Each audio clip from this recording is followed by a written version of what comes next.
This work session, regular meeting of the Township Council is called to order. In accordance with Section 5 of the Open Public Meeting Act, Chapter 231, Public Law 1975, be advised that adequate notice of this work session, regular meeting of the Township Council of the Township of Franklin, County of Somerset, was made by the posting on the bulletin board at the municipal complex and transmitted to the officially designated newspapers, a list of dates annually, indicating that this work session regular meeting would take place at the Franklin Township Municipal Complex at 7:00 p.m. on Tuesday, October 14th, 2014. In addition, a copy of this notice is and has been available to the public and is on file in the office of the municipal clerk. I'm just going to reiterate a moment what our fire inspector, Mr. House, said before. We can be in here, but due to fire regulations and certainly our safety, we can't block the doors. So please be clear of that. Appreciate it. So please stand for the Pledge of Allegiance. Remain standing for the invocation, which will be given by Councilman James Vassanella. To the flag of the United States of America and to the republic for which it stands, one nation, under God, indivisible, with liberty and justice for all.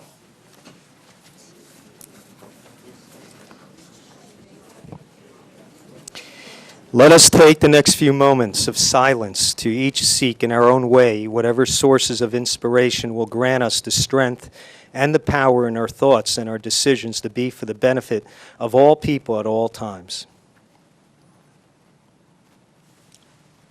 Amen.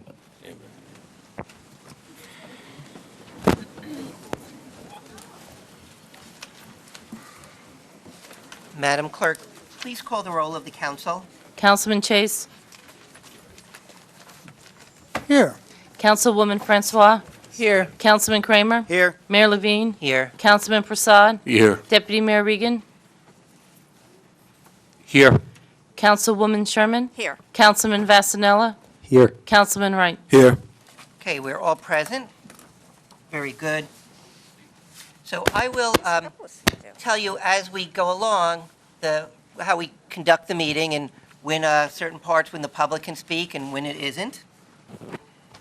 And we've had a number of public coming out in the last few months, and I have to just tell you, which maybe I didn't say before, I've been extremely pleased and proud. Everyone's kept decorum and respect for different opinions, and I think that's very admirable how we run our democracy properly. So thank you to the public for always doing that. And when we get to the public portion, if anyone wants to speak, I'll give you our policies at that point. We're following along on our agenda, and there are some here by Ms. McCarthy, our clerk, along with a few ordinances and resolutions. You can feel free to get that. You can usually get the agenda the weekend before the meeting on our website. Just log in and you can print out the agenda for yourself. If you click on the resolutions, ordinances, you can see the detail of what we're doing. You're certainly invited to do that and give your opinion to any of us on the issues. So we're now at item number 5 on the agenda, commendations and proclamations. So I am going to be joined by Deputy Mayor Brian Regan and Councilman James Vassanella.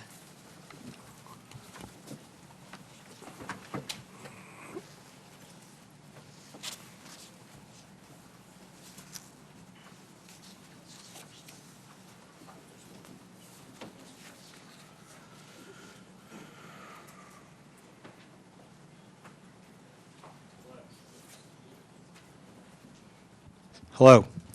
I have a couple proclamations, and then there's a couple others. A commendation, this one. And is Russ Warner here? I know I saw him earlier. Well, come on up, Russ.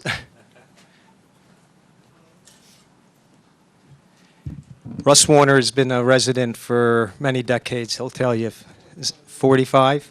And this is specifically a commendation acknowledging his service on our sewage commission, sewage and wastewater. We have 5 commissioners, and they're completely volunteer.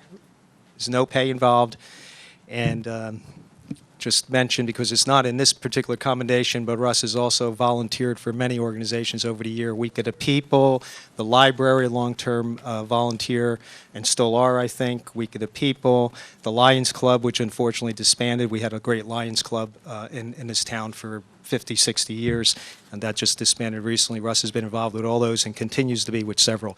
This specific commendation, though, is for the Sewerage Commission, which I believe he has almost 16 years on.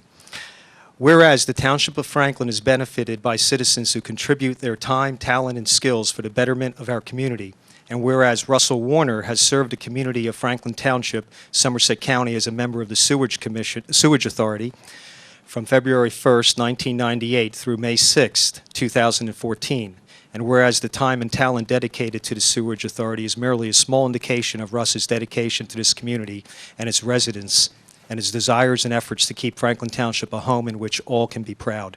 Now, therefore, we, Brian D. Levine, Mayor, and myself, James Vasanella, Councilman of Township of Franklin and County of Somerset, State of New Jersey, and on behalf of all the Township Council, we do hereby thank and commend Russell Warner for his devotion and dedication to our community and his residents, and wish him the best in his future endeavors.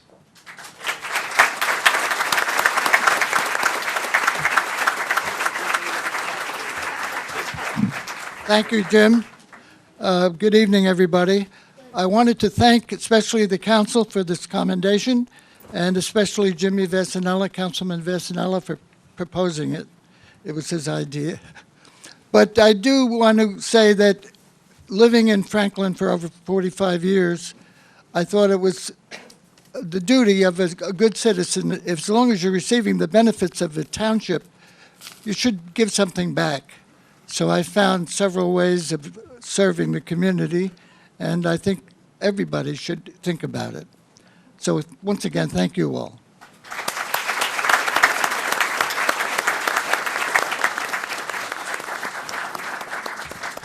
Good evening, everyone. As you heard, Russ most notably served on the Sewage Authority. You know, at times it's a crappy job, but somebody has to do it. You didn't really think you were going to pass up that opportunity. So, you know, it takes a lot. It does take a lot of time and commitment, and you know, residents like Russ that volunteer is very helpful for our community. So, and the other thing to note that, you know, all our boards are volunteer boards that people give of their time.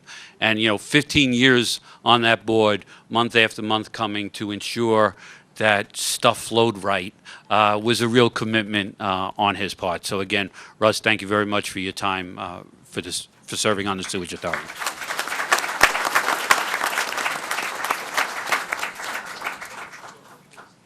And it's been said very eloquently. I just want to thank Mr. Warner, who's always been a gentleman to me, in addition to giving his time to the town. And offline, he's given me a lot of good advice. So, again, I appreciate that a lot. Next. Oh, thank you.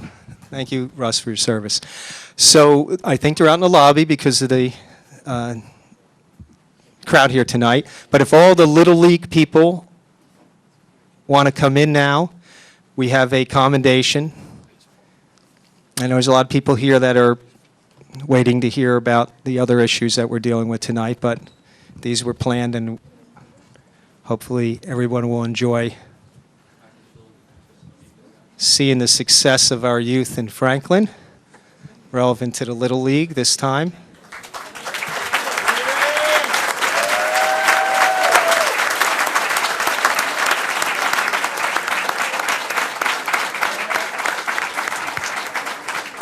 Okay, I'm going to read the commendation, but I'm going to have one of the coaches here talk about how this came about. Whereas the Franklin Township Baseball 15U boys baseball team defeated Woodridge 8-0 to clinch the 2014 Northern New Jersey 15-year-old Babe Ruth State Championship.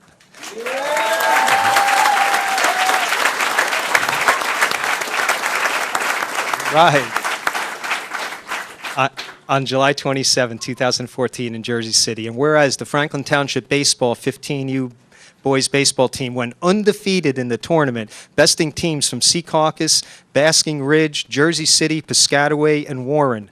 And whereas the members of the championship team are, and I apologize ahead of time if I mess up anybody's name here, are Andrew Brzicki, Garrett Callaghan, Hunter Kazaza, Connor DeVoe, Tim Gallucci, Sean Gonzalez, Kevin McLaughlin, Kenny Millman, Norman Montenegro, Patrick Palais, Sol Patel, Raymond Perez, Jared Rose, Devin Sirota, Brian Smith, and Edwin Tavares. And whereas the Township of Franklin recognizes the immeasurable contributions of Coach Bob DeVoe, Bill Gonzalez, Ken Millman, and Ed Tavares for unwavering dedication to teaching youths the game of baseball, and for selflessly volunteering endless hours educating them in the value of physical fitness and worthwhile pastimes. Now, therefore, we, Councilman James Vasanella, Mayor Brian Levine, and Township Council, do hereby thank and congratulate the coaches for their tireless dedication and the members of the Franklin Township Baseball 15U boys baseball team for the honor they have bestowed on themselves and their families and their community. Thank you, guys.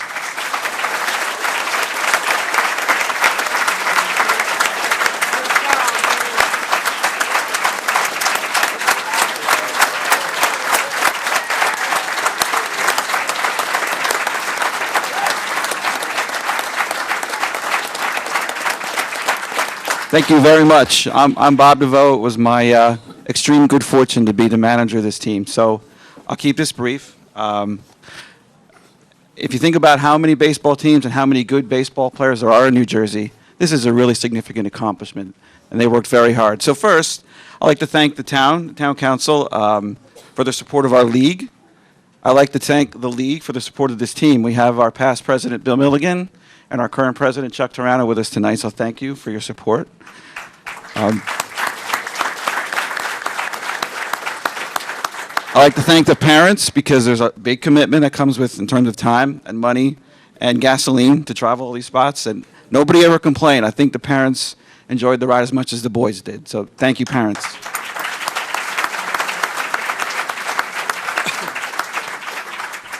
A lot of these boys began at the age of 5 in Franklin Township. Back then it was Franklin Township Little League, now it's Franklin Township Baseball League. So from age 5 to 15, a lot of these boys learned a lot of baseball in 11 years. They've had a lot of very good coaches. The list of coaches would be dozens and names long, but I want to thank the ones who are here. Steve Callahan is here tonight. Dave Gallucci is here. Harvey Sirota. Bill Gonzalez is here. That's it for people who are here, so thank you very much. Oh, and Chris Pally, sorry. Chris Pally's here as well. All very good coaches that taught these boys how to play the game on the field, how to behave in the dugout, and how to behave off the field. They were exemplary this summer. These are a great bunch of guys. And I'd like to thank them, last of all, for the dedication. Once it hit mid-June to the first week of August, we were together every day, either practicing or playing. We had no issues. Everybody worked hard, worked together.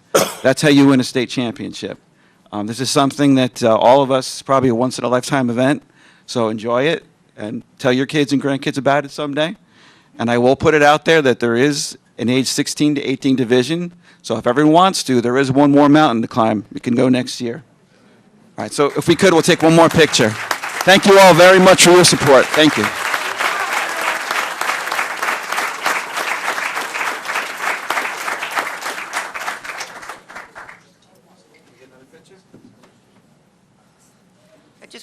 I just wanted to quickly also say congratulations, and Councilman Vasanella didn't mention that he was a youth baseball player here in Franklin a few years back.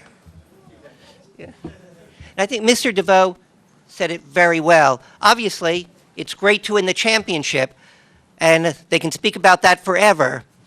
But thanks to the moms and dads and coaches, what you gave them, which will be learning how to act on and off the field, and sportsmanship and camaraderie, is going to last them a lifetime. They'll speak about this forever, but their character has been changed because of what the moms and dads and coaches do. So I love to see a ball hit well out of the field or a good strikeout, but seeing seeing kids become something because of what the adults have paid forward, to me, is the greatest concept we can have. So thanks again to all of you.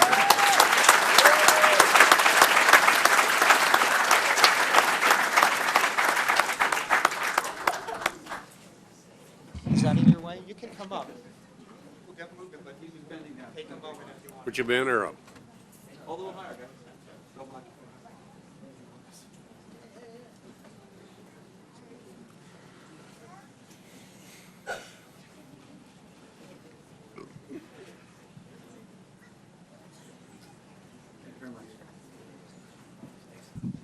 Thank you, guys. Congratulations. And I think it's the first time that this age group has won, right?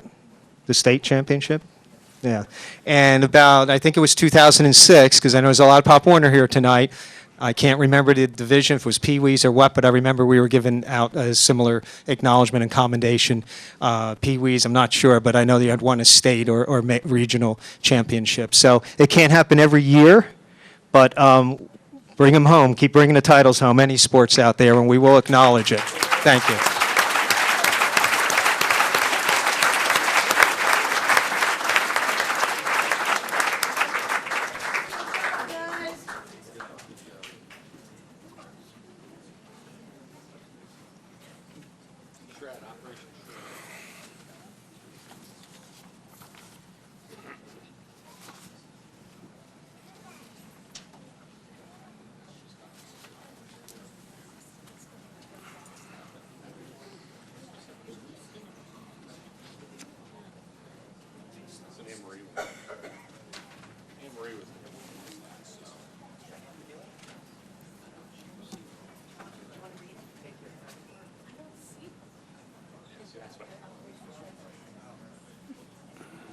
I've never seen her do it.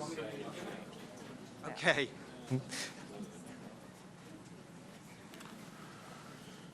Shred services. Yes, okay. Because I'm the official reader here tonight. Here, I don't think we have anybody here tonight. If we do, by all means, come up as I read this. This is a commendation. Quite a bit of hours, I didn't realize the significance of it, came from volunteers, and it will be spelt out as I read this, concerning Operation Shred. Okay. Whereas our community relies heavily upon volunteer assistance and collaboration to provide services, and whereas the Operation Secure Shred program is sponsored by the County of Somerset and operates under the direction of the Township Clerk's Office, and whereas on Saturday, September 6, 2014, the following volunteers assisted the Township's Clerk's Office in the Operation Secure Shred program: Boy Scout Troop 156, Austin Hill, Douglas Hood, Jr., Adian Zabo, Owen Zabo, Zachary Zabo, along with leaders Douglas Hood Sr., Randy Zabo, Wayne Zabo, and Pop Warner Jr. midgets, Jordan Davis, Damani Falconer, Nicholas Freeman, Amir Johnson, Dalen Merricks, again, I apologize if I'm mispronouncing anybody's name, Kumi Asai, Marcus Woodward, Nathaniel Wyatt, along with Coach Taryn K. Stiles, and the Franklin Youth Council, Makisha Clark. Now, therefore, Brian D. Levine, Mayor, and I, James Vasanella, Councilman Vasanella, on behalf of the Township Council and Franklin Township, County of Somerset, recognizes these volunteers for their outstanding service to our community. If there's anybody here that I mentioned, by all means, come up.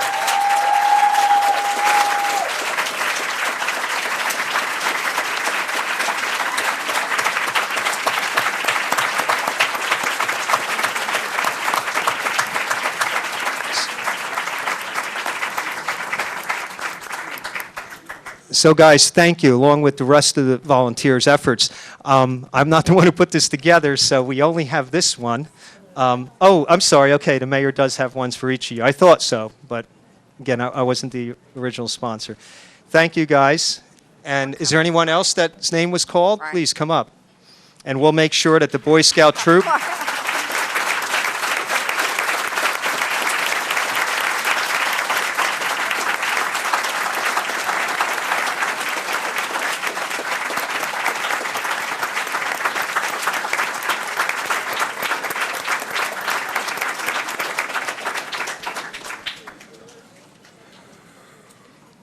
we'll make sure the other Boy Scout troop and the Franklin Youth Council person also comes. But again, thank you guys. There's a lot of opportunities to volunteer in this town, as mentioned earlier, and I'm glad you're taking advantage of it from an early age. Hopefully, you're getting back also from giving. Thank you.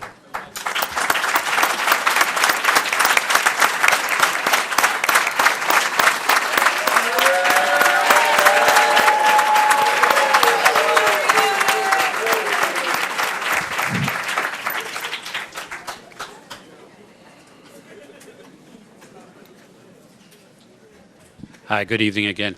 Okay, so the next one is for the Mental Health Awareness Month. We have members from the National Alliance on Mental Illness, NAMI. So those that are here to receive the proclamation. Chuck, I know you're here. I saw you. Okay. I did see Chuck there. I guess not. I know he's here. Did you see him? Maybe he got frightened seeing everybody. He was like, just left. Okay. Whereas serious mental illness such as major depression, bipolar disorder, schizophrenia, obsessive compulsive disorder, severe anxiety disorders, borderline personality disorder, post-traumatic stress disorders affect 1 in every 4 people annually. And whereas serious mental illness is a highly treatable mental illness of the brain posing the same concern as cancer, heart disease, diabetes, and other illnesses. And whereas scientific research is constantly working towards breakthrough in the understanding of mental illness, resulting in more effective treatments to allow people to reclaim full and productive lives.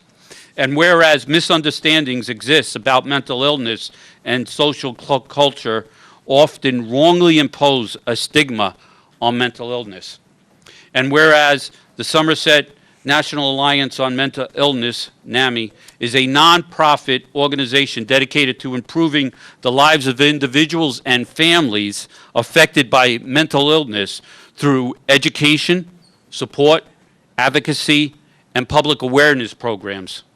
And whereas Somerset NAMI fosters understanding about mental illness, confronts stigma associated with mental disorders, advocates for public policies that benefit those affected by mental illness, and promotes research into the causes, treatment, and recovery of mental health disorders.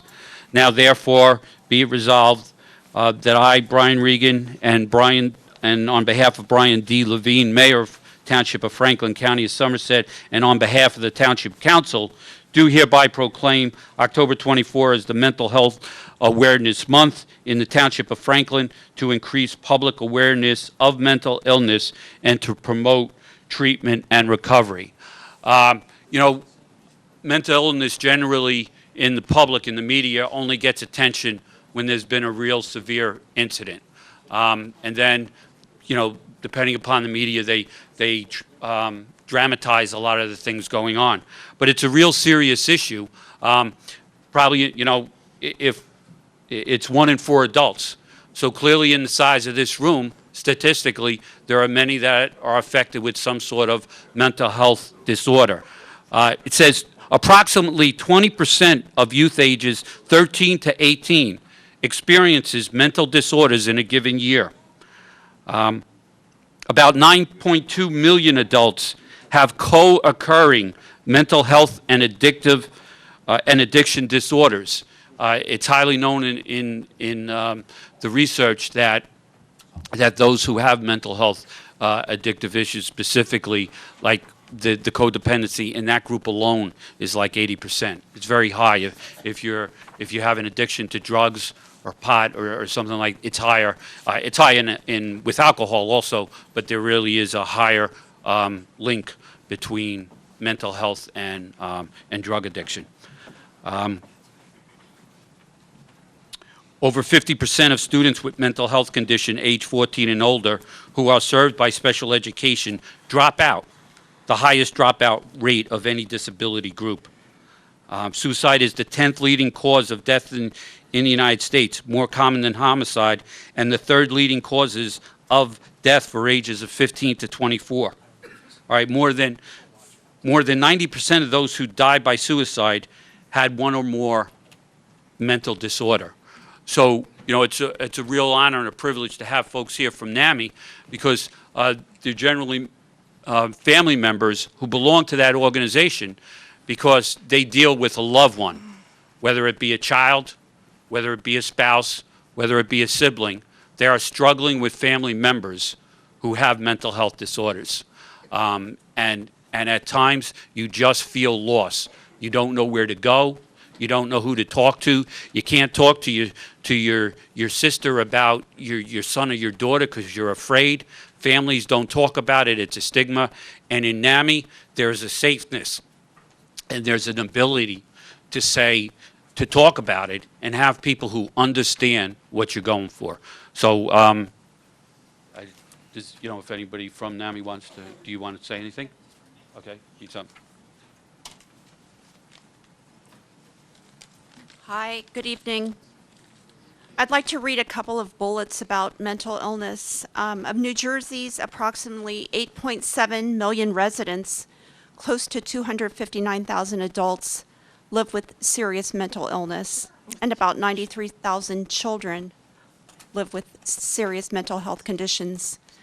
In 2006, 585 New Jerseyans died by suicide. Suicide is almost always the result of untreated or undertreated mental illness. I personally just buried my son 5 weeks ago to suicide. Nationally, we lose one life to suicide every 15.8 minutes. Suicide is the 11th leading cause of death overall, and is the 3rd leading cause of death among youth and young adults aged 15 to 24.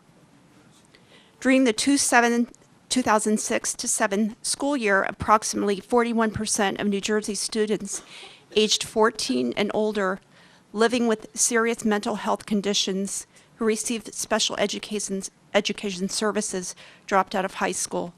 This is a terrific organization. I have to say, I have nothing but positive things to say, and thank you.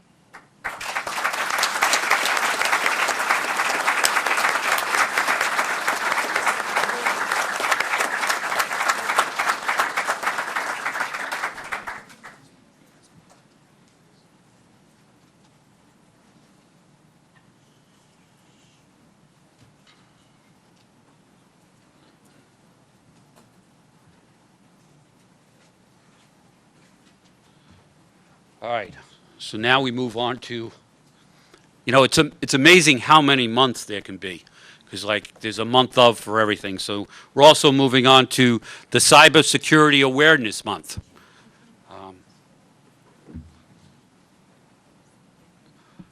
All right, whereas the Township of Franklin recognizes that it has a vital role in identifying, protecting, and responding to cyber threats that may have significant impact to our individual and collective security and privacy, and whereas critical infrastructure sectors are increasingly reliant on information systems to support financial services, energy, telecommunications, transportation, utilities, healthcare, and emergency response systems, and whereas the Stop, Think, and Connect campaign has been designated as the National Public Awareness Campaign implemented through a coalition of private companies, nonprofit, and government organizations and academic institutions aimed at increasing the understanding of cyber threats and empowering the American public to be safer and more online.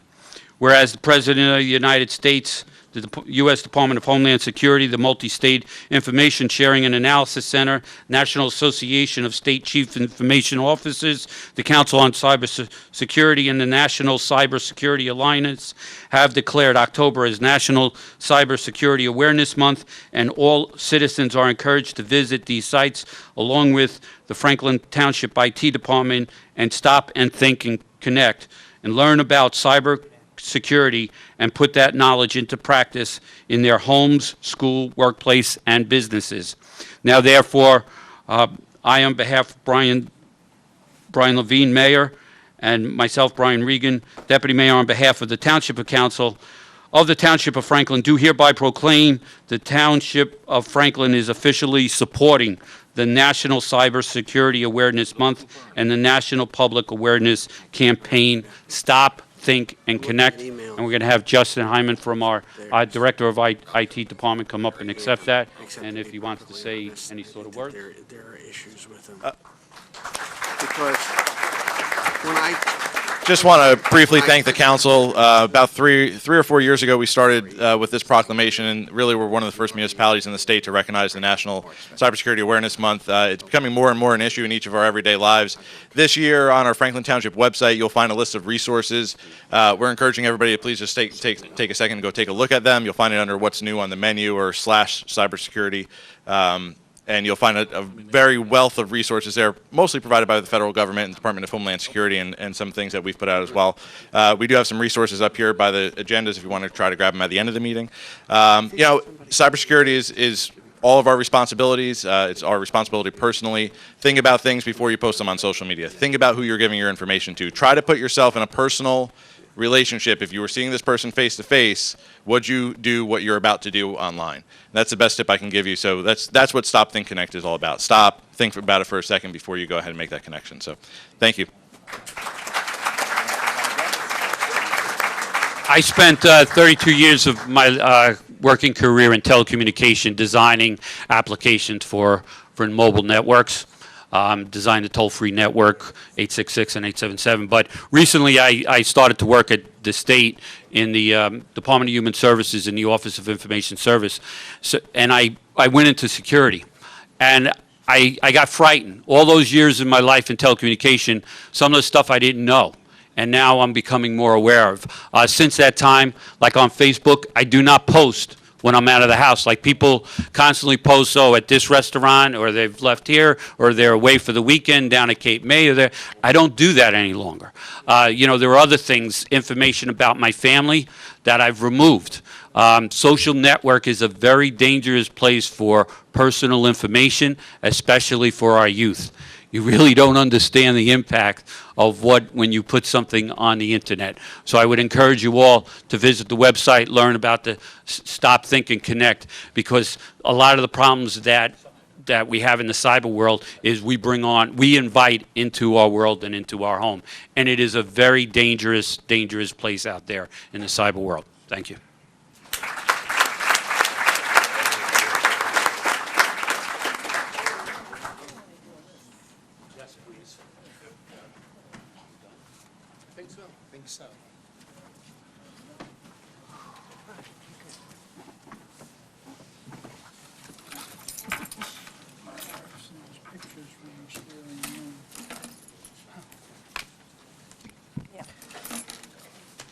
Okay, we're now at item number 6 on the agenda, which is Mayor's Report, and there will be a few times at which the public can speak today, and I will let you know after, in a couple minutes.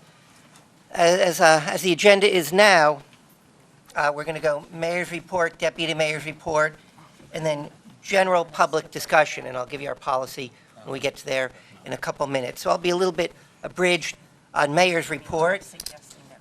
There's, my mug tape is a little old.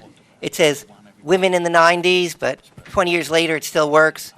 And that was this past week, last week, the Resource Center of Somerset provides a lot of women's services for homeless, battered, etc., had their candlelight vigil here in the municipal building, and we thank them for doing that. The staff was especially good. And our deputy mayor, Brian Regan, was very poignant in his remarks, so I thank him for that also. Just as a point more towards the council, but for everybody, I was just told about an hour or two ago, the governor, in furtherance of his policies in helping addiction, is going to be here in town at Great Expectations on Delwood at 11:15 a.m. tomorrow. Everyone here is invited. I think it's open to the public, but I'm not sure. But I think you could probably make it if you wanted to do that. And I'm going to keep it at that for today, because it seems like there's a number of people here, and we'll get to our meeting. So now we have number 7 on the agenda, Deputy Mayor's report. So we have Deputy Mayor Brian Regan. Thank you, Mr. Mayor. Good evening, everyone. So as the mayor mentioned, on October 9th, there was a domestic violence candlelight ceremony here. Oddly enough, I was here. It was also that same night was my 32nd wedding anniversary. But I came here. It's a very powerful, again, some of the topics that we just talked about tonight already, mental health awareness and that disease. Also, the issue of domestic violence is a terrible, terrible situation, especially for families. Naturally affects many women, the spouses, and then the children. And that night, there was a lot of conversation or discussion about how it affects children. We tend to think of the spouse being affected, but when the children who are only 7, 9, or 10 years old are going through that, they're lost, right? They see it happening in their family. They don't know what to do. They want to hide. They sometimes internalize it. So this is all our responsibility when we see in our families or in our neighborhoods that situation.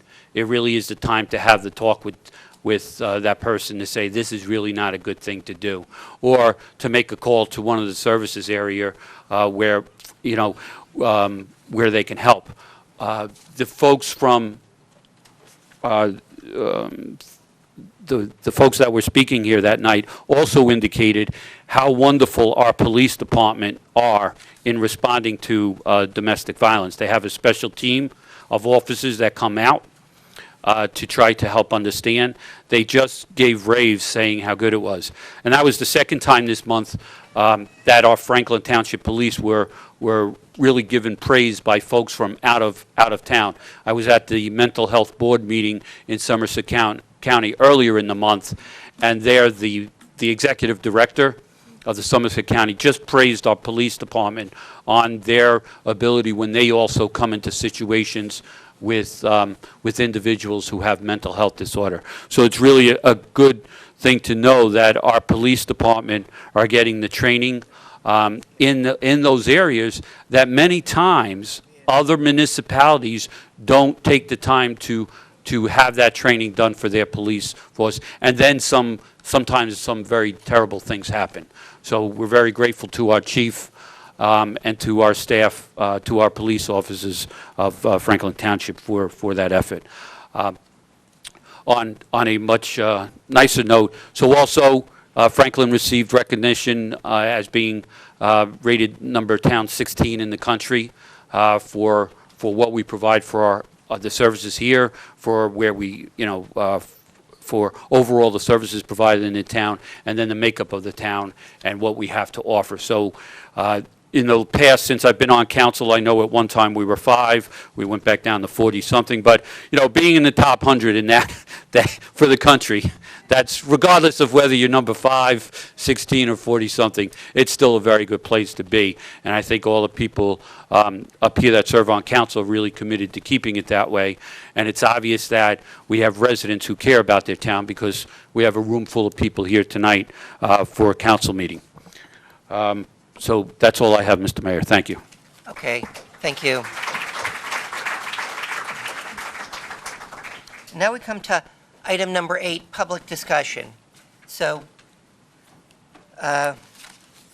generally, at this point, I'll ask if anyone wants to speak and raise your hand, but because I suspect there may be a number of people who would like to speak, when I'm ready, I'm going to ask you to line up at the microphone. And before you go to the microphone, pit stop by the desk and give us your name and address. Then you can go to you can do that while the next person's doing it, so we can go easily. And usually we allocate 5 minutes per person. If it seems like we want to hear from as many people as we can, so it seems like there's a lot of people, we may pull that back a little, only so that everyone here can tell us what's on his or her mind. We're glad to hear what's on your mind. And as is our policy, people come up once per meeting. Don't yield your time to anybody. You just say what you want. If there's questions we can answer afterwards, we are glad to. You can ask your questions, you can make your statements. Again, we're glad to hear what's on your sign. If there's a lot of people who want to speak, and someone is coming up who may have a little trouble in their mobility or standing, you might want to give them take one step back to your spot in line so we can accommodate each other. As I said in the beginning, I have been extremely impressed, even when issues are a bit controversial, how respectful and decorum we have. So again, that speaks to what the deputy mayor said about us being very high on the list, how good. I certainly respect all of our citizens, as do all of us up here. So in a moment, I'll see if you want to speak. So now, for the council, is there motion to open the meeting for public discussion? So moved. Second. Moved and seconded. All in favor? Aye. Opposed, abstained, motion is carried. Meeting is open for public discussion on any item of interest which does not have a public hearing of its own.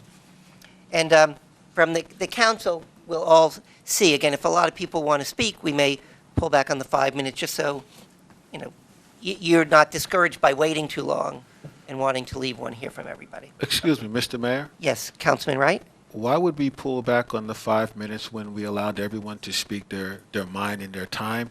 I'm just wondering because people have come out and they want to speak their mind, and if we pull back on the 5 minutes today, then next week we can pull back on 5 minutes on someone else.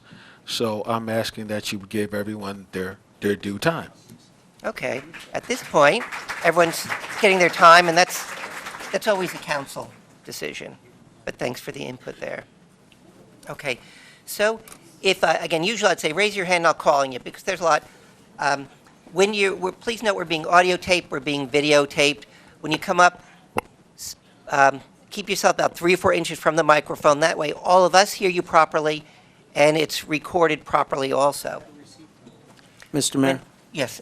Oh, Councilman Kramer. I'd just like to point out, there's 9 chairs around this table here for anyone who wants to sit. No one's planning to use it at any other part of the meeting, so there's 9 more chairs for you. And there's also still several seats in the audience that are empty. So if people would like a seat, there's one here, there's one there, there's one there. All right, so there are seats. If you wish to sit, please move forward and look for an empty spot, and please take them. You shouldn't have to stand if there's seats available. Okay, and I'm going to reiterate once more, our fire inspector, Mr. House, is there. If he signals the manager or me that there's an issue, we'll let you know. And as he said at the very beginning, for safety's sake, please keep the doorways clear so people can get through. And if Mr. House asks you to step aside or shift, please be respectful and accommodate him. He's traveled a long way to get here right now. Don't be shy. You can sit around this table. It's okay. And also, as you come up, please, all the comments, please address to the council, not so that we can hear it, not polling the audience or other issues such as that. So, anyone who wants to speak, and also, if we still stick with the 5 minutes, one tone will go off at 3 minutes, and then you'll hear multiple tones at 5 minutes. And at that point, please wrap up your thoughts, or I'll ask you to wrap up your thoughts, so again, we can hear from all of our fellow residents and citizens here. Okay, so if you'd like to speak, you can start to line up by the microphone. And the first one, take the pad, put your name, and then we can kind of even pass that back amongst the line. And when you come up, give us your name and address, please.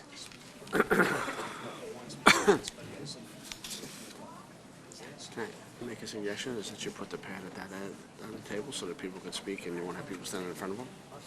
Okay. Should I tell them to hold it and keep passing it back? No, well, actually, Excuse me. what you... Can you- Yeah, could you slide the people who are signing? After you Could you sign. move that down over there so that we can let people speak at this end? Yeah, you can sign right there, then we'll move it down. That's a good concept. Thank you. Thanks. Okay, go ahead. You can start. Hello. My name is Blair Wilson. I reside at 269 Girard Avenue. I've been a voter in Franklin Township for 23 years. Turn around. Also, I have, Okay, I'm going to ask that the only ones who can come up at this point, and I'm glad to see what you guys have, and if you want to come up, we'll see you too. Just so we can see you and hear from you, and we keep our regular format. But we want to see, if you want to hold your things farther back or come up to the microphone later, then that's good. Okay, hey, come stand behind. thanks, just so we keep our proper No problem. proper flow and No problem, everything. Mayor. Mr. Wilson, thanks. Like Thanks I for that. said, I've been a voter for 23 years of Franklin Township. I went to public schools all the way through high school. Now I'm involved in, I've been volunteering 6 years with Franklin Township Pop Warner. I also came up through Pop Warner. I was a water boy, played in the organization, and now it's full circle. I'm a coach. And this organization, we do, as you see the pictures, we do a lot of community service for Franklin Township. A lot of my boys that were on my team got commended today, honored today for the paper shredding. We do such things as the paper shredding. We go to the food pantry. We helped out with the Sisters Network this year. I got my boys up 6:30 in the morning in the rain, and they came out and helped the sisters. And that's what we're trying to teach our kids in our program, is that we have to give back. Just like Russell Warner said earlier today, community service is a must. As a coach, that's what I preach to my kids. Community service is a must, okay? We're trying to make these kids into better young men, better people for our township. Some may stay in our township, some may leave, okay? But we can pride ourselves on these kids came from Franklin Township, and they're all from other townships giving back. One thing I pride ourselves on, we pride ourselves on, is giving back to our community, as I just said, and then seeing what our community does for us. Okay, James Vassanell, I may pronounce it wrong. You turn around and ask my boys, you said, I'm glad you guys are giving back to your community. And then you said, is your community giving back to you? I'll answer that question. As a FTP, Franklin Township Pop Warner, no, you're not. Now, every kid in our program is not going to win a championship. They are not going to be able to come here and get a knowledge like the baseball team did today. They're not. That's really the odds are against the kids to do that. Okay, so why can't the kids get a recognition on a Sunday? Out of 10 Sundays, out of 365 days of the year, if I'm wrong on that, that's a Franklin Township education, public school education. I'm wrong on that. Just to get acknowledged for running out on the field with a PA system saying Amir Johnson wearing number 20. Some of the kids will never hear that. A lot of these kids are going to go on and do a lot of great things outside of football. Okay, so why hurt kids and they just want to hear their name called? Okay, and then how are we supposed to tell our kids they can't even hear their name called or any type, or cheerleaders to do any of their routines without music, even though we have followed the rules that we are instilling in our kids rules? Let's follow these rules. And we have followed all the ordinances, and we have still been denied for that. It baffles me, and it hurts me to turn around and tell my kids that we follow the rules. And I'm asking you every day to do this X, Y, and Z in the classroom, or on the field, or just in the streets or at home. Okay, and these kids are taking time out to do something positive with their life. Now, these kids could be doing a lot of other things. Raising the crime rate in Franklin Township is one. Okay? These kids are not. They're choosing to do something positive with their lives. Not saying anybody that's not playing football, Pop Warner football in Franklin, is not doing anything positive with their lives, but these group of kids have chosen to dedicate themselves from August and put in the dedication and time to play football, serve their community, give back to their community. So my question to the council today is, why have you failed the kids? Okay, number one. Number two, I'd like to know why we are not allowed to have the PA system. Okay? As I'm getting to wrap it up, I will Yeah. wrap it up as saying this. We just need to really think about who we are affecting here. Are we affecting a neighborhood that will be disturbed for 10 Sundays out of 365? Or are we thinking about our children? Okay? Okay. So what are we gonna, where do you guys lie on that? Thanks for Okay. paying attention. Okay, thank you. Township manager. Okay, thanks. And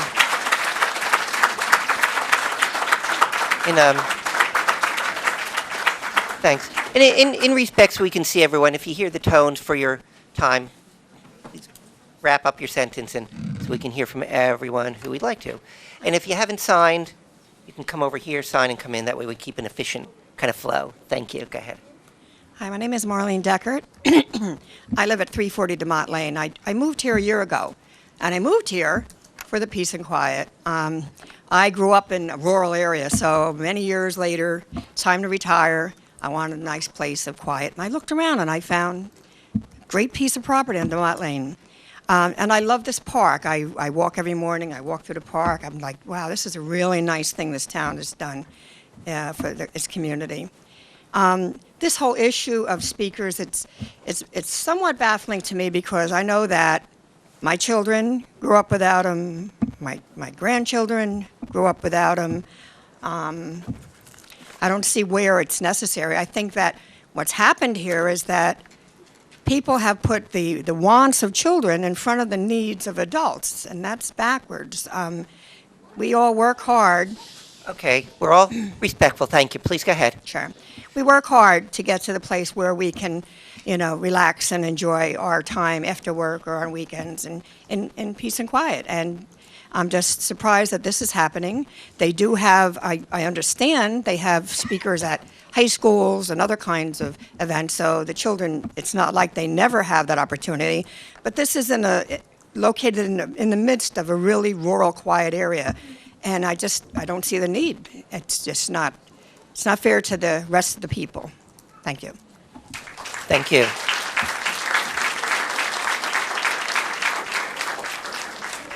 Hi, I'm Lorraine Shanks. I live at 29 Magnolia Road here in Somerset. I moved here 5 years ago, and I moved here from a lovely town of Scotts Plains, but I upgraded to me, so I thought when I moved here to Somerset, to a much better neighborhood that offered peace, lovely neighborhood, and this is what we were looking, a place where we were looking to really stay and retire. A change of by putting speakers in that park is a drastic change to the neighborhood, in my opinion. It's something that would be a deal breaker for me and my husband. We did not move here with the expectation of something like this happening in this type of neighborhood. It just seems like this is not the right place for it. We don't want to take anything away from the children. There are other parks. Find another location, or don't put the speakers in at all. See, we don't have a choice if you put the speakers in, but they can find someplace else to go. But we don't have a choice. We have homes that we own and pay a lot in taxes for. We don't want to take anything away from the kids again. Like I said, but we won't have a choice. But there are other parks, and I feel that this is more than just a park now. It's a sports complex. And my God, I didn't expect to be living around the corner from a sports complex. That is not why we bought our lovely home on Magnolia Road. So I'm against the speakers. I am against the speakers. What about my future? I saw a sign up, it's about our future. What about my future? My future should not be any different or less value than a child's future. something like that would affect my mental state, since we were talking about mental health. On my weekends, I like peace and quiet. That would affect my mental state, the stress level. The stress level. We can't go anyplace else. I believe if they really want the sound system for the children, find another location. This is not the one. This is not it. That's all I'm saying. We don't want to take anything away from their kids. If this is what they feel that they need, you know, to make them maybe perform better or whatever, just find another location. That's all. Thank you.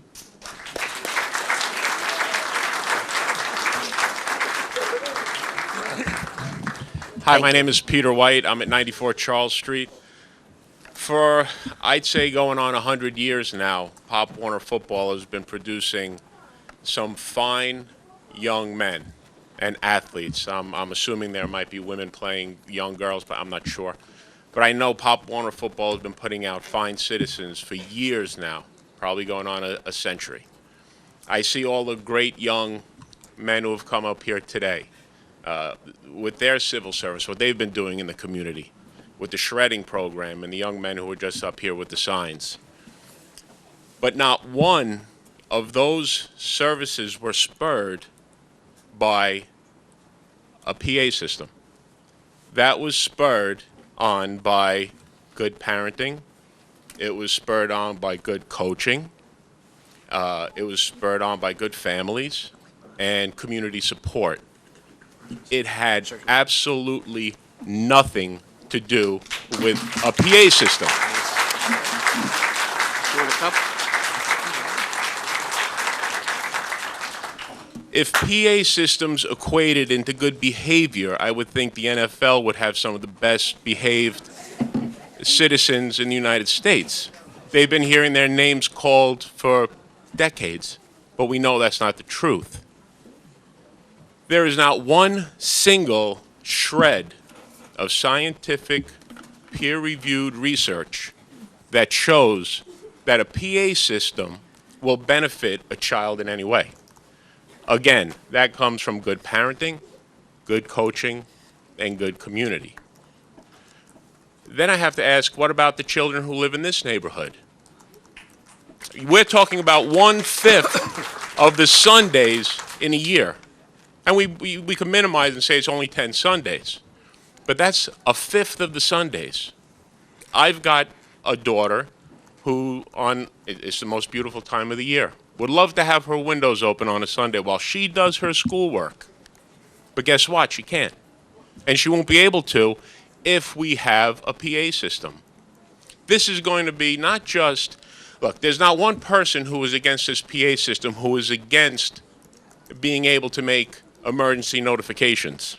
There's not one person who's against the PA system who does not want to hear the Star-Spangled Banner played before the commencement of the games.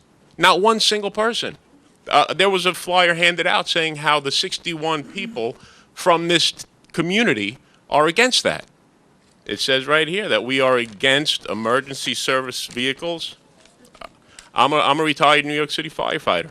I'm not against emergency service vehicles. We're against something about injured players. We don't want anything about injured players being announced. I mean, this is what was distributed.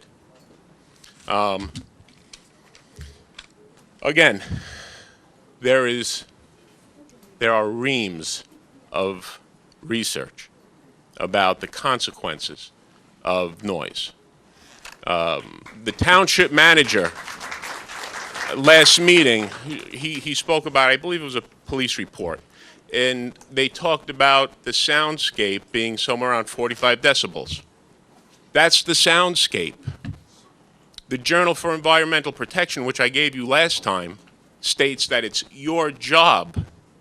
It should be your job to maintain the soundscape of 45 decibels.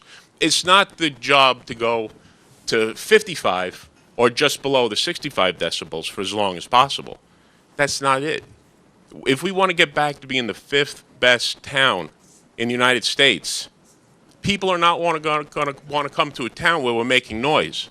They want to come to a town where there's peace and quiet, where we support the children. To make a comment that this community does not support the children, I've never seen fields like that in my entire life. I've been playing sports my entire life. My children have been playing sports for 20 years. I've never seen a complex like that. So to somehow insinuate that we're against the children is blatantly unfair. We support the children. I want to see the kids playing sports like that. I want to see them playing soccer. And furthermore, when did the Township of Franklin suddenly give up on environmentalism? I mean, does anybody see the trees? Or does anybody see the lack of trees? What happened there? What about the animals in this area? Now, I know a certain congressperson said we have no right, we really have no right to speak about this because we live in homes. And we cut down trees to build our homes. So we really shouldn't be speaking on the issue of environmentalism. But the Township of Franklin should be looking into and taking into account the environmental impact of these speakers on the deer, on the wildlife, birds, bats, whatever you want to say. Okay. Thank you very much. Thank you, sir.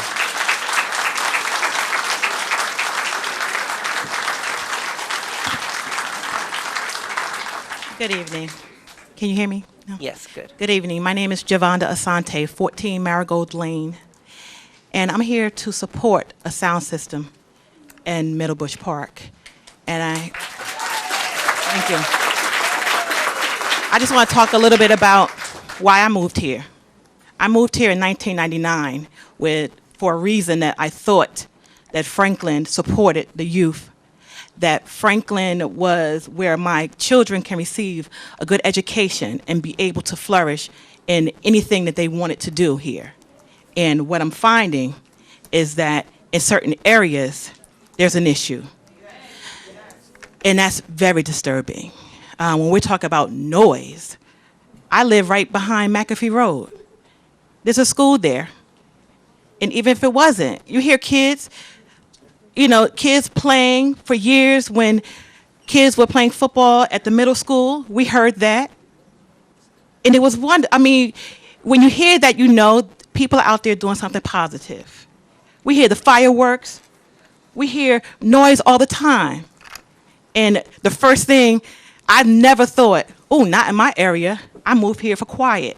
No, you don't move if you do move in a town for quiet, that is not the right way, because things can change. You don't own every street in the town. And your voice is not the only voice here. There are thousands of other residents that have to hear sounds and noises that's out of their control. And I just wanted to ask the town council, I know I'm just finding out that I may not get an answer, but I just wanted to know, will this ordinance include all businesses, or is this just a Pop Warner, Middlebush situation? The ordinance on the agenda today just affects Middlebush Park? Correct. There's an ordinance later on in the agenda, number 16B, which addresses sound just in Middlebush Park. So this would just only affect Middlebush Park, this ordinance? Yes, that's correct. And Turn that's... to attorney, Mr. Renown, Yes, sir. Okay, that's telling. Okay. That's all I have, that's telling. Okay, thank you. So, Mr. Mayor.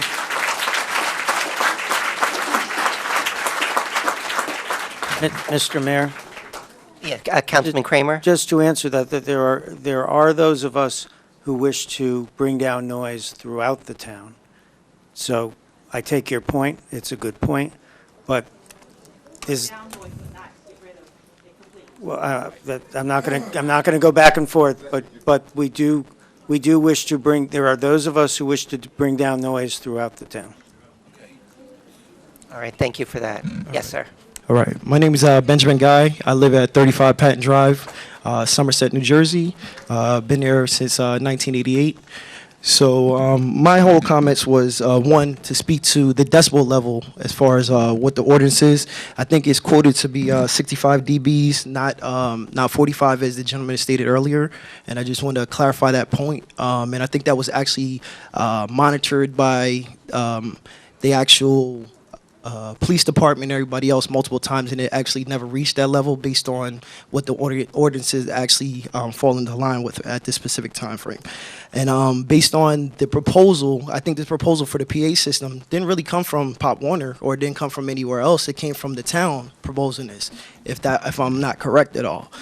But it didn't come from us, so we're just lobbying for it because we're going with the actual developmental plan of the town. Because again, we're all voters. We all have a hearsay on exactly what we want to do, and we're just complying with what the council wants to do as far as moving forward at all. Because the developmental plan of the town itself, the 10-year plan that is actually out there, I think a lot of people that might have moved here need to actually understand what the developmental plan of this town is to actually see exactly where you want to move to. Because the plan is there for when you actually move here. So if you move to the wrong section as far as town, as far as that's concerned, I understand that you might not be privy to the town plan, but the town plan, just like the council can quote, is up there for everybody to look at. And I guess if you're a resident of this town, you've seen the actual migration of a lot of stuff moving. The PA system would never come into play. It would never come into play, but it's in play now. And that's part of the developmental plan of the township as a whole. So going back to the actual noise ordinance with the town, the noise ordinance was never an issue with any other place around town. When it was at the high school for long years, those people dealt with it. Well, now that you're telling us that there's going to be a noise ordinance, what is going to go on with the high school? Because now you're going to say that this high school can't even have speakers over there now, because that's part of their developmental plan. So is that going to be an issue when that comes up also? Is that part of that town going to be complaining also about that? Is that going to be a problem now as that migrates over? Or if it is, you're going to go through this issue all over again.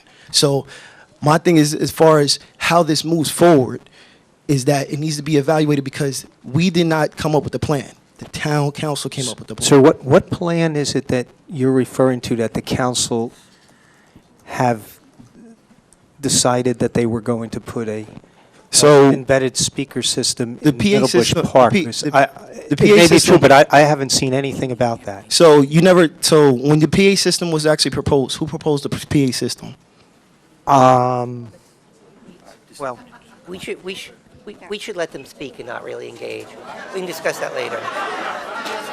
I'm asking a question. Where did it come from? Because it has to go through referendum with the council to actually do that, correct or not? No. So okay, Mr. Vornlocker, can you give an overview to the public? So if you're asking where the idea behind a sound system came, what I will tell you is that Councilman Wright at the other end of the dais brought in a company that installs sound systems with the idea that it could be discussed at council, at a council meeting. However, there was never any system designed nor planned, or only discussed at length, obviously, over these last several months. But in fact, there was never a sound system included in the design phases of Middlebush Park. So when it was originally planned, for going forward as far as the plan of action with expanding Middlebush Park, it was not included in the design plans for Middlebush Park. Okay. Now, that's not what I asked. I asked you, did it get proposed to you guys already and it went through votes already? That's my main question. I understand what you're saying. I certainly will, there were no votes on a sound system at all until the last council meeting. And there were no votes along the way regarding a sound system in Middlebush Park. Who voted during that time frame?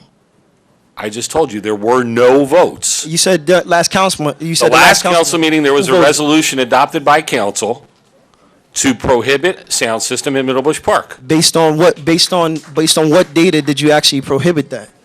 Well, I think that and I will tell you that it was months of council meetings where people spoke and experts gave opinions.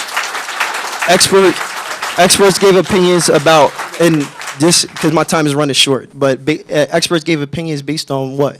There were expert witnesses that came and spoke to council and made presentations on noise and how it would impact and how it could be controlled. And all those opinions based on what was stated was all within compliance and based on the research that was actually there that followed the ordinance that was actually passed previously. Because the main thing that we're talking about from zoning wise, as far as the town is concerned, is that the developmental plan in that specific area. There is the ordinance that followed for that zonal plan is 65 dBs. There is only one ordinance that has nothing to do with zone plans. There's one noise ordinance that the township has that governs noise. Yeah, and what is that ordinance? Well, it varies. It's depending on time of day. No, it depends on time of day. Absolutely. So It's based on- 65 decibels between 7 a.m. and 6 p.m., I believe, or 10 p.m., I'm sorry, and between 10 p.m. and 7 p.m., 7 a.m., it's 50 decibels. And that's township wide, correct? Correct. All right. So when you have something that complies with that, what is the issue with moving forward with that? That's my main question. You're asking the wrong person now. Okay, thank you. Mr. Township Manager, Mr. Bournelock? Yes, sir. I just wanted to make note that while you're right, the sound system was not included in the original design, and when we came through this, but at the same time, the sound system was in use last year. And in that use of last year, as I mentioned earlier, there was no issue with the sound system. So I just wanted to put that out there just to, thank you, sir. Okay, yes, sir. Hello, Councilman, Councilwomen. My name is Christopher Anderson. I'm 15 years old, and I live at 6 Boulder Lane. And I just want to say that I am for the announcement system to be at Middle Bush Park.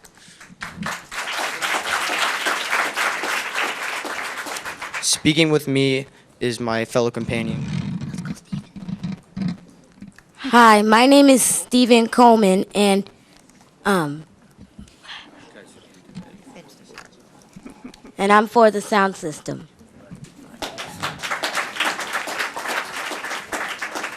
Standing beside me and behind me are my fellow football players, as I am a junior coach for their team. Just raise your hand, guys. And I've been working with them since the beginning of August, and no one can say that they haven't shared blood, sweat, and tears to get where they've been now. They've worked real hard throughout the summer. They've worked throughout September, and I don't think I've seen any team work harder. The reason why I think it's important to have a PA system at the field is because not only does it make moments special for the players, it makes special moments for the fans. If you're a parent for somebody who's playing on the field, you know, it's good to emphasize that your child made a tackle, that your child made their first sack, that your child scored that touchdown. You know, it makes the moments more special. And that's one reason why I'm for the PA system being at Middle Bush Park.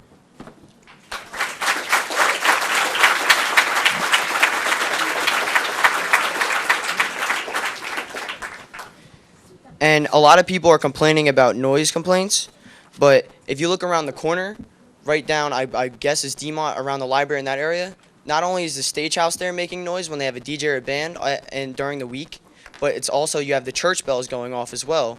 You're complaining about sounds, but you're not complaining about a certain type of sound.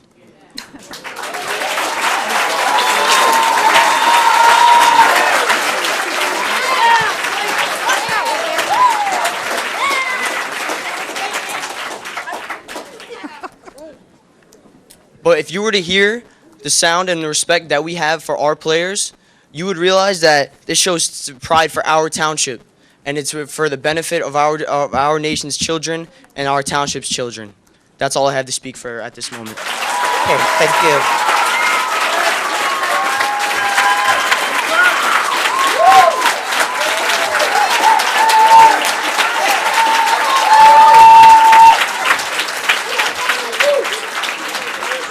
I'm just going to remind people, I've got the sign-up sheet here. If it's easier to hand it and pass it down, you could do that. If you want to come over here before you come in, that way we know who you are. Yes, sir, thanks. I have to follow that? Thank you. My name's Dave Pinkham. I live on Gates Road. I've only been here about 37 years. I can even tell you back when that used to be a commune. It was a hippie commune in the early 70s. I go back. I don't like noise. Hate noise. Hate the police that drive around here. Hate the firemen risking their lives with their red trucks going around. Hate it when the ambulance comes from the old folks' home. Hate that noise. For how many years I put up with the carnival, with the big diesel. They got a new one 2 years ago. Thank you. Now we have the palace shooting off fireworks just to celebrate somebody's special occasion. So I'm against noise. Let me go back 50 years ago. Wow. 50 years ago, played high school football, made a tackle, caused a fumble. I had made that tackle 100 times before in practice. 100 times I made that tackle. This time it was perfect. It was perfect. I then trotted off the field to the sound of number 52. There was a pause, because he had never heard of my name before. And then he said, Pinkham. And I remember feeling so good.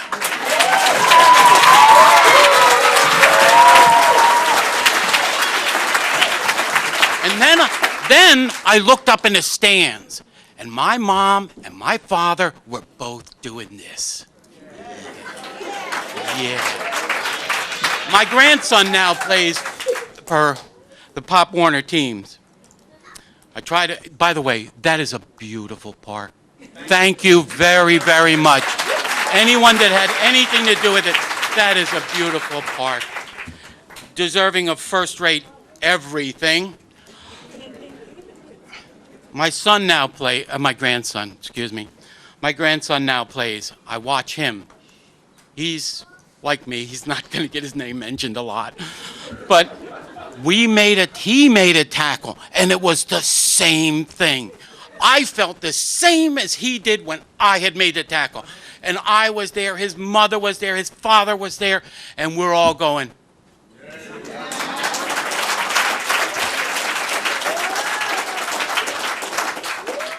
That's my boy. I don't have a whole lot to say. And again, I wish I was as eloquent as Mr. Anderson. But just one more thing. Every single one of you adults have had the privilege of having somebody say your name over the microphone. You all graduated high school. And remember, Mom and Dad were in the back going, that's my child. Some of you graduated high school, graduate school, and every time there was somebody in that audience when your name was mentioned, they cheered, or at least they nodded their approval. That's not his accomplishment, that's their accomplishment too. Because they're the ones that bring their children to practice. Also, skip one thing, please allow me. When they're doing these announcements and things like that, they also do a thing called a shout out. Not familiar to me in my time. We didn't know what they were. For a nominal donation, somebody gets up to say, congratulations to my little brother Timmy. Or can we hear it for the cheer squad? The cheer squad. The cheers. These young ladies, I don't know if we have any young men, please excuse me, that are in the cheer squad practice and practice and practice. When they get that cheer right, Mom and Dad are up there going, So after all of this, let me just say, I'm glad that this speaker system is working. I'm glad because I hope my mother, wherever she is up there nodding. I don't think this is ridiculous. I think it's reprehensible. Thank you. Thank you.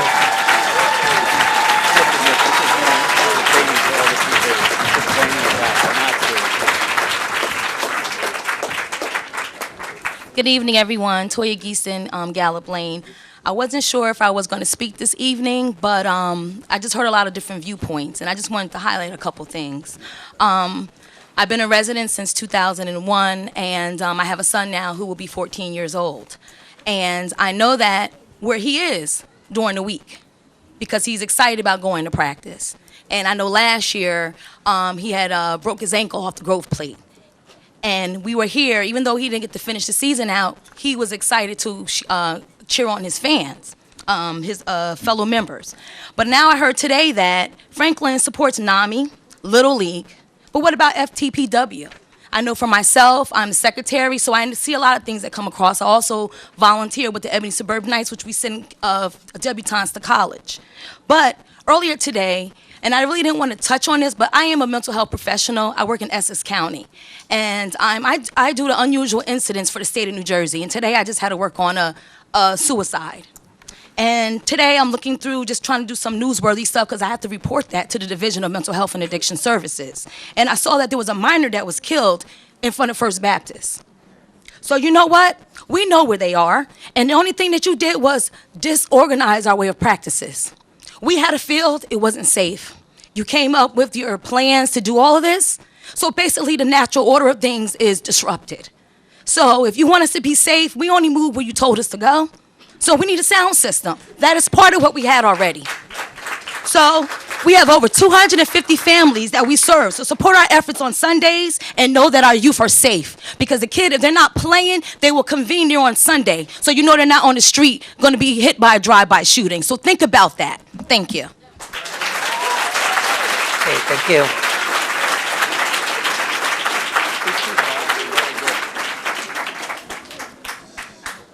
Good evening. My name is Arissa Sawyer at 13 Coolidge Court in Somerset. I'm here to address the board in regards to because I'm a participant in Franklin Township's Pop Warner football and cheerleading program. We wanted to address the council in response to the recent decision made by its members to ban the use of the PA address system at the Franklin Township Pop Warner games, currently played at the Middlebush Park. This decision to ban the use of the PA system during games has come with great surprise and has upset us parents who enjoy take pride in our football and cheerleader program. That is our children that our children participate in.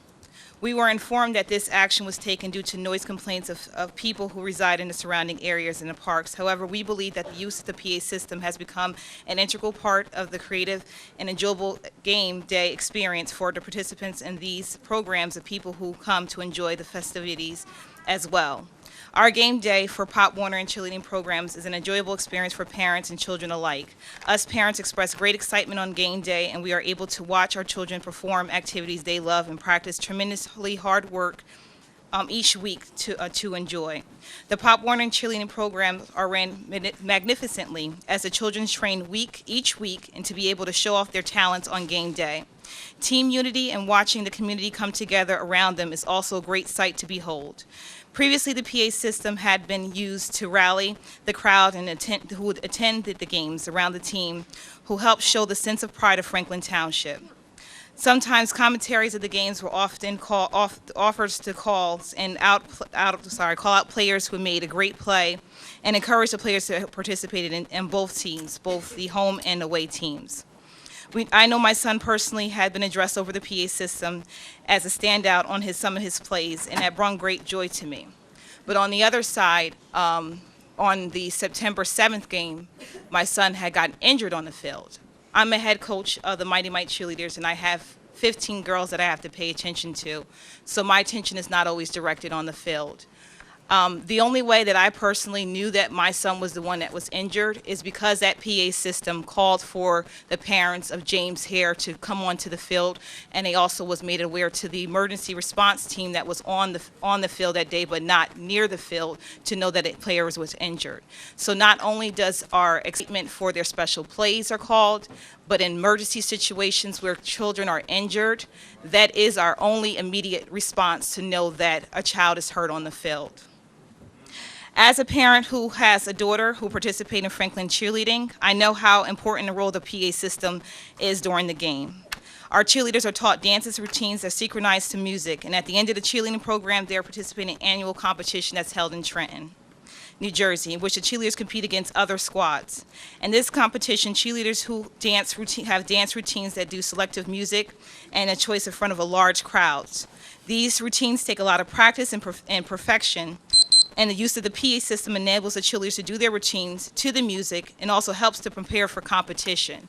It is very scary for girls to have that only experience of going in front of a large crowd to be the day of competition. Each Sunday in and out during halftime, they're able to do what we have is literally only 2 minutes and 30-second routine, and which only 55 seconds of that incurs music, where the kids are able to practice in front of a large crowd to get used to what they have to do, competing against every other Central Jersey team on competition day, which this year is held on October 18th. We travel to other townships to compete various teams and schedules.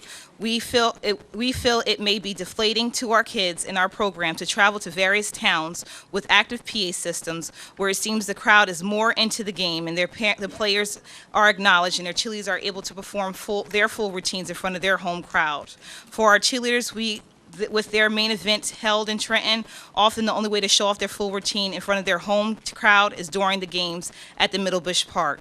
The cheerleaders work very hard. A lot of these kids designated during the summertime from August to September or until school starts, 2 hours every day, 5 days a week. And it's cut back through school hours, but they're still at that school 6 hours out of the week to work hard. And the only time that they could do this in front of their home crowd is at the home games. Another important fact is our organization is built off of volunteers. Every parent here is required to complete 4 hours on different various games. So that means while they're working the concession stands, or they're picking up the litter in the park, or they're helping out with the parking lots, or whatever areas that they need help with, they're not able to focus on the very team that their child plays for. So the only time that they are aware of what the game scores is, or what type of important plays were going on during the game is with that PA system announcements. I actually think that it's only right to have it reiterated, and I'm for the PA system. Thank you.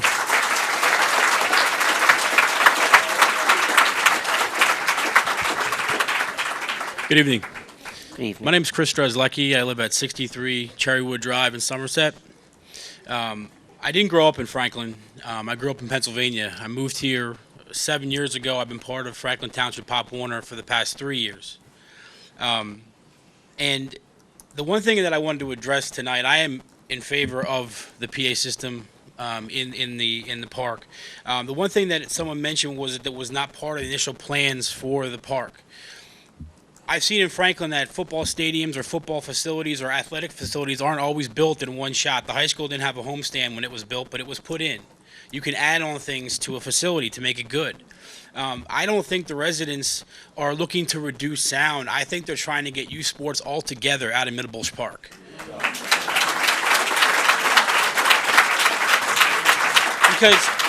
And the reason I say that is, what's next? Are they going to come here and say that soccer can't have night games? I drove over here tonight and the lights were on.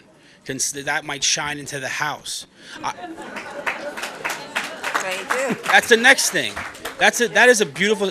I have played football my entire life. I played from the Pop Warner level all the way to the top level you can possibly get. It has taught me more than anything I learned in college, anything I learned in high school. It taught me to be a man. It taught me about respect. It taught me about treating my peers with respect. And I can tell you right now that if we don't have a PA system, we'll be the only Pop Warner organization in our conference to not have one.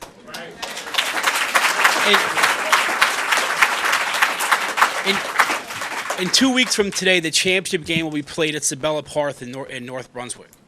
After the game's over, they award the kids with trophies and banners. There are houses all around Sabella Park. And not one person has ever complained from Sabella Park that I know of to take that field away from it. At our facility in Middlebush, we could do the same thing. We could attract other organizations to come play at our field. Personally, I don't have children. These guys are my kids, and I treat them like that. But knowing what football has done for me and knowing the experience of playing football my entire life, I could show you the statistics about how many of these children won't get to play in high school and the number of them that won't get to play in college. and know the feeling of getting recognized not only by their peers, but by their parents and the community. It's an invaluable asset to their lives. And again, what's next to take it away? I see that other parks are on the list. If I had children and I wasn't able to provide them with the experience of playing youth football, I personally would move out of Franklin Township. I wouldn't move in. That's how strongly I feel about it. So I asked the committee and I asked the residents that are here that if you had children of your own that played football at Franklin Township, Pop Warner, would you not want them to hear their name when made a tackle? Would you not want your daughter to perform a halftime show they worked so hard for? I think the answer is yes. Thank you for your time. Okay, thank you.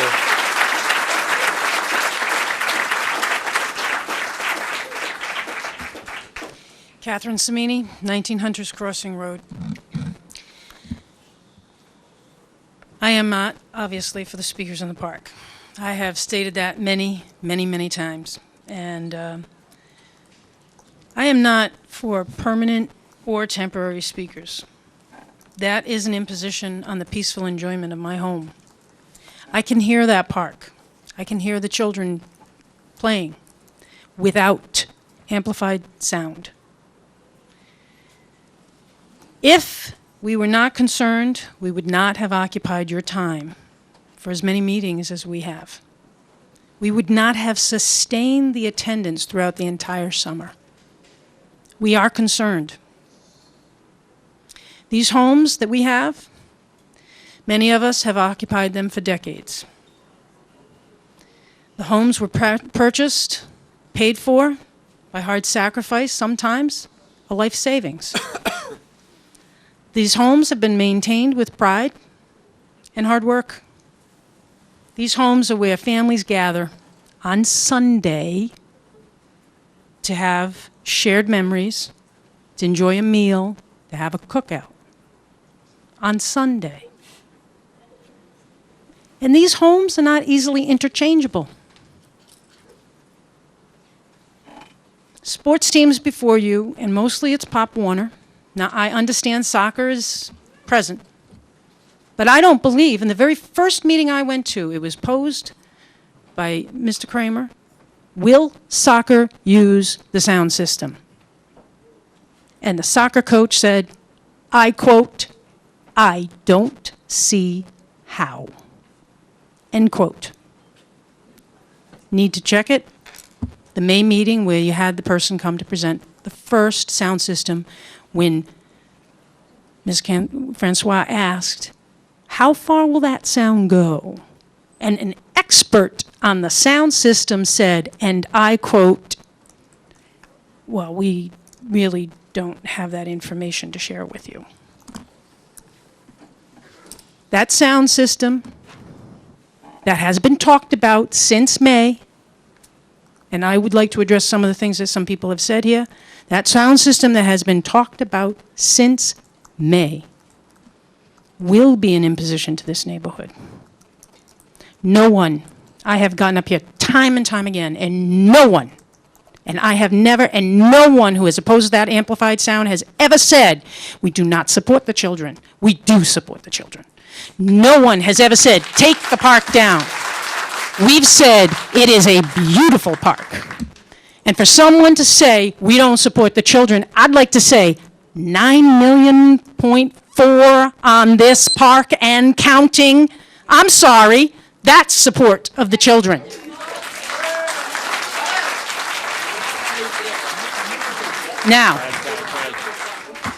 Now, Pop Warner has options. They're currently playing somewhere. If it's not good, if where they're playing is not good, I would ask this council to think about improving it if that's really the issue.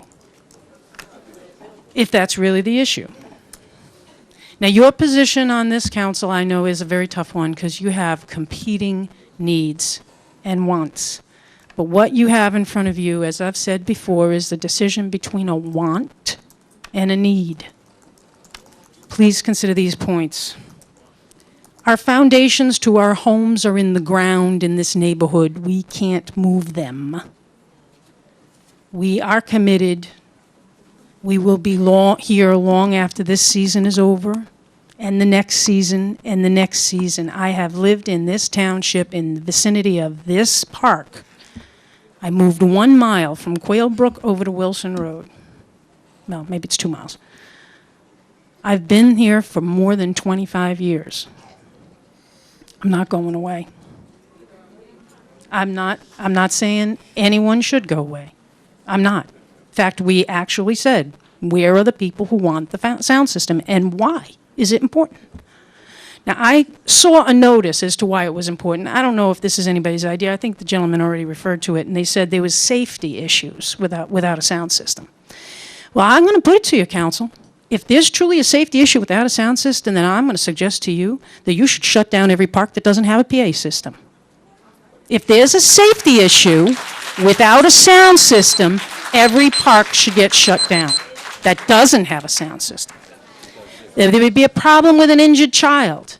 What people don't know, because they may not have been paying attention or they may not have been here, they certainly haven't been here, but they may not have been able to listen to it, is we have talked and talked and talked about a Wi-Fi system, about a 21st century solution, so that there doesn't have to be broadcast amplified sound, and yet there can be cheers, there can be drivers, there can be an announcer, and you have a cell phone or some kind of a monitor that you could pick it up. And the advantage to that even would be, as the one woman said, if she's going to be in the concession stand, which I understand will be a moneymaker for Pop Warner, supported by the town, built by the town. Pop Warner will buy the food, put it in there, and then they reap the benefits of it. So there's money to be made by Pop Warner. Okay, that's what I've been told. But that person in the concession stand could actually follow what's going on in the 21st century solution. Now, Mr. Vassanello, when we started today and you did the invocation, you asked for a moment of silence to gather our thoughts. Okay. A moment of silence. Okay. Thank you. Okay. I thank you very much for your attention.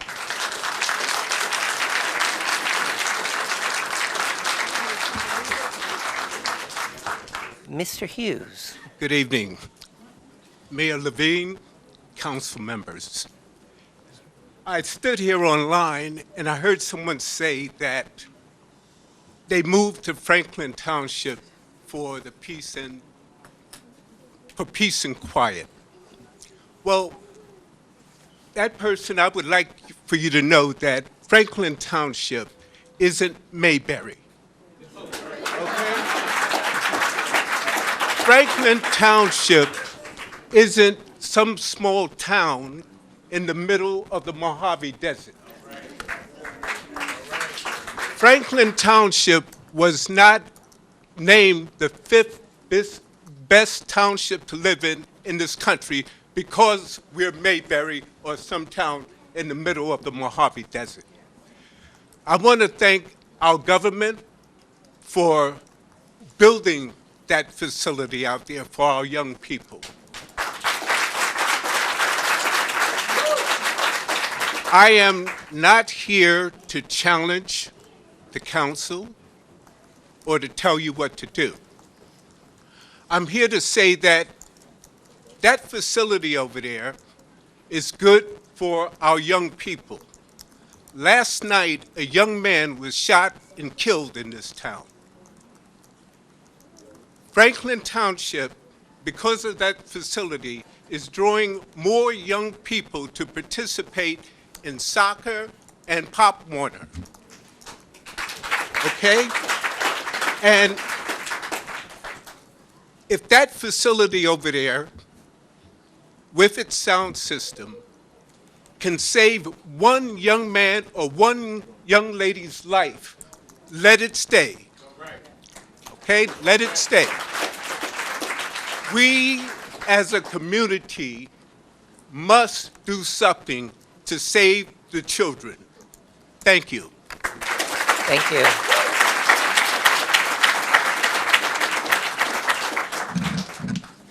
Hi, my name is Nancy Sayre. I live on Elizabeth Avenue. My property abuts Colonial Park. My father lives a mile down the road. His property abuts Franklin High School. I am a member of the Recreation Advisory Council. I'm a parent of a sports enthusiast, and I'm a 50-plus year resident of Franklin Township. I hear noise. I think of it as joyful noise coming from Colonial Park, whether it's golfers clanking off their golf cleats or a soccer game or a pickup baseball game going on. I can hear the high school band from my house. My dad can. It's the only thing that disturbs him is the bell between classes. He enjoys listening to the kids. It's one thing, I guess, when you're 87, you enjoy listening to youth. I'm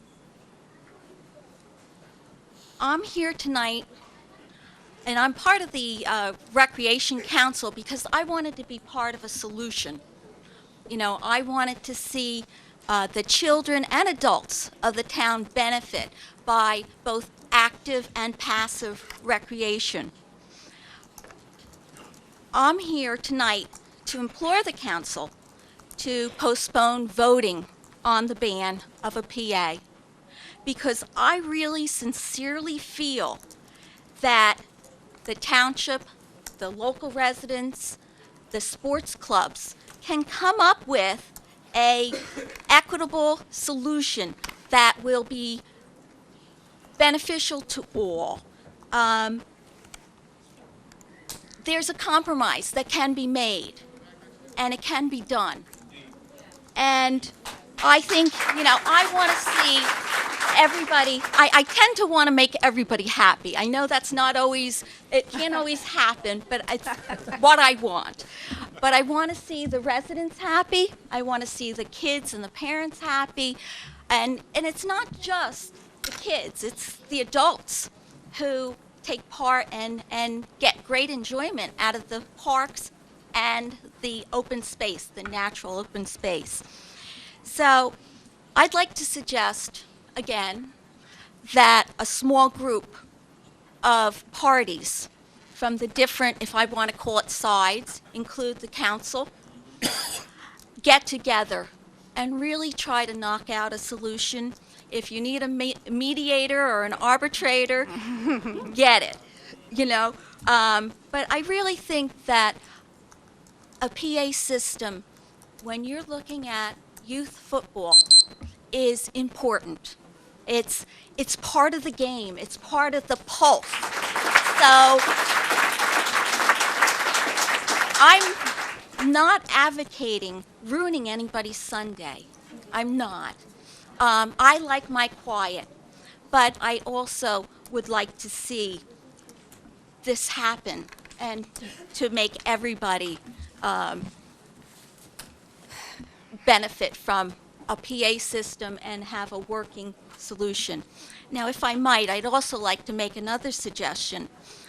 A lot of these problems with the open space came about because the developer donated land for open space as part of the approval process for in front of a planning board. And yet, we've heard from numerous residents that they were told that they were buying a premium, and they paid for a premium lot next to the open space. Meanwhile, no one envisioned that 10 years later that there would be an active recreation park.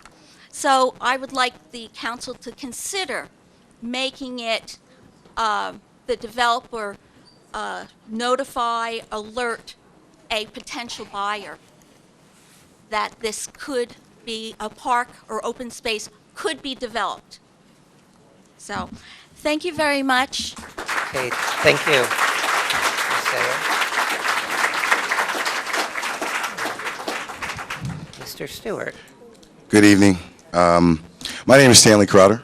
I am the president of Franklin Township Pop Warner. Thank you.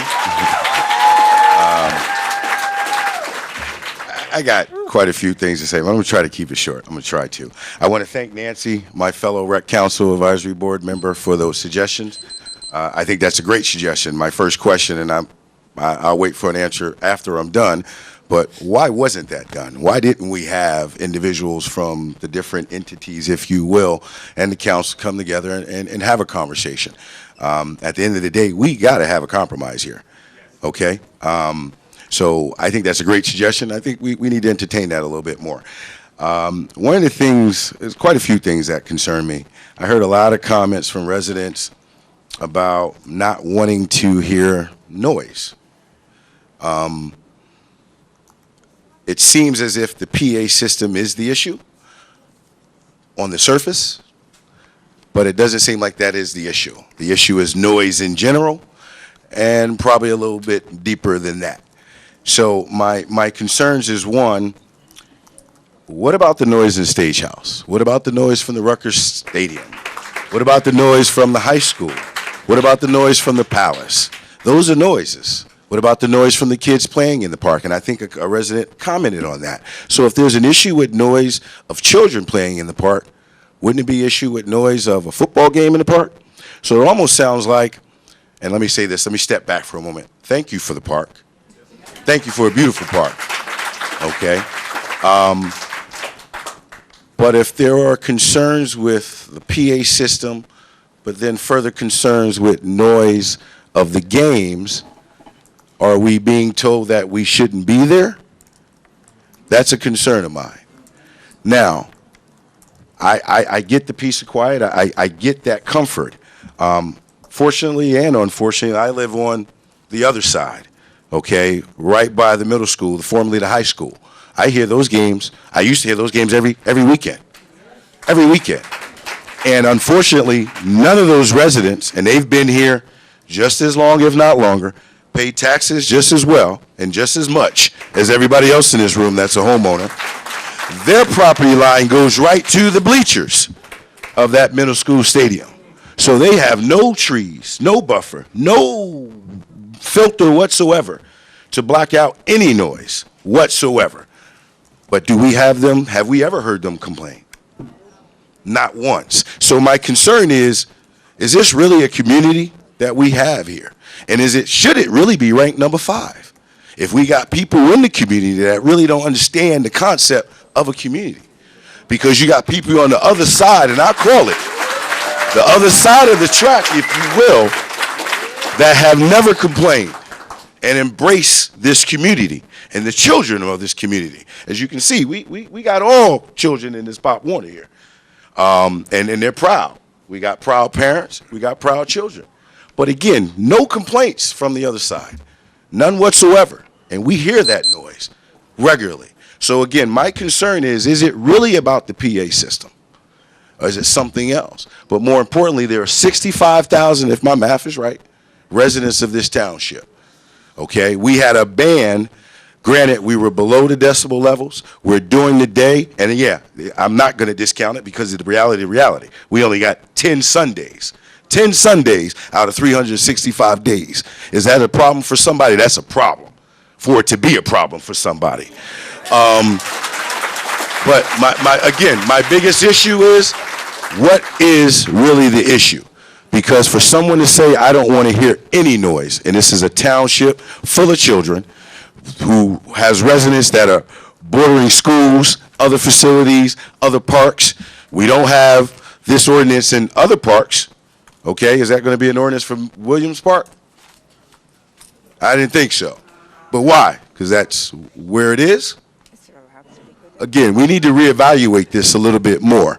Actually, I'm going to end on that note. I thank you for your time, and I really think we need to reconsider this. I'll be the first one on that committee if we need to come to have some discussions and have a compromise here, because at the end of the day, yes, you do need a PA system at a football game. It's not a football game without one. Thank you.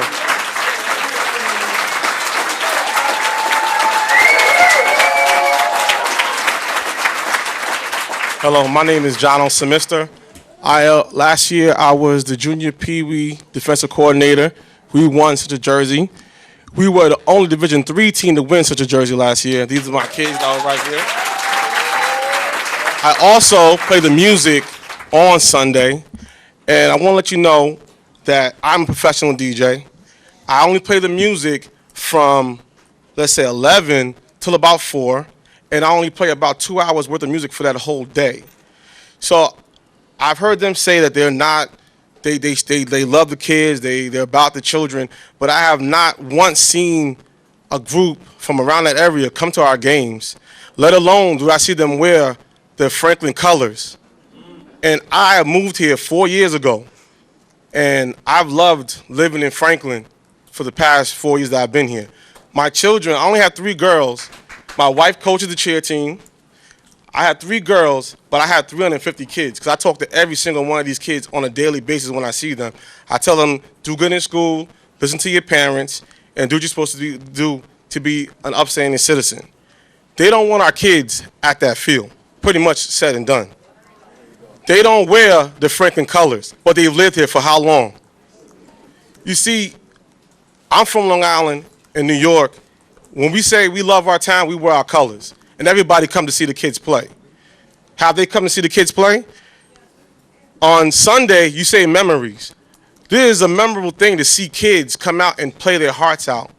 Sometimes we lose, sometimes we win. But for the most part, we win. We have a bunch of teams going to the championships and playoffs this season. I love all these kids.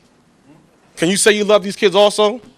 You guys do not come to the games, but you complain about the sound for only 2 hours out of a Sunday. That's understandable. I don't understand how you can say you about the children, but you can't stand 2 hours. That's all I have to say. Okay, thank you.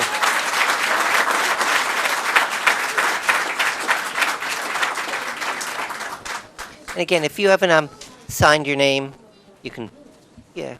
Actually, you can bring that over. Maybe they can pass it on down their line. Might be efficient that way. Thanks. Ready? Okay, yeah. Okay, Okay, thanks. my name is Dorothy Cruz, Dorothy C. Cruz, 33 Holly Street. I was here when they gave a presentation on the sound system, and I was very distressed when I heard people say they'd rather hear crickets and frogs in their backyard than to listen to the sound system. And I've been here since 1992. I was born and raised in Belleville, New Jersey. In the time that I was raised, it was kind of rural. We had a sound system at every football game. I was on the color guard, so I was on the field. It was really important at that point. I have gone through East Orange, New Jersey before coming here. When I moved here, I didn't plan on moving to anywhere. I was fine where I was.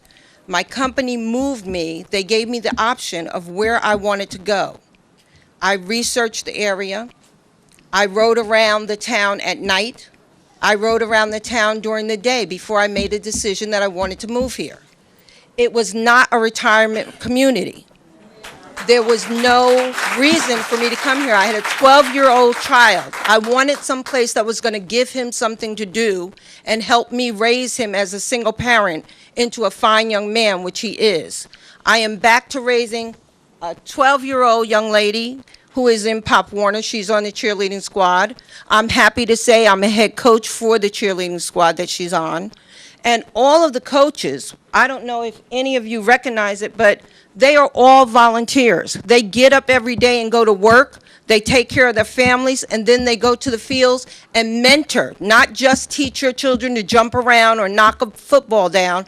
They mentor children, and it's open to everybody in Franklin. The children that I've touched in the past 3 years, all of them recognize me. I believe a village raises children. I love peace and quiet, and since being here in 1992, there used to be a Renaissance Festival where some of these houses are. There was a lot of land where you could ride through and see the deer on the weekend. I don't have to ride through because the building has run the deer over to where we live. If there was a problem with tranquility in the environment, we should have stopped building houses. Then we would have more green space. But you can't stand in the way of progress. This is part of progress. We need the sound system to go along with the park. If it wasn't for Trenton having a sound system, my girls wouldn't have gotten to practice this weekend in front of an audience for the competition on Saturday. We're going to Trenton and we're going against good teams that get to practice all the time. Apart from that, it's embarrassing when you go to another town and they have a sound system and everybody is supporting the children in the community. I don't have much more to say except that obviously I'm for the sound system. Okay, thank you.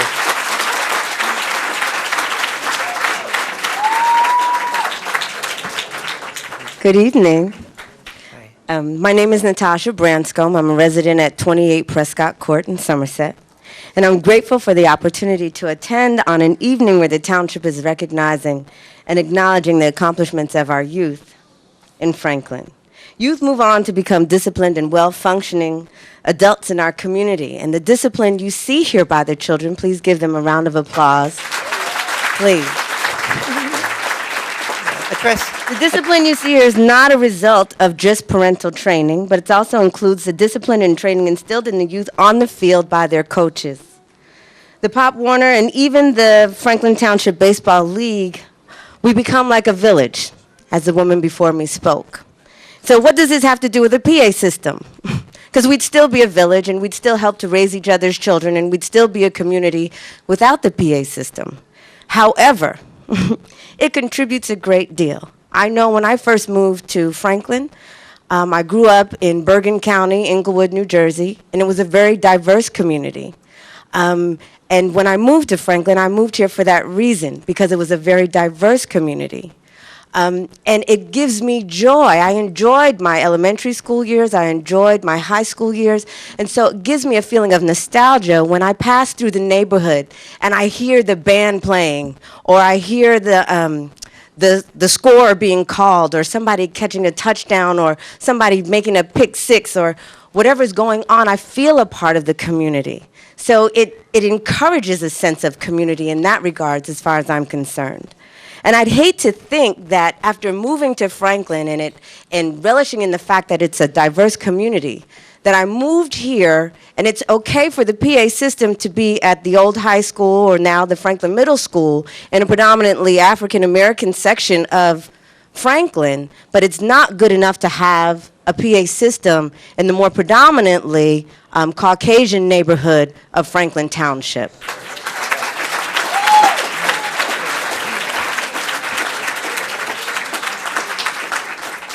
There was a woman who spoke earlier, and she said that, you know, we played sports and we grew up, her children grew up without a PA system, and they played sports. But we also, many of us, not my generation, but many of you perhaps grew up without TVs, or grew up without video game consoles, or grew up without a DVD or a DVR. But we have them today because they make the quality of life that much better. And so the quality of the game is that much better when we have the PA system. The children are highly motivated to hear their names, so they play harder. They're more motivated. And the parents, as the gentleman spoke earlier, have a sense of accomplishment as well to hear their child's name. And I know being a part of the community and getting to know not only the children, because I've heard their number and their name called when they make an awesome play, but I've gotten to know other parents and have built more of a community in that regards as well. So if it weren't for the PA system, I wouldn't know many of the children today. And as a public school educator, that is my #1 priority, the children. Okay, thank you.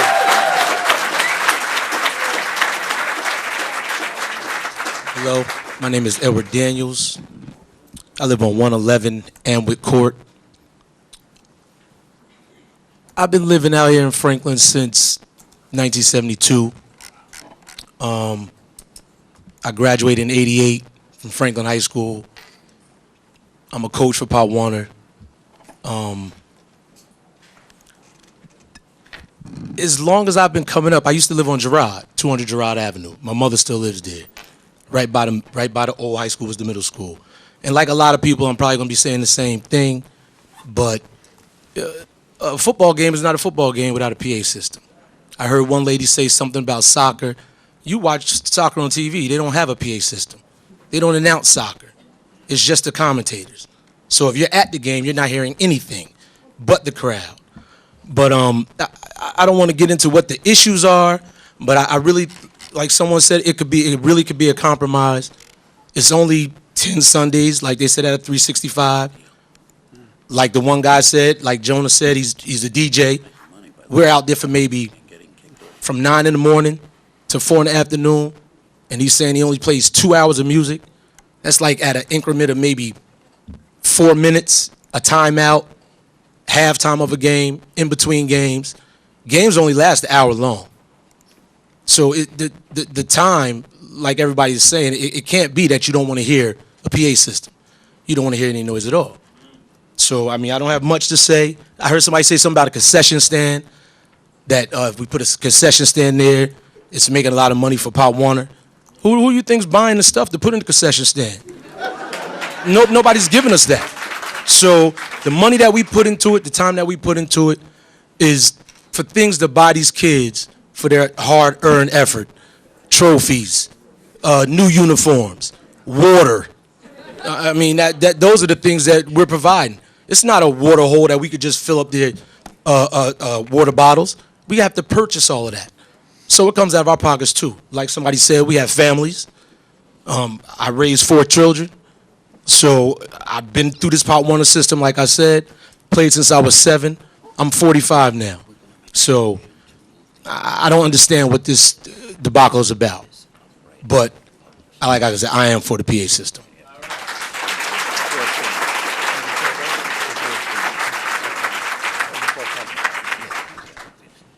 Hi, my name is Maria Aquino. I live at 34 Rupert Drive. And I, just like a lot of people here, pay a lot of taxes in this township, okay? I've been living in Franklin Township since 1985. My kids grew up in sports, and we went to many games and heard a lot of PA systems and a lot of joy and laughter. And I'm very proud to see the new field that we had. I was so proud of my township.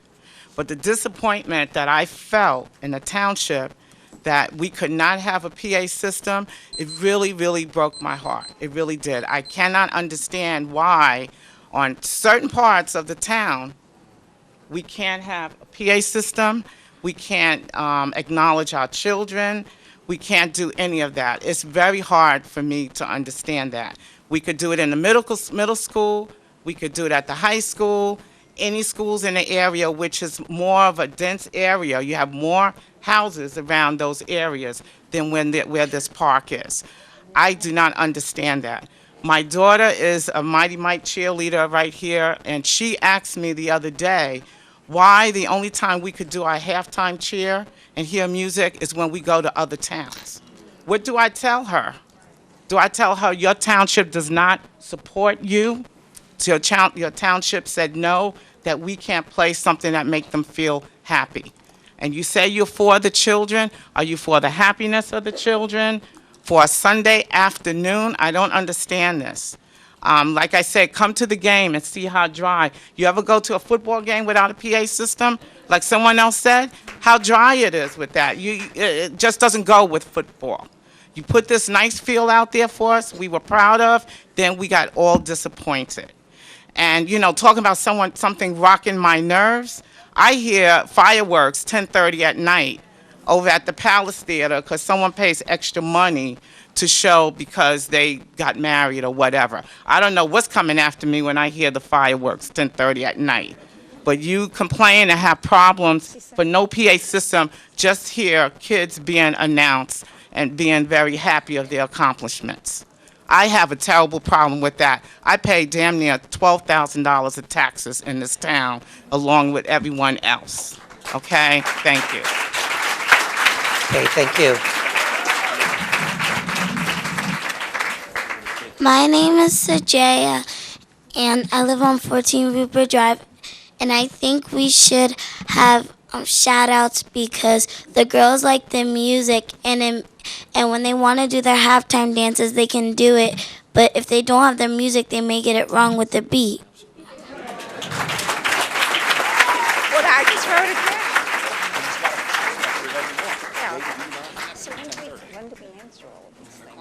Hi, everybody. Hi. My name is Gavin Winnicky. I live on 34 Wilson Road. I'm a second generation living in a house that my grandfather built on the corner of Wilson and Amwell Road.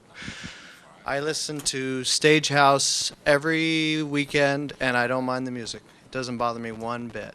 But ultimately, like the lady said before, that's a want, not a need. And secondly, I grew up in this town for about 37 years. I've lived here 50% of my life. Half my life I've spent in California. When I was a kid, I could stand out on Amwell Road and a car wouldn't come by for an hour. Now, you step out on Amwell Road, you're dead meat. To these people over here, things change, everybody gets busier, and everything gets louder. That's the way it is. So if you didn't want to be here 10 years ago, you shouldn't be here now. Ultimately, have a nice day. Okay, thank you.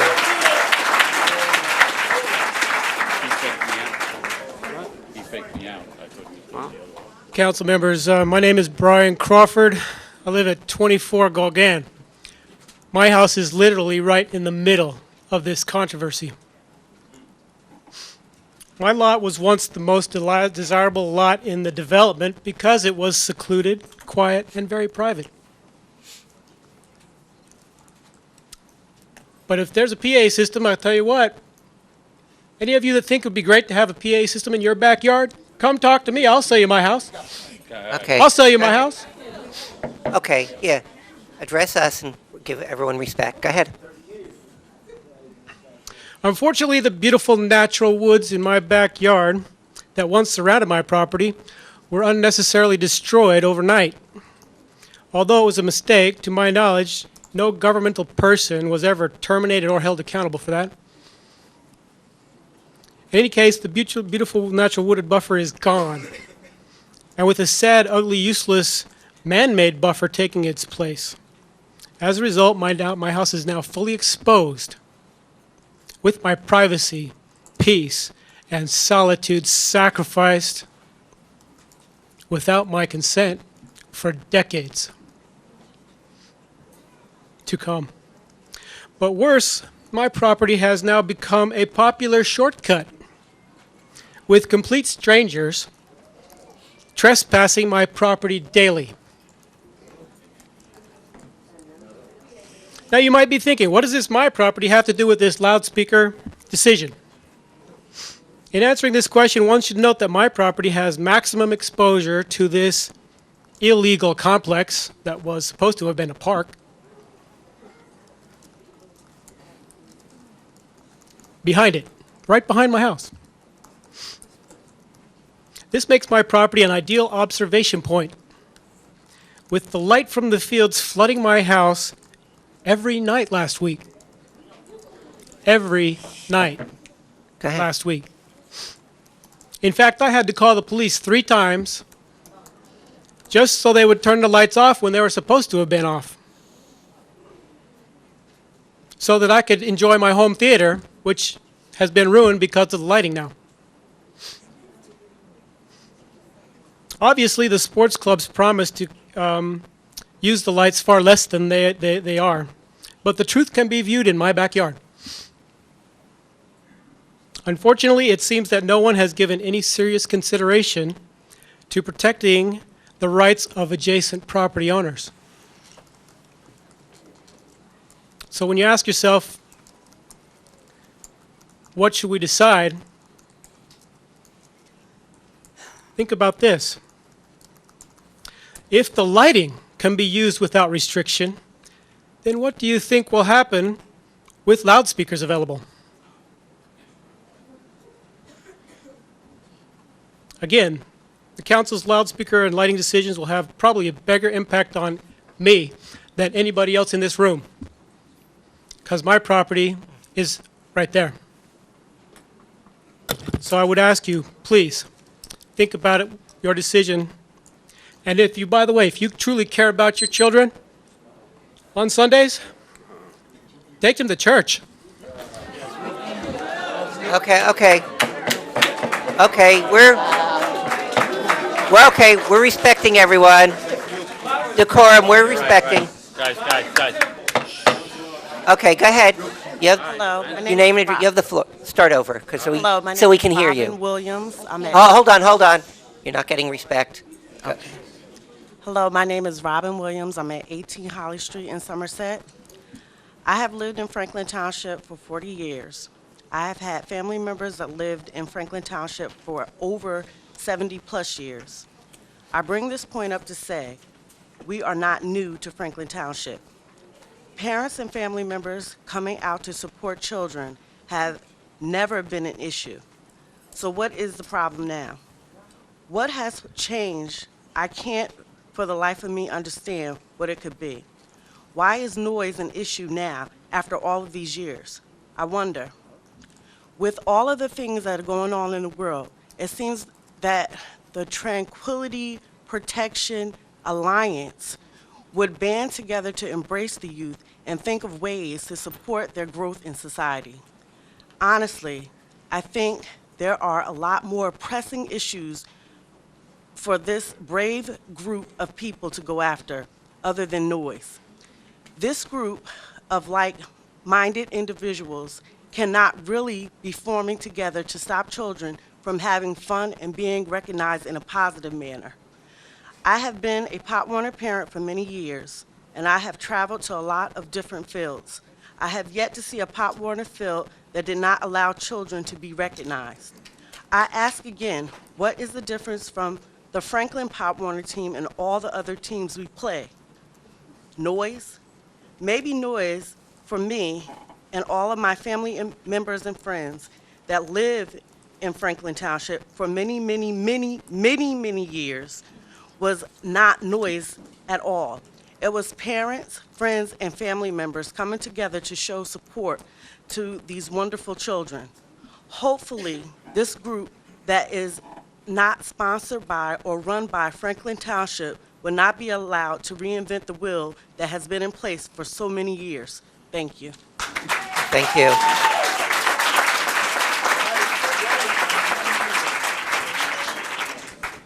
Hello, my name is Dory Gardner. I live on 6 Freeman Road.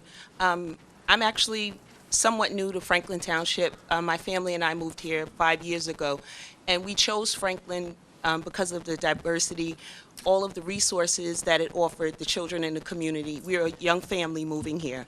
I just want to address some of the people that have an issue with the noise. When you purchase a home, you purchase into a community. You don't purchase on a block or a lot of land. If you wanted to live like that, you should actually live off the grid or find another rural community.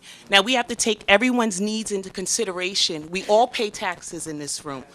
And it's unreasonable to think that 10 Sundays has a compounding effect on the value of your property and your peace and tranquility. Those are underlying issues. If 10 Sundays can mess up your tranquility, then there are other issues that are going on there. And you should be brave enough and bold enough to admit it. I also would like to address the issue of having experts. You know, people like to throw around statistics. Statistics mean nothing if they don't directly relate to the facts. So you had an expert come and say, you know, the gentleman that spoke first spoke about the noise and the effects of noise and noise at a high volume. I'm sure 10 Sundays is not a compounding effect to affect the noise issue or cause any sort of damage to anyone. So I just, you know, I really wanted to think, you know, this issue that we're having is so unreasonable. You know, when we first joined Pop Warner, you know, we went to other towns, you know, some wealthier, some not as wealthy. They pretty much all had sports complexes. They've had PA systems. They've had so much, and it's, you know, it brought so much pride to me and my family to have that new stadium. You know, that we have something in our community for the children in our community. And I just, you know, want the people on Demont Lane to realize you live in a community. You don't live on a block. You don't live on a lot of land. You know, and you have to take the consideration of everyone in the community. Thank you. Okay, thank you.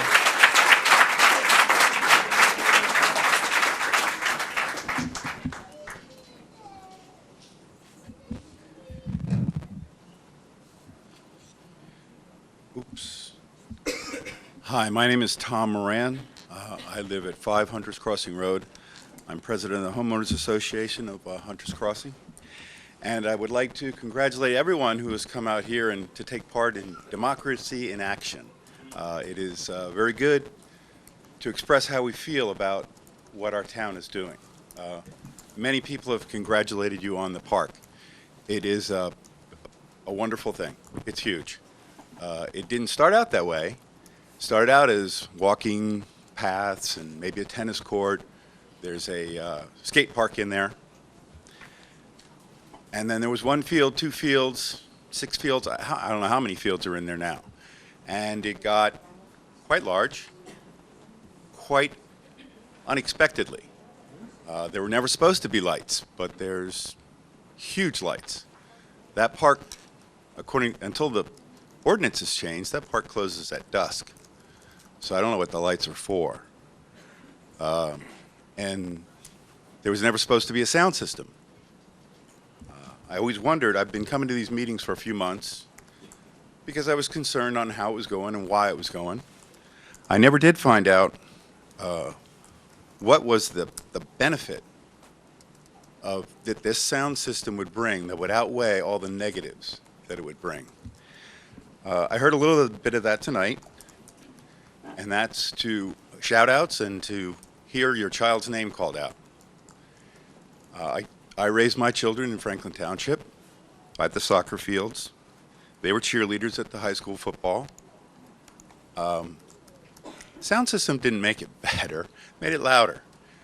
The park is going to be used by kids, and those kids are doing a great job taking advantage of that park.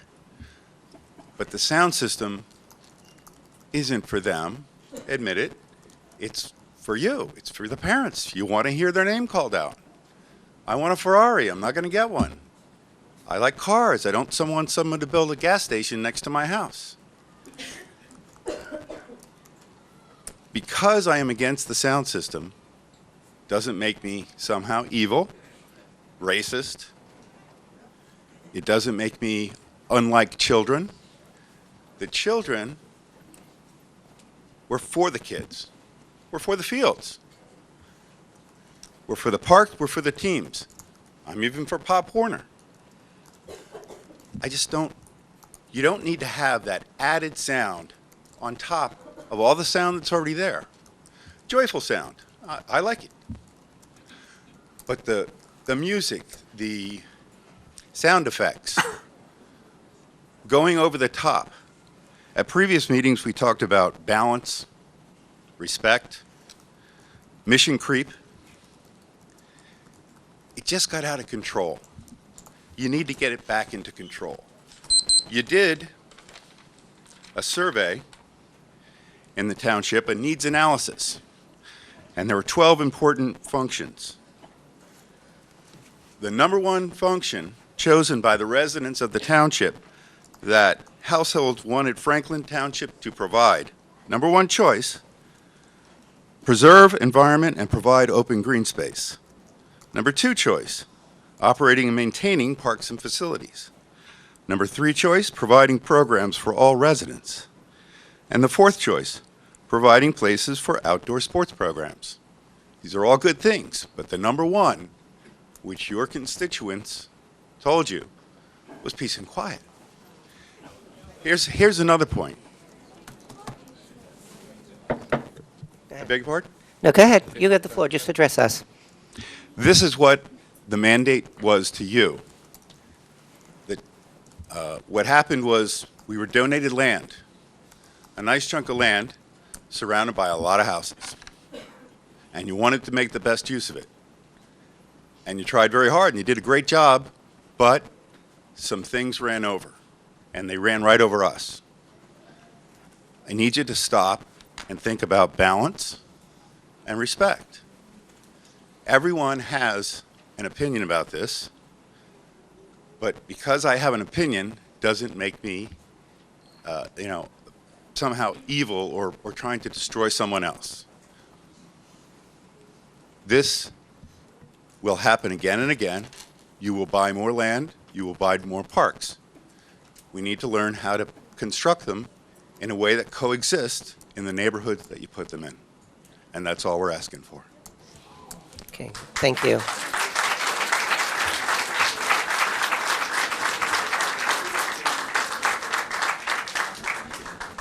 Good evening, everyone. How are you? Good. I'm Sonia Presley Hyman, and I reside at 21 King Road in Somerset, New Jersey. First and foremost, and I want to address every single individual that's in this room. Okay, yeah, address us, go ahead. But you too. But I do want to stress, and I will reiterate, every individual in this room. Our children are our number one priority. I'm sure each and every one of you sitting on this council board have children, grandchildren, nieces, nephews, friends that are involved in activities, extracurricular activities. We are building champions. And when I say champions, I mean champions on the field and off the field. We instill in them the importance of education, and then what they do in turn is they produce that on the field. Now, with the system, it's not just for parents. It's not just for the children, but it's for them to understand and for them to know what they're doing and how they are on that field, when they're on that gridiron, when they're doing what their coaches and even what their mentors and the teachers have instilled in them, they're producing that on the field. And when they do that, you have to understand how that makes a child feel. What we all need to do as adults is to understand how to listen to our children. Regardless of the adults standing up here, listen to their voices. Listen to their hearts. Listen to what they need. It's not a want, it's a need, it's a necessity. When we're on that field and when they're on that field, they come out there and they would love to hear their name. Yes. If someone makes a touchdown, they're going to say, such and such made a touchdown, such and such made a block. If someone gets hurt, they're going to show the respect and bow down and get on a bended knee for that other team. They will do that on the PA system. When our cheerleaders get out there during halftime, they have every right to showcase their God-given talents, just like the football players do. And they need a PA system. So it's not just for show. It's not to be braggadocious for the parents. But yes, we are proud. And I will reiterate that because I'm a proud Warrior mommy. First, I was a proud Pop Warner cheerleader. Then I was a proud varsity Franklin High School cheerleader. And I've worked with these children and young adults through my previous business in this community, and even now so. And now I'm a proud mommy. And I have my 4 sons that are little warriors, and their teammates, because they're all little warriors too. And then you have the little cheerleaders that are lady warriors, that are actually proving themselves, understanding what it takes to go to the next level. Because what you have to understand is when you are a midget cheerleader, you get recruited at the high school level to start to try out for varsity cheerleading. So I ask each and every one of you to take into consideration that you have children or grandchildren, and you would like to see them excel on the field wherever you reside, if you do not reside in Franklin Township. So what we're asking is that you just provide a PA system for our children and to listen to them. Not just the parents that are coming before you to state which each individual has a right to their opinion, but first and foremost is to listen to our children. They are our future. And like I said in the beginning, we are building champions off the field and on the field. And I am definitely for the PA system. And I hope that each and every one of you take into consideration again that we do need, and I repeat, it's a necessity to have a PA system in our location at Middlebush. And it's a beautiful location too. So don't half-step and put something there and not finish it. Okay? Thank you. Okay, thank you.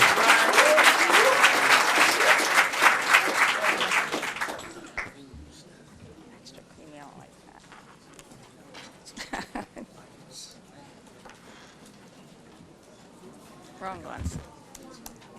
Good evening, Council. You've seen me before. I've been coming, I guess, almost all summer. So I've been voicing my opinion, working within this Yeah. Republican form Your of name and government. address. And my name is Ellen Vastola. I live at 43 Norwich, and I appreciate the time.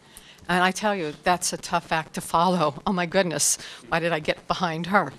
So I will do my best. I am not for the sound system. I would like, you all to consider all of us in the township. And I really have to say, in my coming to these multiple meetings, every 2 weeks, week after week, month after month, I'm really shocked tonight and I guess saddened to see the polarization of our community. It is so polarized over a sound system. And I would like to see only a few people have mentioned compromise. We are so polarized and at opposite ends. Yes, those of us who live close, we live close. And I think a lot of people are coming from other parts of the township to use this wonderful park. So we live here. I've been living here since '86. I chose Franklin. I'm a proud, taxpayer, resident.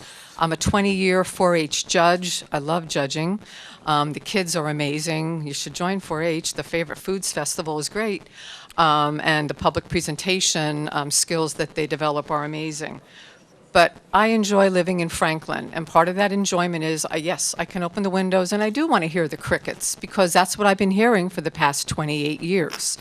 I would like to maintain that quality of life, but I am not adverse to sitting down with people and finding balance. I believe in balance. I think we all should be sensitive to each other and respect each other. I'm not hearing that in here tonight. I'm not.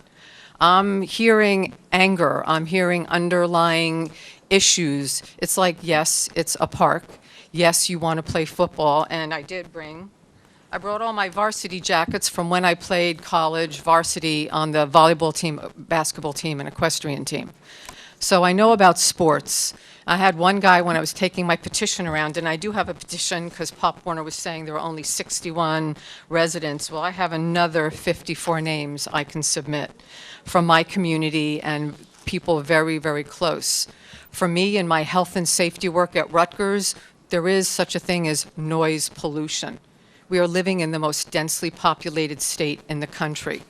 We do need to be sensitive to each other, to noise, and we need to talk to each other and find that middle ground, maybe not where everybody is 100% happy, but where everybody can go, I can live with this. And that's what I'm not hearing tonight. I'm not hearing compromise. I'm hearing my way or the highway.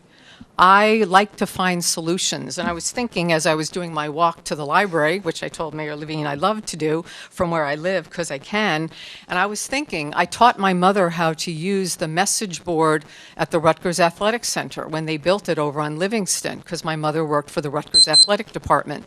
And I got to know all the coaches, and I got to go to all the games. I've been, in the stadium many, many times. They have a message board.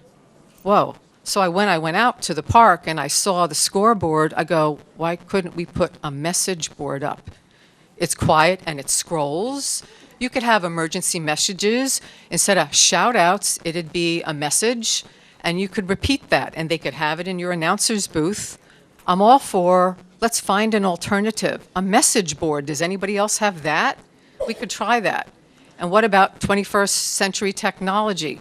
I admit, I have a dumb phone, and I like it. I see a lot of smartphones in the audience. Let's plug in to the internet and have some 21st century apps where you can plug in directly, hear all the play-by-plays. Because let me tell you, I like to go to a football game. I've been going out to the park. I haven't been seeing a lot of parents out there lately. Must be the end of the season. But I think it would be very nice to plug into your own phone, and you can hear what you want when you want, and it's not intrusive to anyone else. We live in a very densely populated area, and yes, things are changing. So how can we be sensitive to each other and show respect?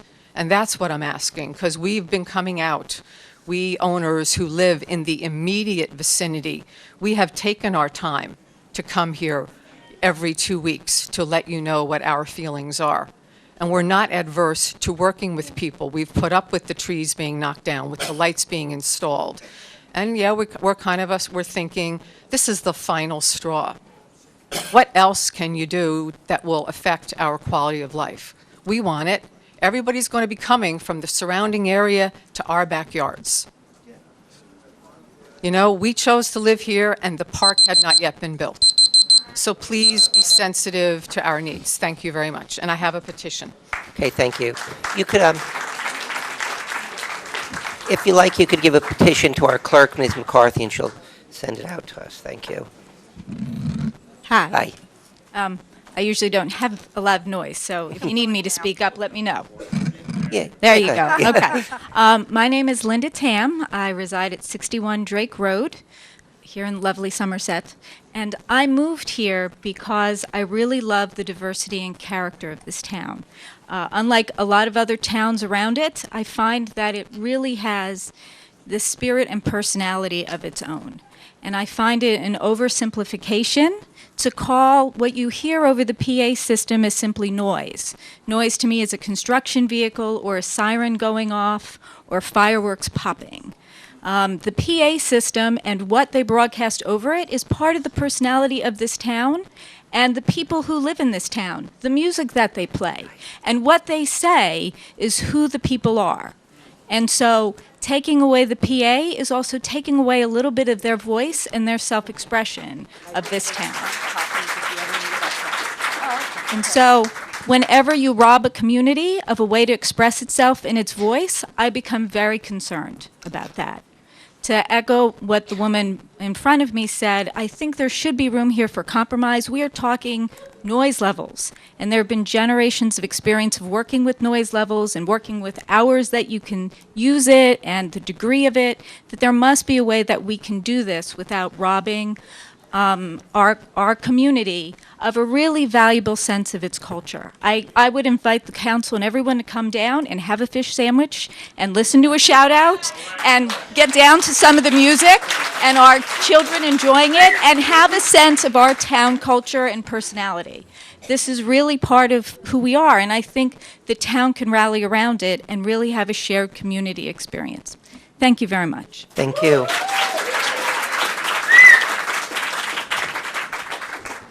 Hi, my name is Tawana Cotton, and I'm here to represent these 4 young ladies who had a passion to say something tonight. I was not coming up, but I'm just here to support them, just so you guys know.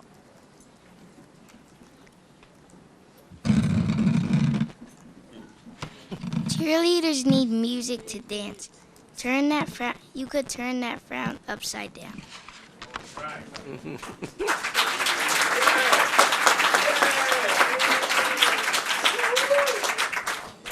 Our voice matter too.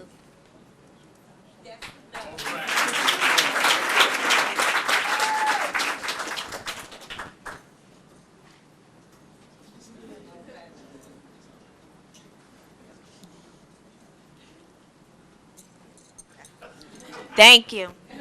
Thank you.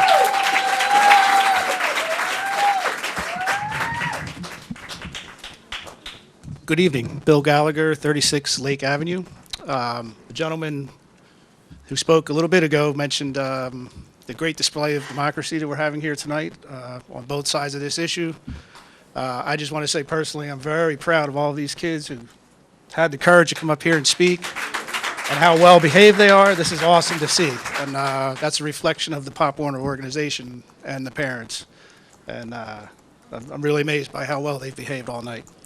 So I want to start off, first of all, by saying that I'm the co-president of the Franklin Township Soccer Club. We thank you, the council, for everything that you've done to get Middlebush Park along the way. Obviously, it's not complete yet. And we thank you for your continuing efforts in completing the needs assessment recommendations that were done, or working on those needs assessment recommendations. We appreciate you continuing that work.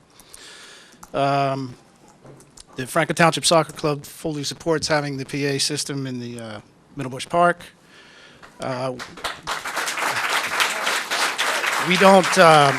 We don't announce games.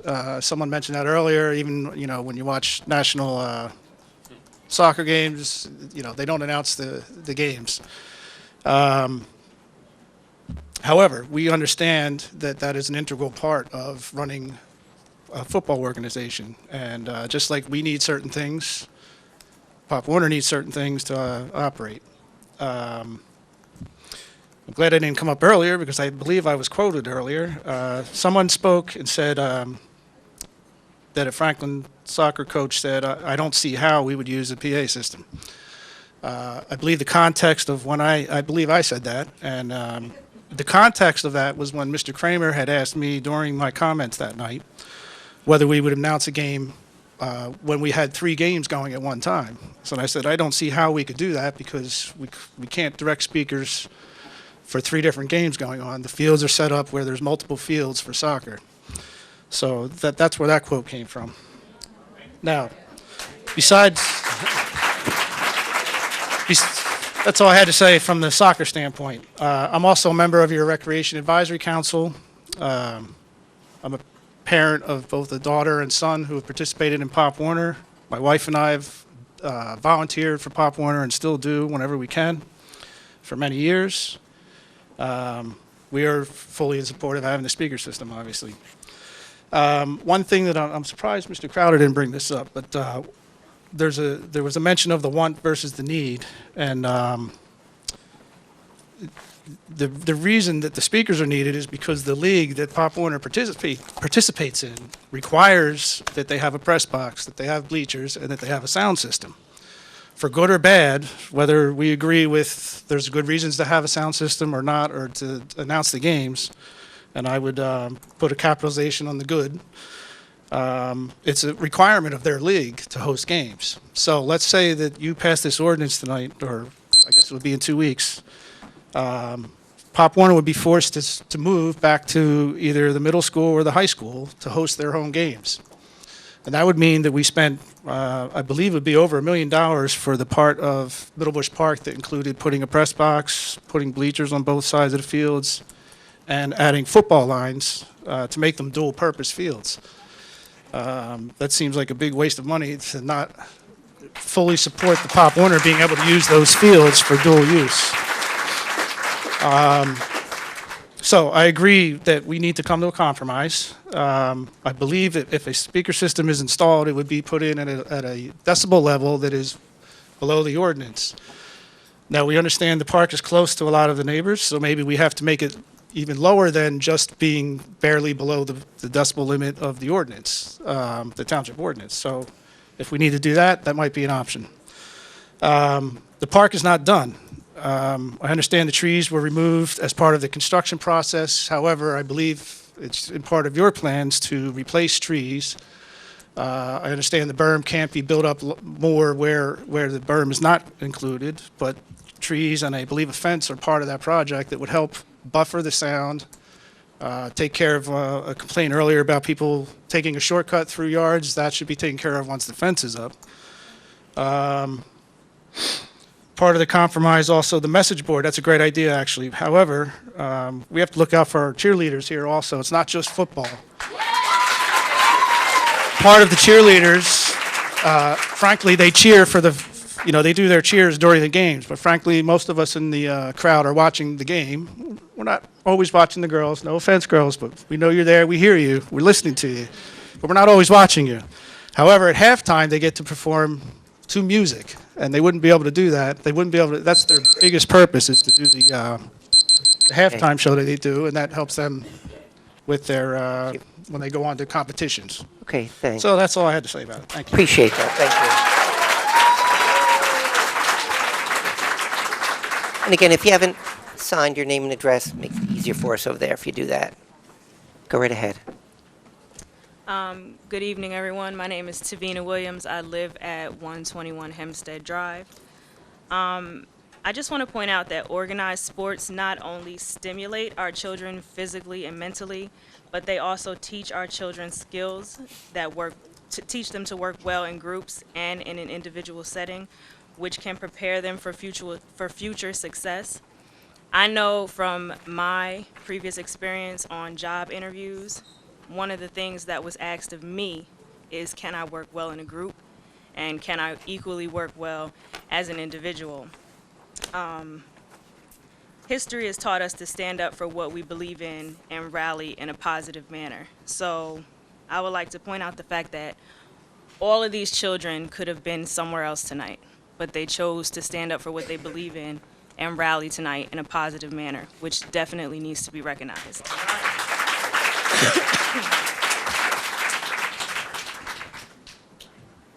What better way to show these children that we support them other than to grant them the opportunity to utilize the PA system, which technically is used in all sporting events for commentating purposes.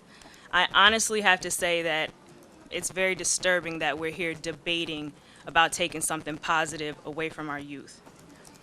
We need to take a step back and realize that these children have chosen to do something with their spare time that's positive versus being in the streets or playing video games all day. We as a community have a responsibility to show our youth a positive support system, and we can start by allowing them to use the PA system. Hello, my name is Taviana Johnson, and I live in 121 Hempstead Drive. I am supporting the PA system. If a football player gets hurt and they hear their name on the PA system, they get courage to get up and keep going. We're in support of the PA system.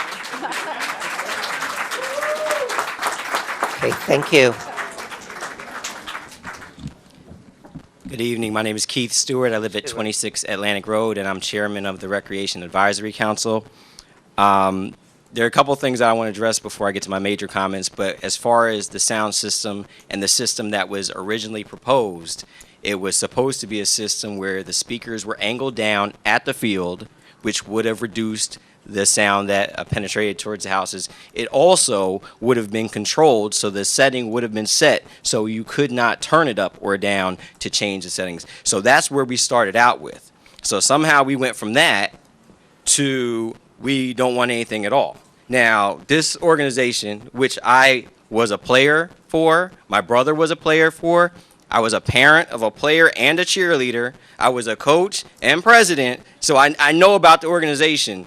This organization had speakers and a sound system last year, and there were no complaints. And all of a sudden, this year, there are complaints.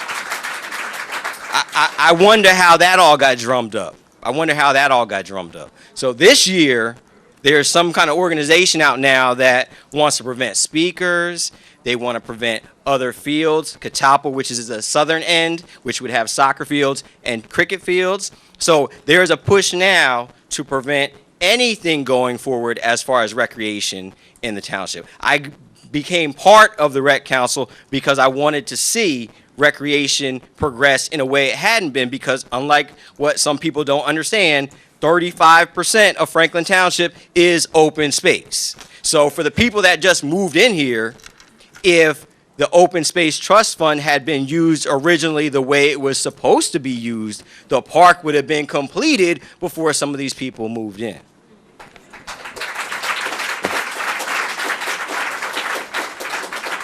So when it comes to noise, there's all kinds of noise in Franklin Township. We talk about community and all the things that go with a community. With a community comes noise.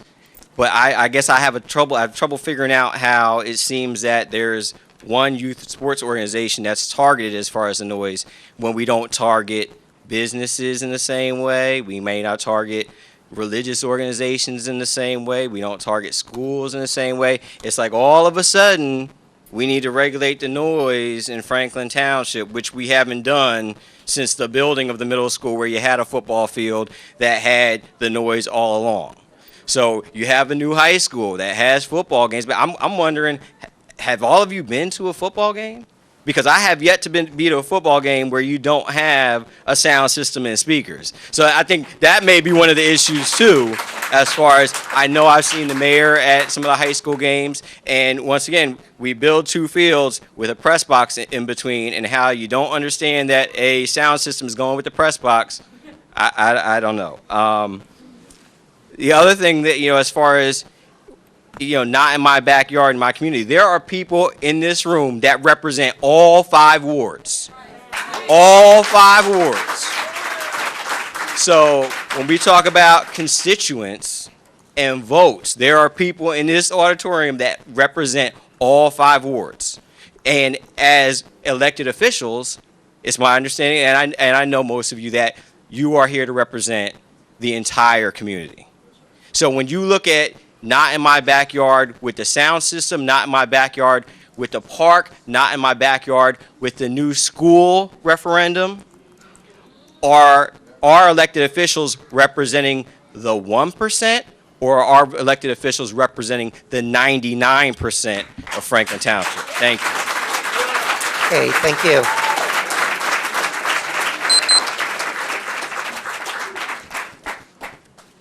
Hello, I'm John Frone, 326 Schilling Drive. I love sports, and I'm an avid football fan. I can't get enough of it.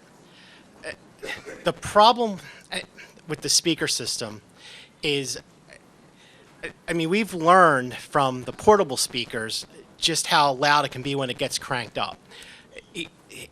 The portable speakers wasn't even on the table until a few weeks ago in September, when Councilman Wright was doing the shout-outs all day, and we heard the disco music. We're like, wow, we need to bring up portable speakers. We weren't even realizing that it was, you know, not just the permanent speakers we had to worry about, but it was the portable ones that were disruptive as well. Now, the only valid argument I've heard for speakers so far is the cheerleaders, and I can understand that they need music to do their routines, and that makes sense. But I don't know how you find a compromise when the portable speakers were getting cranked up. So, you know, when the guy was here doing the sound study, he was talking about 45 decibels at the property line. But we know already that one day it was over 50 that we were hearing. So, I mean, I don't know what the total solution is to make everybody happy, but a sound system is disruptive. That's all I have. Okay, thank you.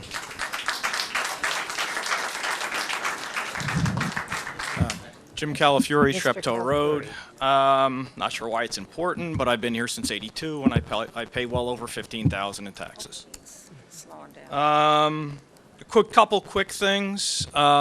If the one person who wanted it to attract more games kind of blows the 10 Sundays thing out of the water. Secondly, the expert that was here, when I questioned him, admitted that the levels and system he was recommending, that if people on the far ends of the stadium, the seats, were just having a simple conversation, they might not be able to hear the announcements. The other thing is that at previous meeting, council members had said it would only be announcing, no music. So I'm not sure where the compromise comes. But anyway, I'm hearing a lot about community. But other than the obviously misadvised comment about church on Sundays, the non-speaker side hasn't cast many aspersions, while the non-speakers have been accused of being horrible neighbors, misanthropes, and racists. Not having speakers was called by one person ludicrous and reprehensible. Not having speakers has been equated with mass quittings of the sports, complete destruction of sports, crime, and death. I played football from the age of 9 in Pop Warner, baseball, Little League. I played all through junior high. I played all through high school. Never had a sound system. My parents followed everything fine. They volunteered for Pop Warner. They did everything. They played, they heard, and they knew what was going on fine. Cheerleaders didn't seem to have less enthusiasm. Players didn't mope around the field and not try. Seemed to be no problem with safety, medical. I broke my arm, got taken care of. It's still on my body. Equating a speaker system with self-esteem, to me, seems ludicrous and reprehensible.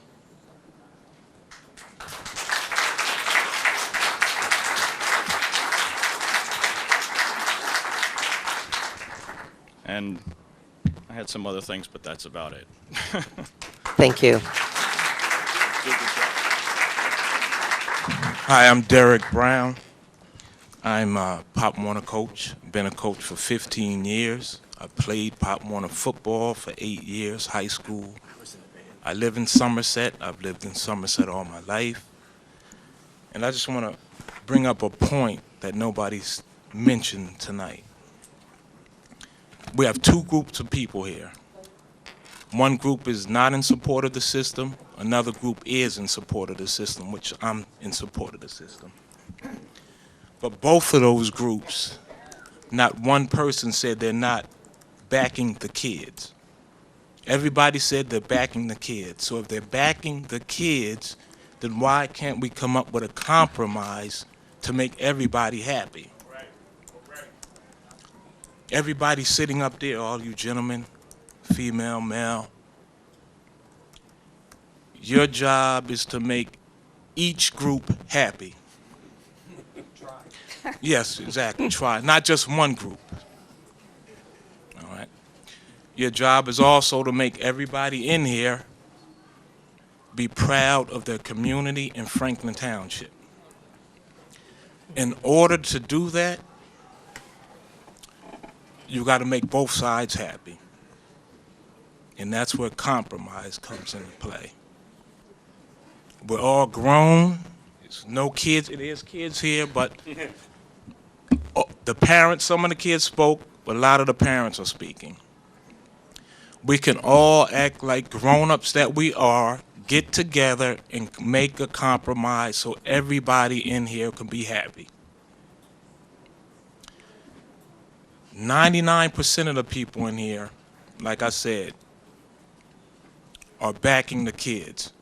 And I say 99% because the 1% was the guy that supported us to bring our kids to church, but he didn't support us to bring them to the field and have a PA system.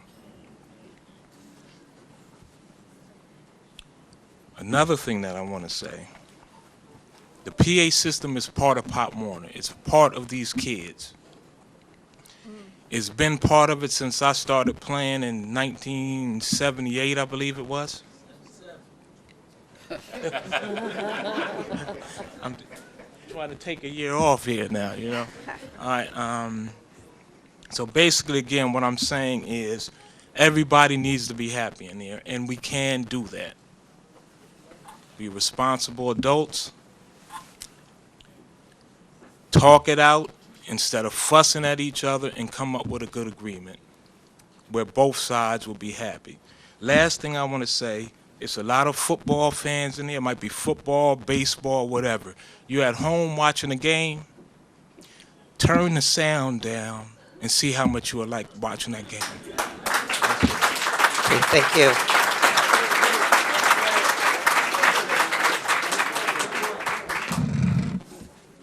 My name is Ruth Ball. I live at 19 Barclay Court. I've been coming to these meetings because of this issue for the last few months. I have to admit that prior to that, I haven't been coming to these meetings, so I'm very interested in seeing how our democracy works. The first time I came for one of these discussions, I asked what were the benefits of the PA system because I haven't played team sports. I don't have children who are on teams, and there was really no one in the audience who could give me the answer to that. So what I want to say is, first of all, thank you so much for explaining it to me because now I think I understand a little more what it's about. So I appreciate that people who are for the PA system came out in such numbers. I might have missed some meetings, but this is the first time that I get it. So I do appreciate that. I think that we do have to have some sort of compromise. The people who live in the area, and I'm one of them, our concern is that we feel that once the PA system is there, people will be playing it a lot, and not just the 10 Sundays, and not just for the 2 hours. So I think that there really is a compromise here if we can work out what the limited amount of time is so that people can have some of their private, quiet, but in addition, have the PA in the game. The other thing I want to mention is, from a process point of view, I probably don't understand how this council stuff works well enough, but it would have been a lot better if, when we started these discussions back in May, there was a group brought together to discuss this, rather than having The people who don't want the PA system show up at every meeting. It was very, very emotional. Now we have a great turnout from the other side. It should never have come to this. We could have worked this out with people who care about compromise and care about Franklin Township. So in the future, people talked about other parks opening up. I would really implore you to work and get some people who want to work in a small group, work things out so that we don't have these issues and people get stressed out. Thank you very much. Okay, thank you.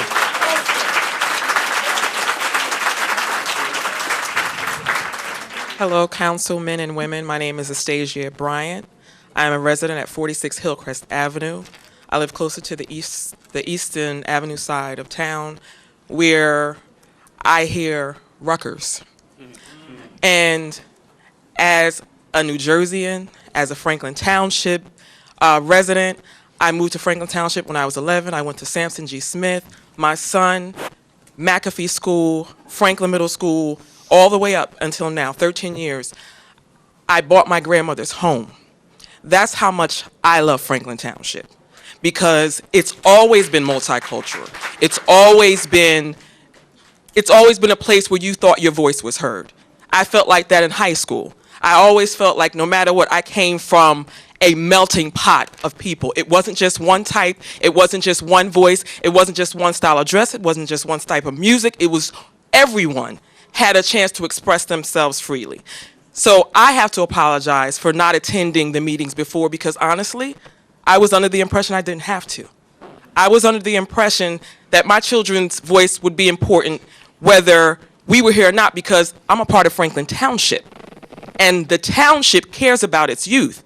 And they would never come to this where we have to sit here and go back and forth like it didn't matter. I was under the impression that this would never have gotten this far.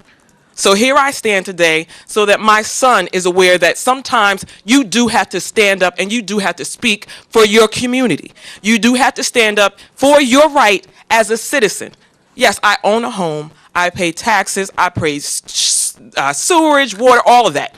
I do it. I work hard. Then I have to make sure my son gets to practice. And then I have to go to the games. And between me and my husband, we have very little time for ourselves. But as a parent, as a taxpayer, as part of a community, that's what you do. That's what a community is made of. Hardworking people who do deserve peace and quiet, but also deserve to have fun with their families in one park or the other.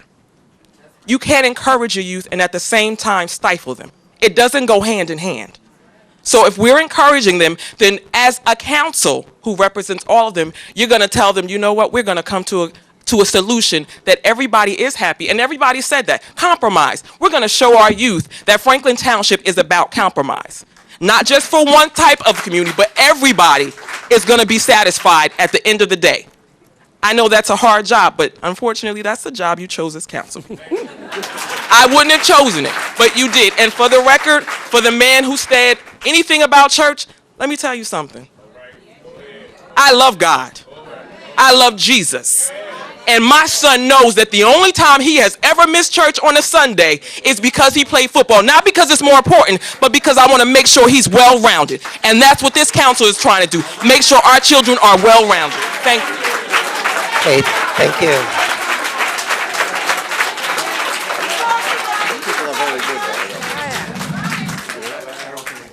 Hi, my name is Stephanie Coleman. I live at 33 Patton Drive. How boring would it be without noise? For us kids to work hard in school and have all their homework done and all their projects on date, it puts a lot of responsibility on us, especially when it's all at one time. And when we come to a moment where it's our moment and it to be snatched away, it really hurts. I get warm fuzzies just for having a pep rally at school, and having a warm fuzzy anywhere else makes it special. And having an announcement for me and fellow teammates makes me work harder. Even when they play the music on the PA system, it motivates me, so therefore I am for the PA system. Okay, thank you. Okay. Anyone who would like to speak and hasn't spoken before, you can certainly get in line, and then also remember to sign in so we know who you are. Thanks. Good evening, council members and everybody present. I'm Roma Malkana I live at 3 Gorgan Way. I'm on the far side of Gorgan that is probably a lot less affected by what's happening out there. I would like to thank the council first because I've been attending pretty much every meeting through this summer. And you've heard me speak, you've heard a lot of people speak, and I will not try to use these 5 minutes to repeat all the concerns and issues that we presented to you during these last 4 or 5 months. I would like to just try to respond today to what's being said today because we haven't had these children and these parents here all through these meetings through the last 5 months that we've been coming to. I want them to know that I have 4 children, and I want them to know that I love children. I would have had 6 if I could. I'm all for sports and healthy activities for the children, but at the same time, I feel it's very important to make sure that what we or our children are doing does not negatively affect those around them. That's what I have taught my children who are between the ages of 27 and 42 now. And they're all well-bred, well-educated, well-rounded citizens of this country. I would like to respond that this should not be a racial issue, not in the minds of the people for the speakers and not in the minds of the people against the speakers or in the minds of the council members. We are all American citizens, and we all have our rights. You have your rights and we have our rights too. And unfortunately, the council is between a rock and a hard place right now. So I do sympathize, I do appreciate your position, but we all have to understand that everybody's needs are important and need to be addressed, not wants. The operative word here is needs. And I don't see how loudspeakers are a necessity for the children to enjoy a game. My kids grew up playing sports without any sound system, and they did just great. I'd also like to add, before my time is up, that I don't understand how statements about somebody committing suicide or somebody having a shooting at all has any relevance to the issue of the sound system in the Middlebush Park, which I believe has actually become Middlebush Sports Complex. That we have to deal with these changes, yes, and we are willing to deal with them, but not beyond the point where they are necessary. Thank you very much. Thank you.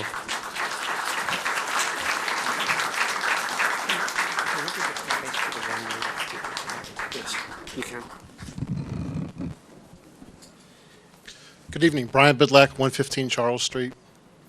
I've been partaking in these conversations for the last 6 months here before council, so I'm not going to repeat what I've said in the past. I've made my my opinions and wants. You know, my position on this on the speaker is known. I'm not for the speaker system. I also wanted to just set a couple of things straight here as far as the speakers that have been used in the past. Several weeks ago, on a Sunday morning, the volumes were at such a level that I could hear the speakers inside my home over top of a conversation with my family. So I had no choice but to call the police and to have them come out and test the sound to see if it was within the acceptable limits. At that time, I was told that the piece of equipment that measures the sound was being serviced and could not be used that day. So we never got a true reading the day that I actually called and requested relief. The following weekend, I I got a knock on my door on a Sunday morning about 9 o'clock from a police officer and someone from the health department, I believe. And they had a noise meter and they asked if they could go out to my rear yard and take some noise readings. I said, sure, no problem, fine. They went out there and they took their noise readings. I've been told that the speaker system was on that morning. I couldn't hear it. If it was on, I couldn't hear it. So what I guess what I'm saying to that end is if something, I live within 75 feet of these fields. If I can't hear something, I don't have a problem with it. Okay? I'm a reasonable person. I don't want to be up here. I don't want to complain. I don't want to take away anybody's rights or anybody's use of the fields in a public entity. But if I have to call the police on a Sunday morning at 9 o'clock because I can hear something over top of a conversation inside my house on a Sunday morning, I don't think that's reasonable. I don't think that's something that I should have to put up with as a resident here in town. So I've heard the conversation of compromise. Well, if a compromise means that I don't have to call the police on a Sunday morning at 9 o'clock, I'll partake in that conversation, okay? And I'd like to be part of that. I'm opposed to the speakers, but if the majority rules here, then I at least want to have a say in it. Thank you. Okay, thank you. It's Mr. Maggio. Hi. Council, Mayor, Mr. Mayor, I'm Bob Maggio. I'm in Cedar Brook Drive. There's been a lot of talk here about noise levels and community partake in. I wish I were a little more prepared, but I've been listening to a lot of arguments one way and the other. I live behind Sampson G. Smith School. I hear all the soccer, so I know what noise is all about. So I know what the people of Charles and Gauguin and Schilling and all the townhouses that are around there. There have been many people that have come out to speak about the noise, and it does. The noise has increased over the years, and it seems to have been concentrated in the more populous areas. I have something here that I just wanted to mention. It was from October 9th. The title of this is Somerset County and Franklin Township announced Trap Rock Quarry open space acquisition. Okay. What this is says Franklin Township has agreed to contribute 10% of the $5.1 million purchase price to the county. In quote here, it says, "This is our most significant open space acquisition this year. This property preserves not only acreage, but also a haven for numerous animal species that call it home. Animal species that call it home, a haven, preservation. Because this area of Somerset County has been heavily impacted by suburban sprawl, preservation of the property is critical in order to maintain a habitat for animal species. You can do that for animals, but you need to preserve the right for us to live in the quality of life that we deserve in our town.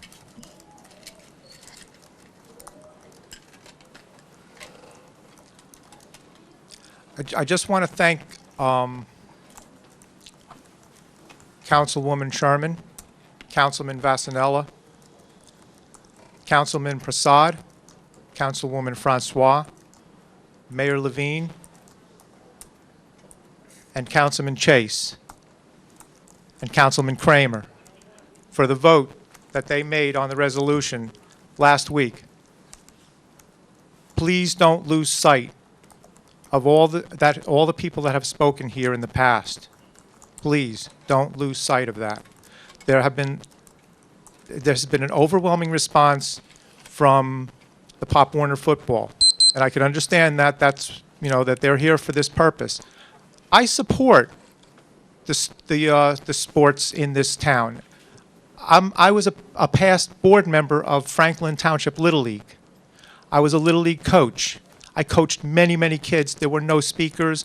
The kids, it was all in the coaches and their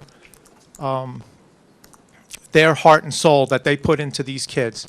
That's what really mattered. No speakers. The speakers don't matter. It's not something that will stop them from playing the game and the beautiful complex that they have. I don't want you to lose sight of that. I've mentioned that you don't live in the area right now. Councilman Regan, I hope that you can consider this. You said you walked the area, but that's not good enough. That's not good enough. You walked it. It's entertainment to walk it. It's entertainment for them when they come to the park. It's not entertainment for the people that are around it. It's not that I'm not for the children. As I said, I was a coach. Right, my kids have gone through the public school system, are in the public school system right now. They're involved in all different activities. And let me tell you, I wear the Franklin colors. I'm there at every activity that they're in, at every, you know what? Go to a robotics competition. Councilman Wright, he recognized the robotics competition. But you go to a robotics competition, it's louder than a football game, but it's not impeding anyone else's quality of life because it's in a gymnasium. I think I've said quite enough that I've wanted to say, but thank you so much for the opportunity to talk to you, and please consider everyone, including the people that haven't come up and spoken and that have spoken in the past and are not here today. Thank you so much. Okay, thank you. If you haven't signed the sheet, you can do so. Anyone else who wants to speak, please line up, or we'll make the presumption everyone's done. Okay, unless you're lying. Go ahead. Hi, Edna Castaneda, 20 Gauguin Way. Just wanted to say definitely thank you to everyone who came out this evening and kind of spoke in regards to their own side. First and foremost, I am part of the group that is against speakers. But with that being said, I feel the need to also emphatically say that we obviously support Pop Warner. We support children. We don't hate children. We want to make sure that it is a community that comes through with compromise. And frankly, I didn't really hear that much of that until I think one of the gentlemen in the green shirt really said, we need to think through of this compromise. Just to give everyone additional background in regards to where this conversation has been coming from, this conversation has been going on for months. It's been months. And Councilwoman Francois, I remember you telling us, I think it was in July, you're like, I don't want to do this to you guys anymore. I don't want you guys here every month having the same conversation over and over and over again. So if we feel really passionate, I wanted to give the other side of this debate that insight in regards to this is where we're coming from. We have been dealing with this for months. This is one meeting that everyone came. I think everyone gave their opinion eloquently, but at the same time, if you had to do this for months and months and months and months and months and months and months and months, it wouldn't be the same effect, and it wouldn't be the same galvanizing debate that we're having today, where it's left and right. It's not like, let's find the middle. It's blue and then this side, and people trying to talk to our side. It shouldn't be like that. It really shouldn't. And I recognize the fact that this conversation probably should have happened months ago with an integrated team, but I just want the Pop Warner team to really recognize the fact of where we're standing. And if the shoe was on the other foot, I think you guys would also feel the same way we feel in regards to feeling. So, can I finish? Are you understanding what I'm saying? Go ahead. Address that. It's just Address I that. mean, be respectful, right? Is what we're trying to teach our kids. Yeah, address. Okay, girl in the blue sweater. I'm talking to you. Look, we're trying to teach our children to be respectful. Yeah, look this way and address us. I am. Go ahead. I'm just saying, if our goal is to teach our children to be respectful, we should be hearing what the people are saying. Thank you. Okay, or be rude, it's fine. So, I mean, again, our goal here was really to think through of a compromise, was what the point I was trying to get to. I know that in previous months' meetings, we had done different recommendations, Wi-Fi solutions was coming through. Again, I think we come to an opportunity where if we could think of a compromise, I think the gentleman here brought up a good point, if it's speakers are loud enough to block his conversation that he's trying to have with his family, that's an issue. And anyone else that would live there would probably have the same issue. I think we have to be, again, respectful of both sides. There's a quality of life here and where we stand. Again, respect for both sides should be our net goal. The council does not have an easy decision. You have to be mindful of everyone. We're not saying one side's right and the other side's wrong. How can we get to a middle ground, and how can we be mindful of everyone's opinion, knowing that everyone's emotional about their opinion, everyone's passionate about their opinion, everyone obviously thinks that what they feel is right. We're human. That's an innate ability that we have as people.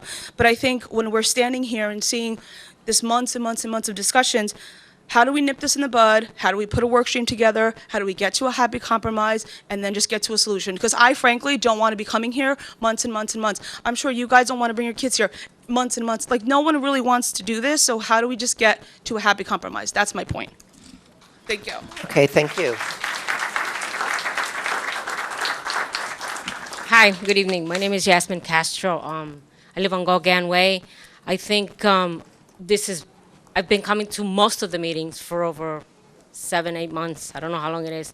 Long story short, this is the first time where I really kind of heard the opposite side. I am obviously against the actual speakers.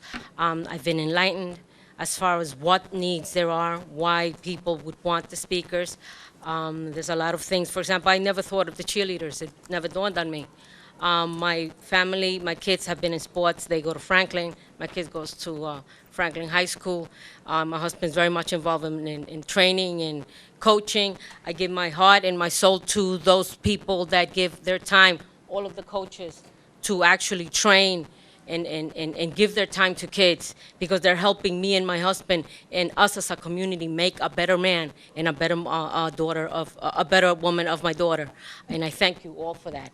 I think one of the things is, in lieu of the fact that we have been coming here for so many months, and now is when we kind of just see both sides, it became a black and white issue, which I resent.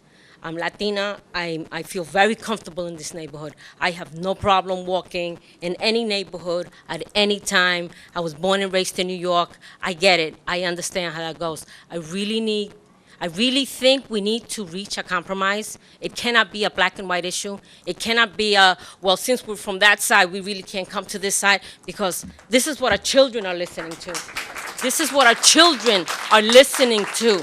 This is why this is why we spend so much time. Yes, I pay big taxes. So do the rest of us. Yes, I'm a devoted mother. Yes, my husband spends 70 hours a week working in New York to bring home the bread and butter so that we can live comfortable. We are affected by the speakers because the speakers are right in my backyard. Perhaps people that have not lived through that have no clue what that is. Yes, we're affected by the fact that lights are beaming right through our dining room, through our living room. Yes, I'm affected that I've heard Councilman Wright at 8:30 in the morning with speakers and a bullhorn 2 Sundays, 3 Sundays ago. With all due respect, I don't want to hear that. Okay, I don't want to hear anybody's music. I don't want to hear anybody else's anything. I put in my hours. I put in my week. I put in my struggle. I am trying to raise a family just like the rest of you. And I would like a Sunday, a peaceful Sunday. For those of you, for the gentleman who said, well, you know, there have been speakers throughout time and people have lived with it and they haven't said anything. And what does that mean? Because no one has complained that makes it right? No, those people also have a right to not have to hear if this is what they choose. If if the park is right in their backyard and perhaps they've learned to live with it, then it is what it is. But that doesn't make it right. Picture yourself living right next to Yankee Stadium. That's what we're up to. That's what we're up against. It's not that we're against kids. Kids is not the issue here. You love kids. I love my kids. There's nothing I wouldn't do for my kids. I'm sure there's nothing you wouldn't do for your children. Okay, but we need to reach a compromise. Keep addressing us. Go ahead. Nothing I wouldn't do for my kids. Nothing that anybody here wouldn't do for children, whether you have them or not. The point is we need to reach a compromise. I have seen, to get off that note, I have seen where children, this is totally different. I know nothing about IT, but I thought I'd put this on the table because I've seen no one come up with a solution. Where's the solution? Yes, we want to cheer the children. Yes, we want our children to do well. Congressman Prasad had brought up a point with IT, use IT. How come no one has used IT? He's absolutely right. There are monitors now that are put on top of computers and things where parents go to work, and you can actually hear the children, monitor the children, view the children, tape the children, share the information. Why can't we look for those? Why can't we look for that? Why can't IT be something that we can totally use so that somebody can hear their little Johnny's name coming out of a speaker because he hit a home run or hit whatever? Why can't that happen? Why can't we look for that? As opposed to, well, you know what, speakers, we had it, I had it, it's happy, I'm happy with it, and we need speakers. We need speakers. And the other saying, we don't have speakers. We don't want speakers. We need to find a compromise. I think IT is the way to go. We have kindergartners with smartphones.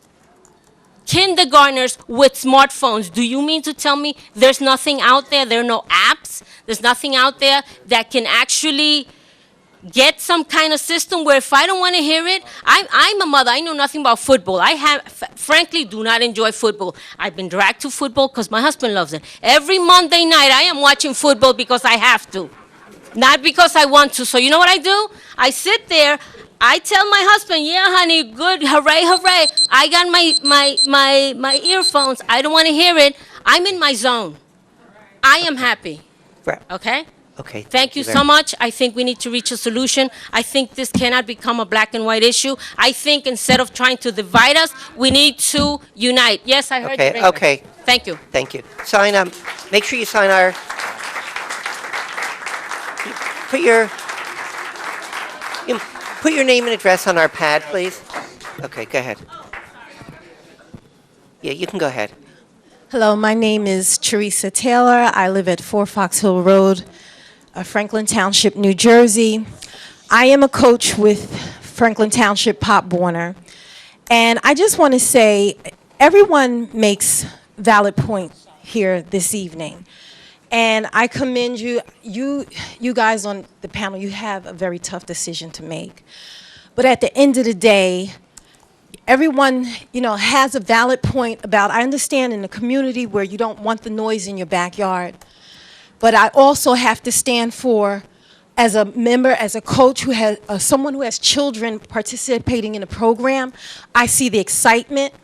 I see the families as a community, how we've come together. I've met people that I probably thought maybe I never would have met from different sides of Franklin Township. And because of Pop Warner, I love it because it's brought about a spirit of community and family. So they're right, there is diversity here. And the diversity has to come from, when you live in a community, you're not an island and you're not by yourself. So we have to come together, compromise, but take in consideration, it's our children we're really talking about. It's not just my child, it's not just their child, but in a sense, whether you have a direct connection, it's what we're teaching our children. So at the end of the day, at the end of this meeting, it's been a long day. A lot of us have worked. We came here in support, and I totally get that the other residents have been here month after month, and you fought for what you say, you don't want the noise, and I respect that. But also, because we weren't here doesn't mean that we didn't have a concern, because there's the months you've been coming here is the months and the time that we've devoted as parents, working with the children out in the field day after day in the hot sun from August to make sure that they have a beautiful season, and we instill in them pride in something that they're working for. So at the end of this evening, we have a decision to make. And the decision has to come from all of us, whether you create a panel where all of us vote together, and a compromise can be. And again, I understand you don't want the noise in your backyard, but we're talking about a certain period and time of the day. We're not talking about a full year. Football and cheer does not last all year long. It's a very small period of time to actually ask where, if we have compassion for each other as human beings, we have to tolerate each other. And what I'm not hearing in this room is a toleration of each other and a respect for each other. I'm not asking for a whole lot, but I would love to have my children be uplifted. I would love to respect you for whatever you bring and respect me for what I bring. So at the end of the day, I don't see how you can vote anything other than to have a PA system, but have it monitored in such a way that it doesn't infringe upon your right, your privacy as homeowners, but at the same time, don't take away my right as a citizen, Right. someone that pays taxes. Keep addressing us. Yes, someone that pays taxes, and I'm for the children. And we talk about tech. I'm sorry, I just want to address one other thing. You talk about technology. Let's put it, well, let me tell you, I've been paying taxes in this township for a long time, and I'm told a portion of my taxes goes towards buying products for the children, for the school system, and we still have school systems where they don't even have iPods. I was just at my back-to-school parent-teacher night, and the teacher's begging, and she's got fundraising going on just to get an iPod for the class to teach my child language arts. So I'm not going to expect that all of a sudden the money's going to drop out of the air so we can buy a PA system. Or, I'm sorry, not a PA system, but technology that's going to help us to prevent having the PA system. So I just want to say, if we can just take in consideration, guys, that we go to other townships, we see them using PA systems, we've had a wonderful time in their areas, and our children see that. And they look at me like, Mom, how come we don't have that? How come when we go, it looks like they have a better opportunity? We have the right to the same opportunity, and as a township, we have a large scale of people here who are wealthy and who are not wealthy. It's a lot of us. It is very diverse. So I'm asking that we come together, just respect each other's opinion. Let's work together. It's a little compromise, whether it's two, as the DJ said, it might end up being 2 hours out of the day that you might hear this music. You may hear cheering of the kids' names of such. That's not a lot to ask. If you think about it in hindsight, it really, truly isn't. And I'm infringing, and I beg upon everybody, please, after everything you've heard here tonight, think about it. I know it's your property, it's your privacy, and I respect that. And I would want to respect it to the point where you don't have to hear it none other than the 10 weeks that we may be out there on the field. So that is the only Thank you. solution. Thanks a Thank lot. you. Thanks.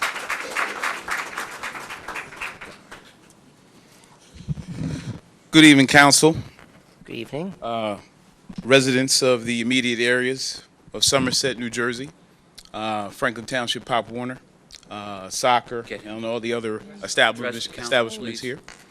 Yeah, address us and give us your name and address. Sure. please. My name is George Metal. Reside at 377 Girard Avenue. And first of all, I just want to say, on behalf of the Franklin Township Pop Warner Association, we apologize for our sound being intrusive to the immediate area of Middlebush Park. That was not our intention. We apologize if the sound got over the 65 decibel ordinance. But it was our hope to encourage our kids while they're on the football field. Encourage our cheerleaders as they continue to encourage the fans to get up and stand, and encourage the players on the football field.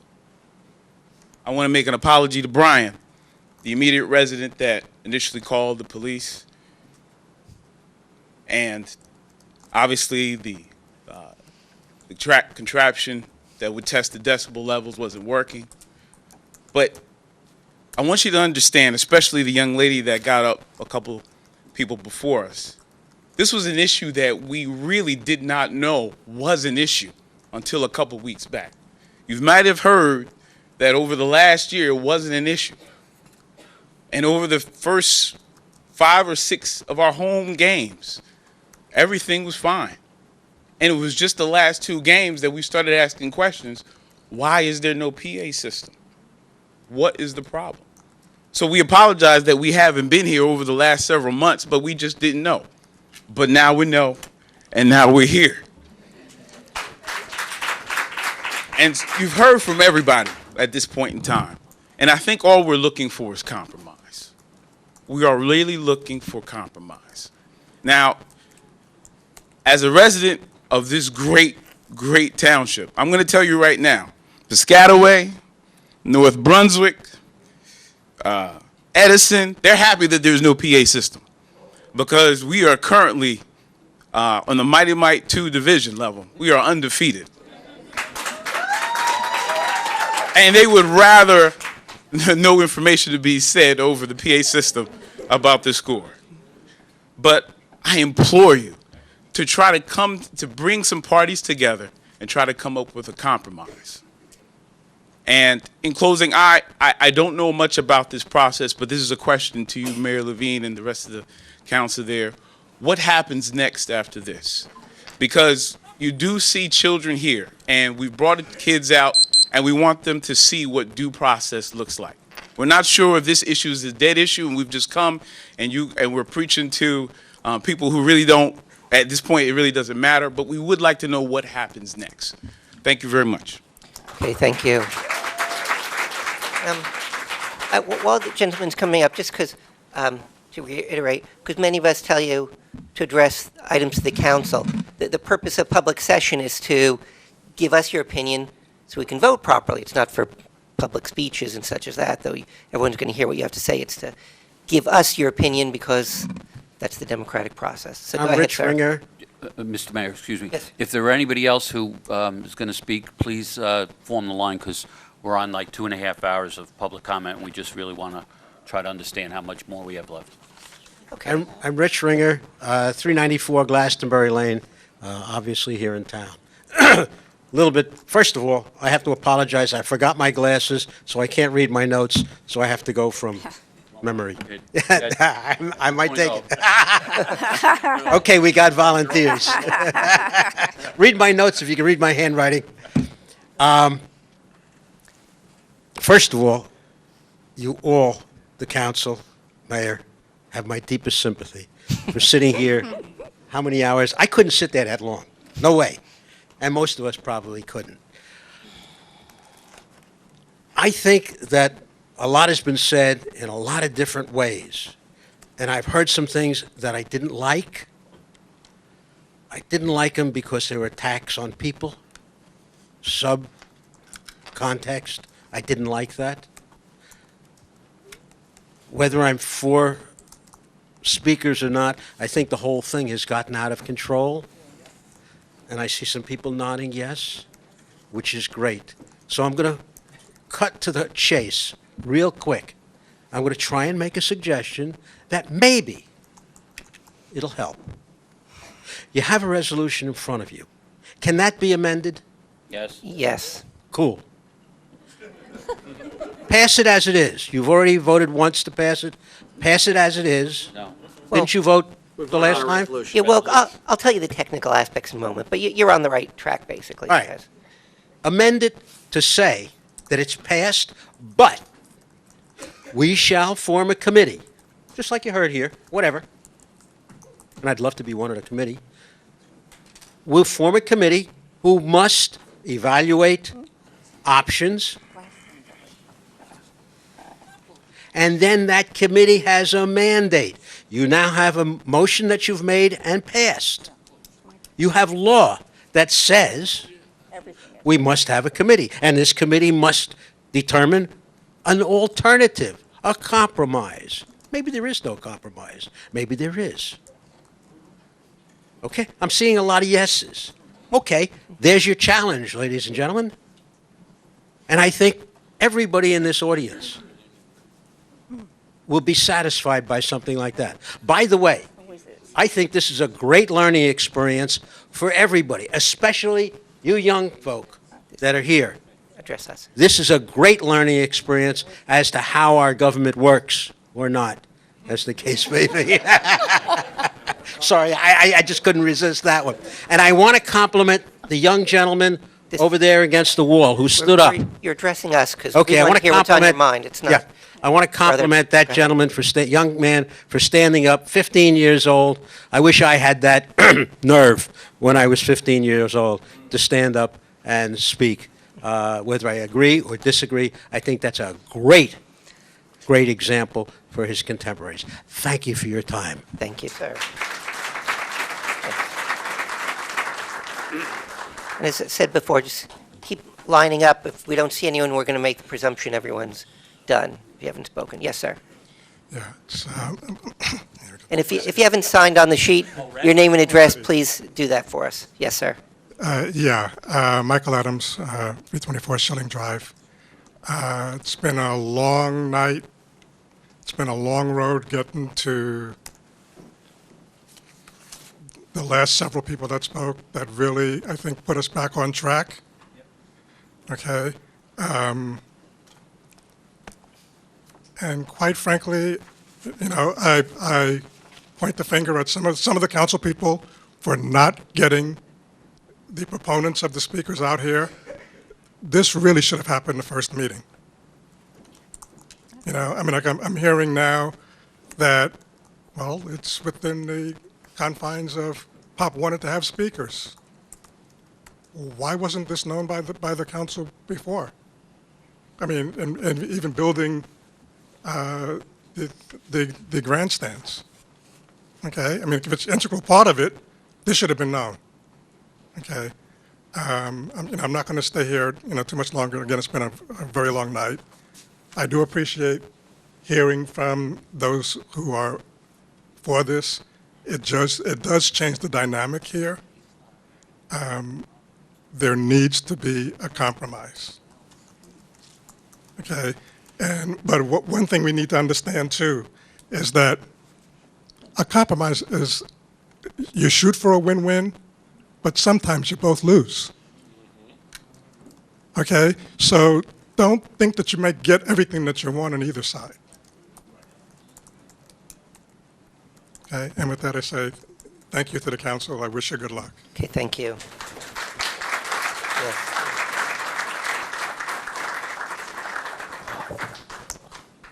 Yeah, as before, like I said, sign your form. Hello, my name is Tawanda Mae Butts, and I 116 Churchill Avenue. And what I basically want to say, I don't want to keep anybody too long. I'm also the assistant chair director for Franklin Township Pop Warner. And on our first game where we were not allowed to use the PA system and rosters were brought over to us from other teams for the call out, it was embarrassing to tell them that we're not allowed to use a PA system. And they're looking at us like, it's football. And I'm like, well, our township says we are not allowed to use a PA system.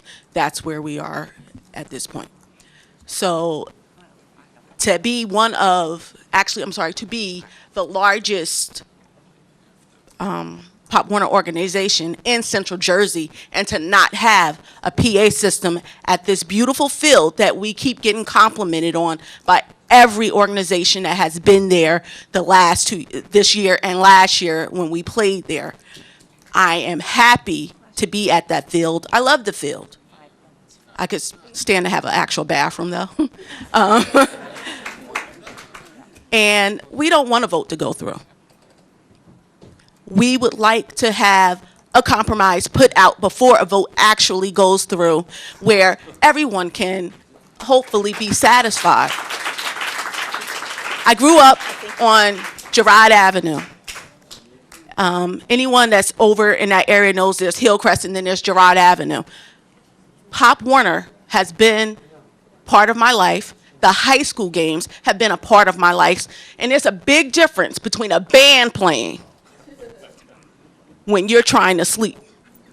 A big difference. And I grew up with that. So I do understand how having that directly in your backyard, because there are no trees that actually block anything. And I do understand that you do want to have your Sunday morning if you're not at church. You want to have that Saturday morning, that peaceful breakfast. And it's a beautiful thing to have that. I try to have that before we head out to the field on Sunday mornings. So I would not want to infringe on anyone's right to do that with their family. I just feel that as a parent who has children in Pop Warner, who have children that have went through Pop Warner, and my daughters are cheerleaders and I coach cheer, to not have music for halftime dances is, it's really hard to explain this to 5-year-olds. Okay, the first few weeks we had music, now we can't have music. They don't understand. And even to bring them here, they still don't understand.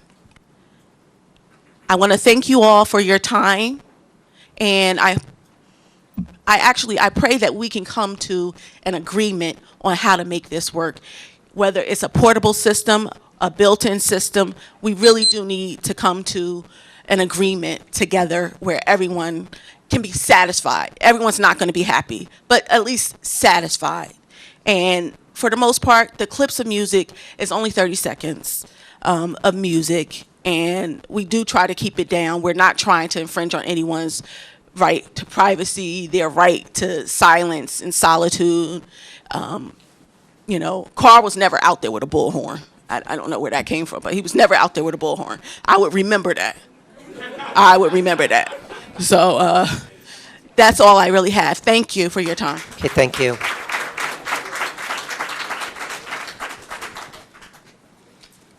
Good evening. I'm Han Bevenkatti, 14 Gogan Way. Today I don't understand why we are being, or it's being said that we are against children. I just did not understand where that came from. We also have children. People have to realize that all of us staying here also have children. So where is the question of not respecting children coming here? We do respect children. We understand that they have to play. We want them to play. There is nothing against that. All we are saying is we don't want loudspeakers.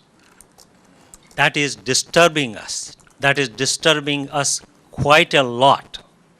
All we are saying is let them come, play, enjoy. But no loudspeakers because it is disturbing all the neighbors here. It is disturbing our children who are trying to study, who are trying to concentrate. Don't you think they deserve any respect? It's not just the children who are playing there, but the children who are trying to study and concentrate, they also need respect. So please respect them as well. So nobody is against children, nobody is against playing. It's all about the quality of life. All we are asking for is please restore the quality of life that everyone deserves. And that is what the rating for the township is coming from. Because we respect the quality of life, the peace of mind, the peace and quietness, and the greenness. Let's restore that. That's all we're asking for. Thank you. Okay, thank you. Thank you.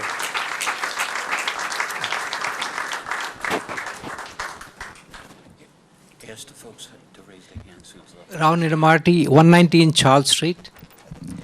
My property is... I'm just interject once more. Again, if anyone wants to speak, and you haven't so far, line up so that we know that people still want to speak. Okay, go right ahead, thanks. Yeah, Ram Niramarti, 119 Charles Street. My property is one of the most affected ones as well, like Brian. I'm about 60 to 75 feet from the goal line. And on Sunday mornings, I can hear the music inside with everything closed. So my request to the council is, before you install the system, if the decision goes like that, whatever say that is come into the homes and hear the sound with everything closed. So you can see that how much of a sound is there, and then maybe with that you can come to a decision whether to go or not, or whether maybe you should go to several other homes as well on the block or around neighboring blocks to see if any sound is penetrating through the walls with everything being closed. Because a couple of Sundays ago, around 9:30 on a Sunday, I was able to hear in my bedroom, closed windows, everything. I was able to hear the music. I had to, I was kind of woken up. So I'm trying to say the sound is, at the current time, is penetrating through the walls in my house. So I'm just saying that in the future, if the sound system is done, you have to do some sound testing to make sure that, it does not become a botheration for the residents. Thank you. Okay, thank you.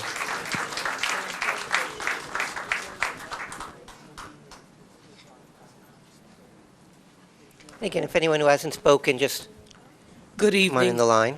My name is Letitia Lloyd Mingledorf. I reside at 5 Boulder Lane in Somerset. I'm here tonight just to say to you guys, number one, I'm a voter. I vote. I help to get some of you that are in those positions in those positions. And I voted for the people that I voted for because I thought that you were going to do the right thing for the people.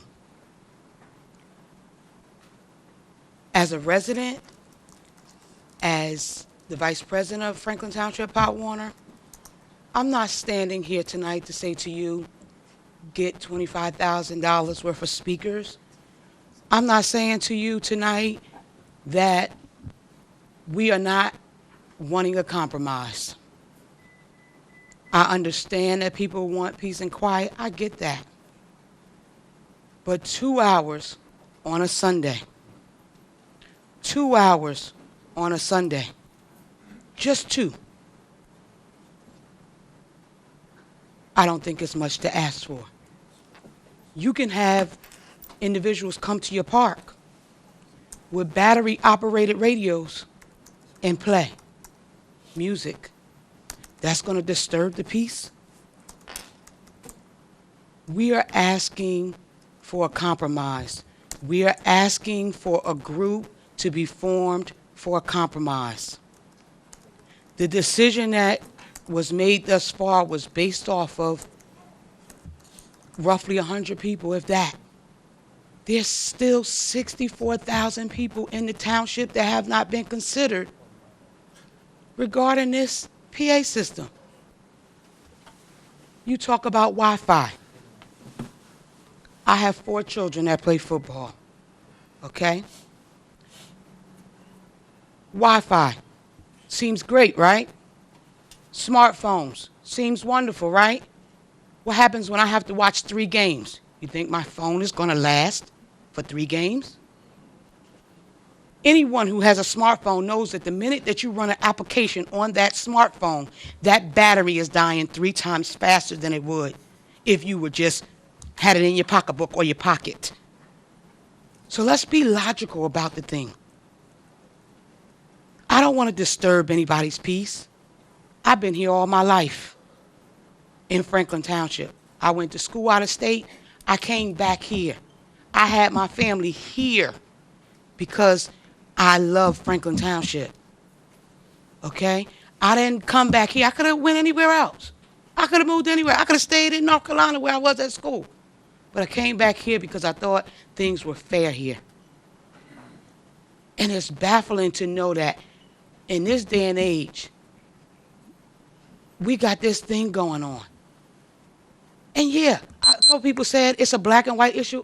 I personally think that it is some black and white issue. Let's be real with it. Let's be honest about it. Let's not hide the facts.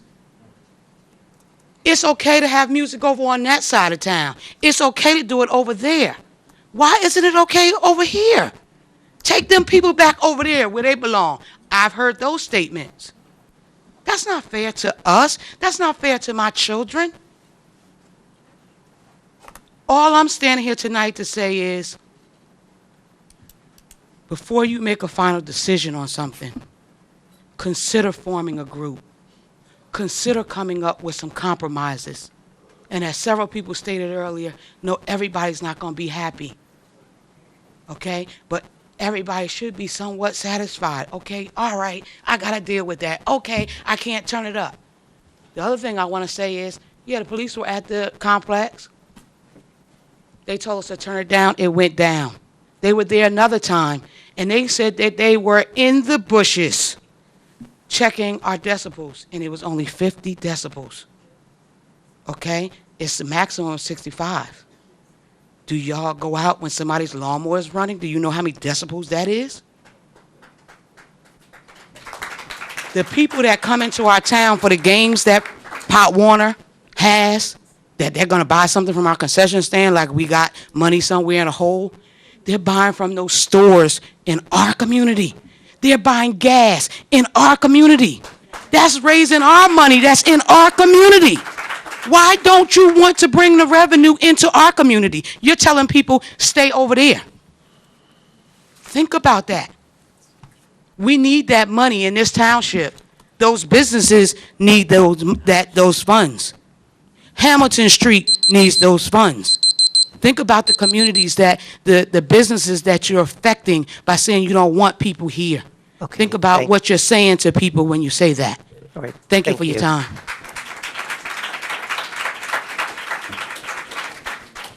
Anyone else who hasn't spoken wish to speak? Mr. Mayor, upon seeing no one else coming forward to speak, I make a motion to close public session. Moved and seconded to close the public discussion. All in Public favor? discussion. Aye. Opposed, or whichever. Opposed? Abstain? Motion is carried. Public discussion is closed for this meeting. Mr. Mayor, Deputy Mayor Brian Regan, I make a please. motion to move 16B to this point before standing committee report. Slide it in between 8 and 9. Second. Okay, moved and seconded. And what was proposed is, sorry, I'm making my notes, is to move item 16B, which is the ordinance introduction regarding public address systems, to now, and if I can read Deputy Mayor Brian Regan's mind, so that you don't have to sit through all our other business till we get to it, he's going to move it now so you can see what the vote is for the mover and seconded. So all in favor? Then after that, we go back to the agenda. I'm sorry, for the introduction. So all in favor of amending the agenda to have that vote, ordinance 4088-14 regarding public address systems. Now, please say aye. Aye. Opposed, abstained, motion is carried. Okay, so we're looking at this with the public address system. Just before we do anything with it, just for information's sake, it's because it was referenced before last meeting, there was a vote on a resolution. There's kind of two kinds of things we usually vote on, a resolution and an ordinance. Basically, a resolution is the sense of what we're doing, and we pass resolutions often to pay for things. An ordinance is putting something into law. So when we voted last time for a resolution, they usually expire at the end of the year. They don't have as much teeth. If it goes through as an ordinance, it becomes coded in the township law. And to be a law, an ordinance, it's voted on twice. So if this or some form of it passes, then it'll be voted on again, probably next meeting. If it's passed the second time, in whatever form, it goes into law. If it does not pass now, then it just dies. So this item is, it's item 16A on the agenda, which we're doing now. B. Pardon me, thank you, 16B. Thanks. I need a better scorecard, yes. Speaking of sports. It's going now between item 8 and 9.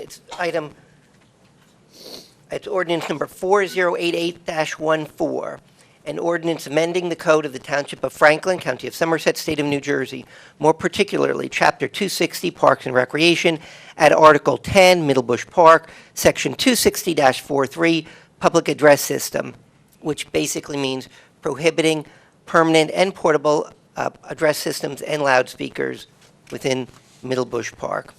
So what's going to happen is we will discuss this. Someone may make a motion for the ordinance or some variation of it, and if it's moved and seconded and there's discussion, we'll vote on it. So the foregoing ordinance is presented to the Township Council for adoption on first reading, posting, publication in accordance with law, and public hearing and final adoption on Tuesday, October 28th, 2014, at 7:00 p.m. here at the Municipal Complex. Is there a motion for the ordinance? Discussion? I thought Councilman Regan raised his hand first. Did you? Well, I have an amendment to it, but it's, as as our attorney says, it's got to be motioned in. We need I we can't need make an we need a amendment. motion and a second, and then we can discuss it. Okay, so technically, just, we have to move it and second it to amend it into anything. So I'm just going to then ask for the motion, if there's a motion for the ordinance. Motion for the ordinance. Second. Okay, moved and seconded. Now discussion. Now discussion. Deputy Mayor Brian Regan. Mayor, I'd like to propose an amendment to the ordinance upon its introduction, which allows for portable speakers under a permit usage system between the hours of 10 a.m. and 5 p.m. on Sundays, volume agreed upon by a baseline test. And after that there would be consequences based upon the use of the system if it was not followed, with the first offense of changing volume unauthorized as a warning, the second violation in a day is suspense of loss of the sound system for the day, and for 2 violations on 2 consecutive Sundays, it would be loss of the permitted sound system through the permitted period. Mr. Mayor. And, just going to ask first, is there a second for the motion? Oh, sorry. And then I'll go to, I'll second it. okay, moved and seconded. So I'm going to go to Councilwoman Sherman. Just parliamentary, what happens, okay? The ordinance was introduced. The deputy mayor made a motion to amend it, basically, for, you heard what he said, portable speakers during certain times, but you can't violate the law. So we're going to discuss that amendment. If it passes, then we're going to vote on there'll be a second vote. Well, no matter what, there'll be a second vote. If that passes, we're going to vote on the ordinance with that allowing portable sound system. If it's voted no, we're going to go back to the original ordinance. If someone amends that, fine. If we don't, we'll vote on it as it is written. So, Councilwoman Sherman. So I have an amendment that I'd like to suggest. Is this the appropriate time? Yeah, sure. Okay. So I believe I have a compromise proposal that can satisfy both parties. First, I want to tell you that this is actually a position that has been discussed by this council for several months. And without input from Pop Warner, we were not in a position to even consider something like this. So the proposal suggested is one where speakers will be permitted, but amplified sound generated in any Franklin Township park shall not be audible beyond the boundary of the municipal property line. Now, how that's going to be accomplished, I can't answer. But the proposal is to put together a committee which has been suggested by so many people here. It's bubbled up. It's the feeling of the community. It's the feeling of all of us that we need to come up with a position that works for everyone. And part of that would protect the residents, and it would allow Pop Warner to continue to have speakers, but in a way that does not continue to impact on the quality of life of the residents in a negative way. The committee that I'm suggesting, and nothing is written in stone, would be made up of township personnel. It would be made up of council people. It would be made up of residents as well as members of Pop Warner. All parties have to be at the table this time. Everyone has to be able to put in their opinions, and we need to work this out together. And we can. I have every confidence that we will be able to do this and provide both sides with what it is that we need. I'm going to ask that this meeting be set up as quickly as possible, hopefully by next week, and that with the help of the township manager, myself, and anyone else within the council, just to get this started and move forward, that we get this rolling as soon as possible. So I don't know which part of that I have to repeat so you understand what my proposal is, but I think the whole package was necessary for you to understand before we move to the next step. Okay, so I'm going to ask, and then I'll go to Councilman Kramer. Deputy Mayor Regan, do you, we can either look for a second on her amendment, or if you'll accept it, it could be part of what you proposed. So look, I'm not sure I heard that as an amendment, an amendment. in the proposal. I heard it that, we want to get a committee, so I think. Right. Okay. That's why I said, if you want me to repeat the part that I would So- like to suggest. The part that I would like to suggest as the amendment is that amplified sound generated in any Franklin Township park shall not be audible beyond the boundary of the municipal property line. Yeah, so in my amendment, which I said is, the volume is agreed upon based upon a baseline test, has that same goal, but not written in concrete that it can't be heard past the property line. So I could not agree to you, I cannot agree to your amendment as being part of mine. My goal is to reach a consensus amongst all parties to have a baseline test that says, let's hear how this goes, and then we can settle on this volume. Okay, Mr. so I'm going Mayor. into a parliamentary little circle, but I just want to be sure. So Councilwoman Sherman, do you want to make that amendment, or should we come back later? How do you want to do that? If there's other discussion that would refine it, I'd be happy to listen to it. But Okay. if we have to vote, then Mr. Mayor. Okay, we can go to discussion, then come back to what Right. you wanted. Councilman Kramer, please. So I'd be happy to second Councilwoman Sherman's amendment. That is what I have been proposing essentially from day one, is have a sound system for Pop Warner, but make it so that it is not audible to the residents, so essentially not audible off the municipal property.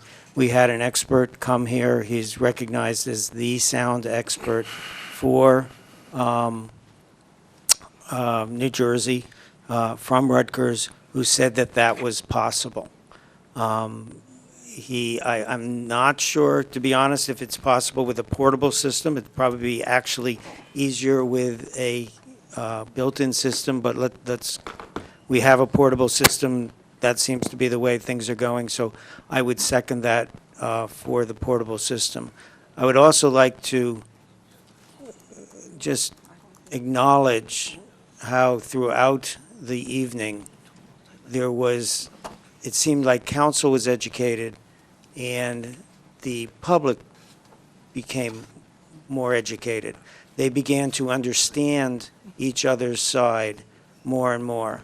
I would like to point out, well, first Nancy Sayer, who was the first one to talk about compromise. I'd like to recognize the courage of Brian, who lives at 115 Charles. He is the closest person to the speakers, and he asked for a compromise. He said, look, if you have speakers and I can't hear it, which seemed to have been on many weekends, he wasn't able to hear it, that he was fine with that. And that took a lot of courage because he had been part of that group. I'd like to recognize him for that.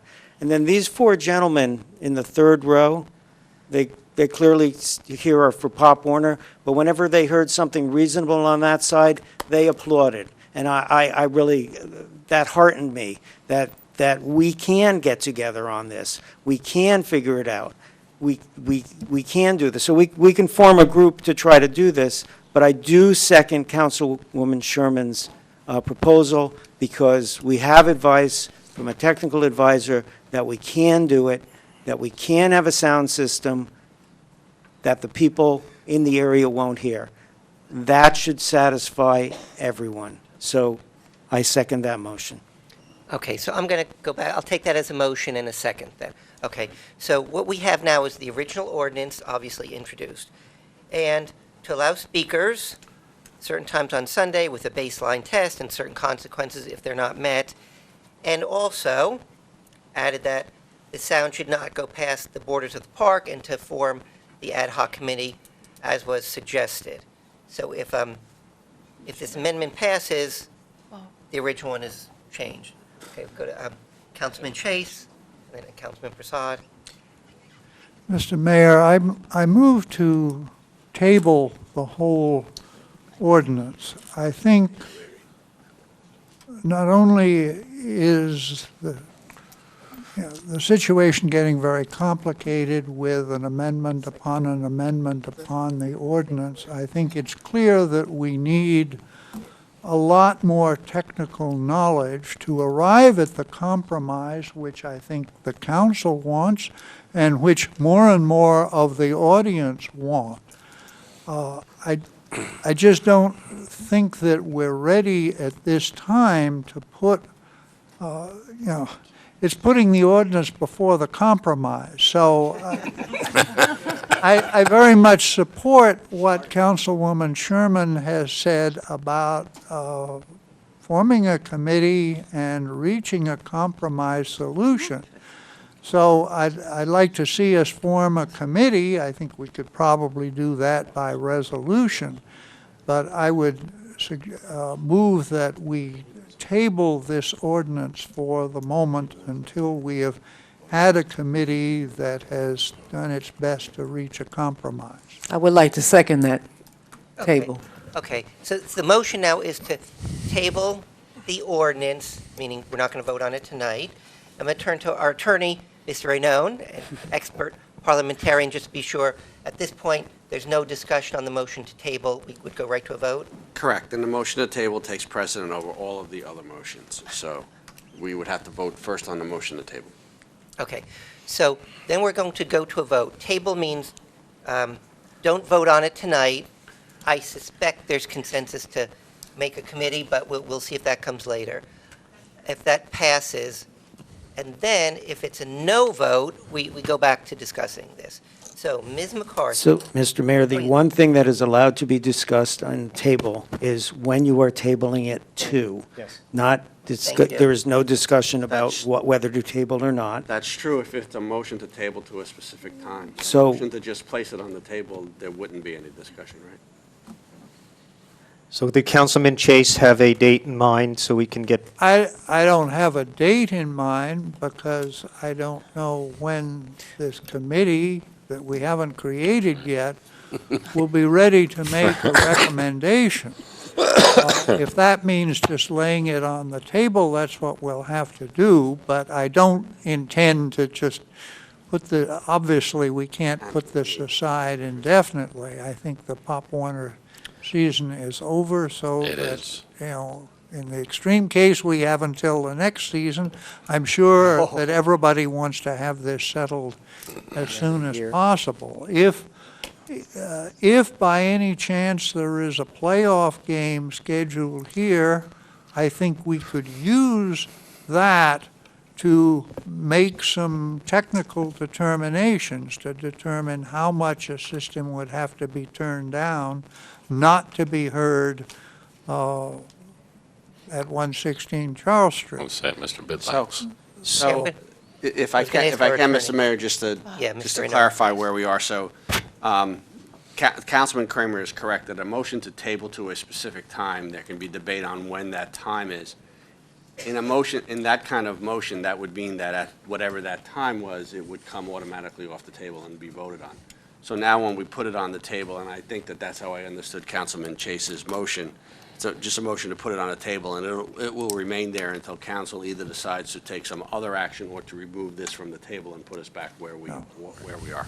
All I wanted was some type of deadline so that this is moved with some urgency as opposed to just sitting on the table forever. I just have a quick Yeah, question. Mr. Warnlocker, When you said that, manager. it's tabled, and this ordinance that was to be introduced tonight at the end of the year, as we move into 2015, are we in a similar situation that we were in with the healthcare ordinance? No, No, same and council. the difference is that this year there are no council terms that are ending. Expired. So the council could introduce, because there are no terms that are ending, the council could introduce an ordinance in December and pass it in January. They would carry over, because there's no. Right. There's no termination in terms. So it's like a session of Congress, if we could.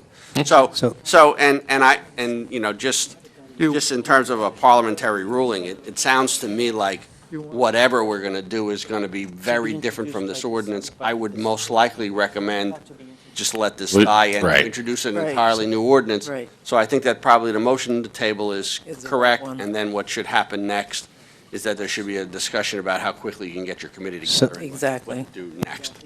So Mayor, So what, okay, we're going to, unless it's I don't know if discussion the councilman on this side specifically, we're going to heard go to this. the vote to table, then we can come back if we're going to discuss committees or anything. Exactly. Okay? Yes. All right. So this is, again, motion to table, take it off the agenda. It may or may not come back in some form or the other.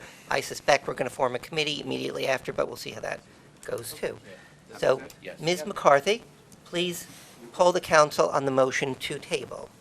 Councilman Chase? Yes. Councilwoman Francois? Yes, just to be clear, we're tabling the prohibiting a permanent or portable system. That's what we're doing here. Correct. And we're going to talk about our next steps, forming a committee, testing, making sure we come to a compromise. That's what we're doing here. We're taking it off the table. Yes. Councilman Kramer? Yes. Mayor Levine? Yes. Councilman Prasad? Yes. Deputy Mayor Regan? Yes. Councilwoman Sherman? Councilman Vasanella? yes. Councilman Wright? Yes. Okay, motion passes. Now, if anything comes back, like I said, you could look at our website, come pick up an agenda here. I hope you agree. We're actually fairly open, so you can always see what's happening. You can always call any of us and ask if it's coming up. But if you look at it, we don't slip something in at the last minute. So if you look at our website, the agendas, you'll see if anything's happening. So, Mr. Mayor, yes, Councilman Bass. I just want to say before we go into maybe specifically forming this committee now, that anybody in the audience or listening at home that has opinions on either side of this issue, by law, you can come out at any meeting and talk your 5 minutes and bring as many people as you want. The direction we're moving here, I'm hoping that part of this would be, we give some time frame so that the people most affected, like people that were here and left earlier, don't have to come out every week.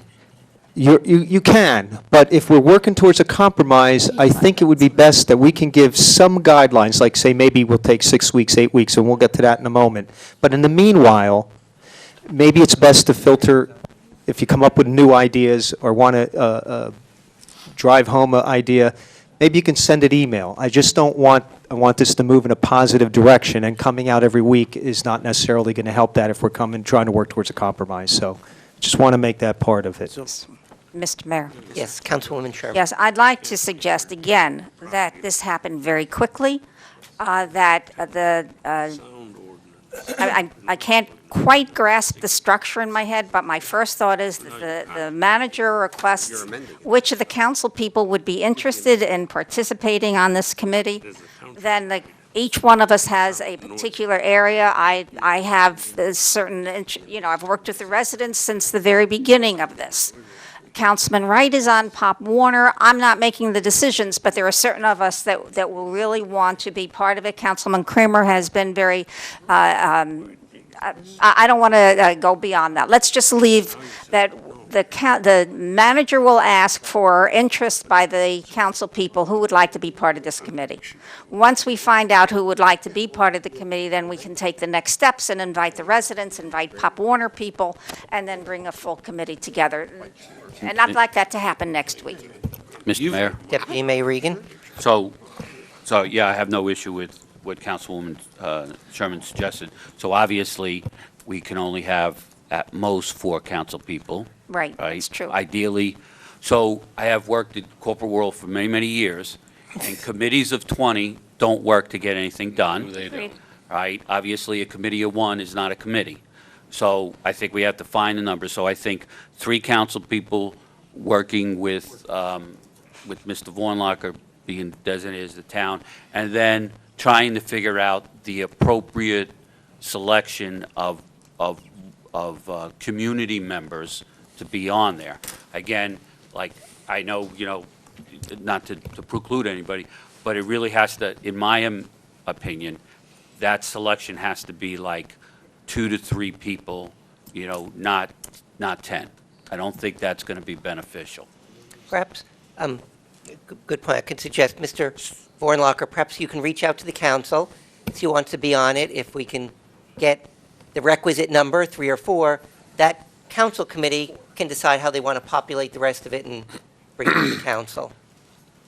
That work? Never have you given me so much power to actually choose from you to form a committee. I'm just If hoping that's there's. how you wish it No, to be, that's you- how you- it will No, be. you won't be choosing from us. Well, that's what you just said No, to me. you won't be. You said for me to choose the No. council members that are going to comprise No, this I committee. asked- I said Exactly. If there's less than 5 people, take them all.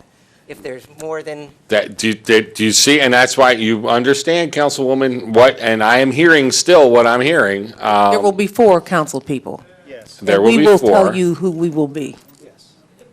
Okay. Yes. Well, but again, I'll go back to, that's not what was said. Okay. And that I am All right. quite certain. So if there's going to be 4, then we might as well pick them now, because Exactly. if we don't pick them now, Might- 2 weeks go by. We might 'cause as that well pick decision 'em now. cannot be made off of this day. okay, so let's do the, All okay, right, that's the so- point. There'll be 3 or 4, and that group will choose how they want to populate the rest of it.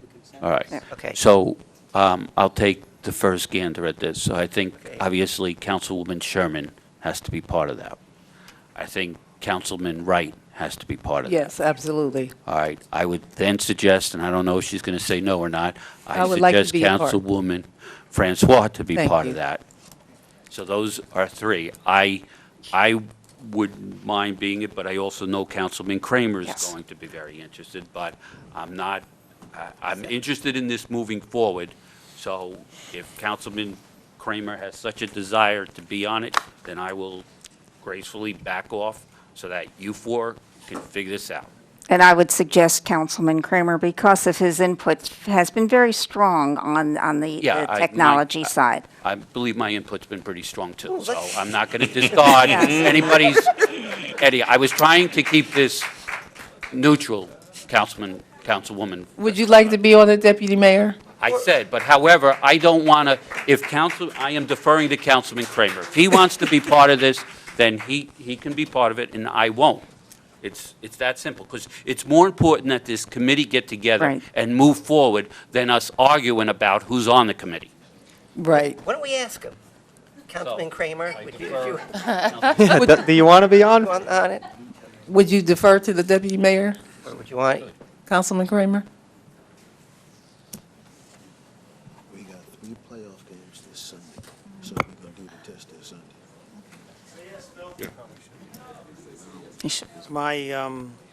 My strongest desire is that the residents are not able to hear the sound system. That is what the engineer said could be designed. If that is what the committee would adhere to, then I don't need to be on it, because that is the thing that I would push most. As long as that item is held, then I don't need to be on it. Otherwise, if we can't agree to that, then I would want to be there. I think the jury's out on okay, so that right now, technical point, Mayor. I mean, the committee can investigate that, I guess. I mean, right now, I've got We don't? Formic, Councilwoman Sherman, Councilman Wright, Councilwoman Francois, and a 4th if one wants to be there.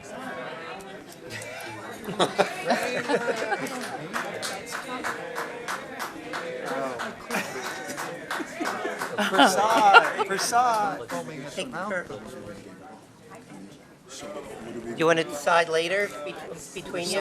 No, we have to do this. So I've asked Councilman Chase if he would consider kind of being a neutral party to be that remaining council person. And what did he See- say? Good idea. You would? Okay. All right. Okay, so I'm going to take this as, whomever said first, See, here's, a motion to form an ad hoc committee of Councilman Sherman, Councilman Wright, Councilwoman Francois, and Councilman Chase, and that committee will come back to the council to tell how it wants to, and you can actually start going, how you want to populate it with other people from town, and start working on a solution. Okay, I'm going to take that as a motion from whomever started. Do you have it? I'll second that. Did you have someone who started that, Ms. McCarthy? Who made the Oh, original motion? is there a motion for that? So moved. Okay, good, second. Seconded. Okay, I've got moved and seconded. If there's no discussion, all in favor of the committee as delineated and its mission? I'm listening.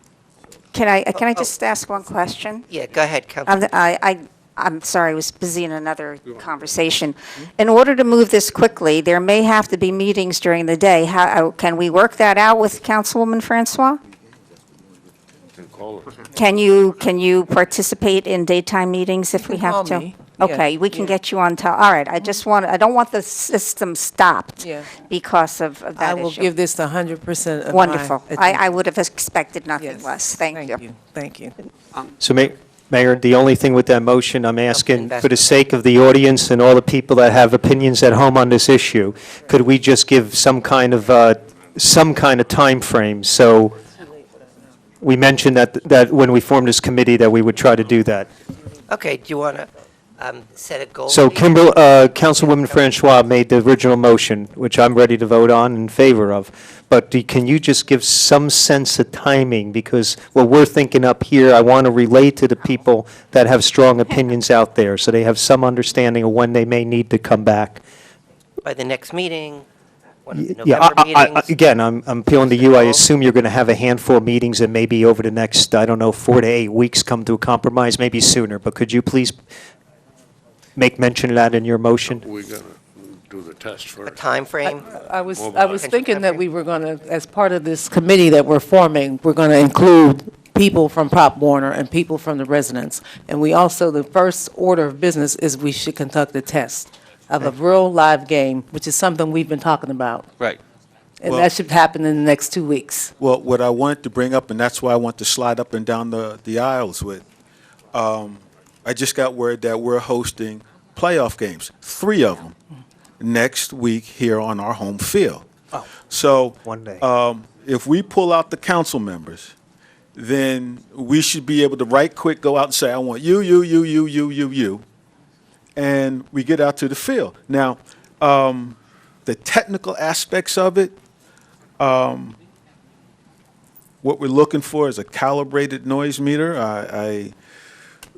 People on the sideline, I don't know the whole mechanics of it, but I am more than sure and I am confident in our township manager to put it all together. Now, if you don't do it this weekend when we have the playoff games, then there is no live test because there's nothing that we can do. So basically what you're going to do is go out and have a test and there's nothing there. So We want to have a live test. yeah. Yes, And we if wanna you do don't that. do it now, you're talking next year. Okay. No, I think we're all in agreement. why The doesn't question the- was, why how doesn't much time do you think the committee will need after Yeah, that? why doesn't the committee take that up so we don't have to debate it here? Councilman Vassallo was just saying, is there a time frame for the committee to report back to council? 1 meeting, 2 meetings, 3 meetings? We should I'm be sorry? reporting after the November. live test. And that should include everybody in the community that wants to be a part of that, when we have that actual live game. Anybody that wants to be there can be there and witness what's happening. So when is that next game, Carl, Councilman Wright? When is the next game? Yeah, that This we're going week, to Sunday. conduct the test. This weekend? This week, yes, Sunday. Right, so- And the Sunday. reason why I Can we, brought up, can we have Excuse me. comments from the the manager? reason why I brought it up is because I was just texted by the president of Pop Warner that we have those games this weekend. I wouldn't have brought it up on a short notice. We were looking at least a week down the road. But Stan put the question to the commissioners. The commissioners came back and said, this week, first round. So that's 3 games. Okay, Mr. Vornlocker? So my first question is if you intend to use this Sunday's games as a test, you need to have a standard. What is the standard? We've had several discussions here about ordinance amendments to the original ordinance that said outright prohibition of sound systems.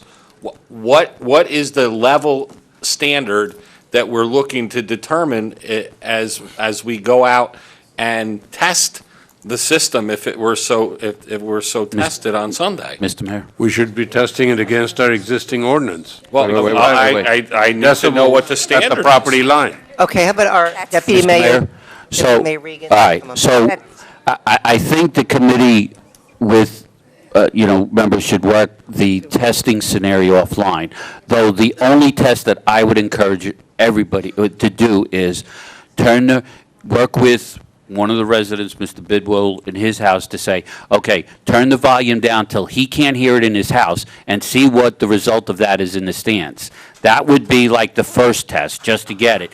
Then off of that, you then can play with raising it a little to see how it hears in the stands. And then at that point, can you build up to a consensus that, hey, we turned it up, after not hearing it, we turned it up to a certain notch that the crowd could hear it, but you have to at least get the most basic test, which is, how is it being heard in the stands when it can't be heard in Mr. Bidwell's backyard? And I understand that, Deputy Mayor. I guess my question is, so first off, you have a resolution that prohibits sound systems, so you'll have to deal with that if you choose to deal with that tonight. There is a resolution that prohibits both portable and permanent sound systems. No permit has been issued to Pop Warner for any games on Sunday as it stands right now, because these games were just announced, and their last permit expired with the last games, I believe now 2 Sundays ago. All right. If you want to permit this sound system to be turned on, and we have to we are setting a standard, and we're back to where the only governing code here is our noise ordinance, which is fine, but we don't have an ad hoc committee put together yet, and we're going to be doing testing. And I'm not saying that we shouldn't do it. I'm just saying I want everybody to be clear what we're going to gather from this. Are we looking at taking noise meter readings? That I have to get somebody from the health department in? Yes. If that's the case, fine, and that's what we'll try to do. Yes. But if this is just a simple, can you hear it or can't you? Well, that's a pretty simple test. We stand in Mr. Bidlack's backyard and we say, okay, turn the volume up until we can hear it. And once we hear it, we say, turn it down until we can't. And when you hit that number, that's the number. That, again, so that is one test. Then I think there needs to be other testing scenarios. We have to take advantage of that date to get all the information we can. And I really think at this point, that discussion should be taken offline with the testing scenarios with the subcommittee members. Well, while I don't disagree that it should be taken offline, some decisions have to be made right now then that leads up to that, and that's what I need to make a point of. Okay, if you delineate decisions or the resolution. Well, you need to now amend your resolution from 2 weeks ago to now make it so that sound systems are not prohibited in Middle Bush Park. I make a So motion. moved. Or, I make a motion that we allow the portable sound system in the Middle Bush Park this weekend on Sunday for the We're testing. to take testing meter readings at the park.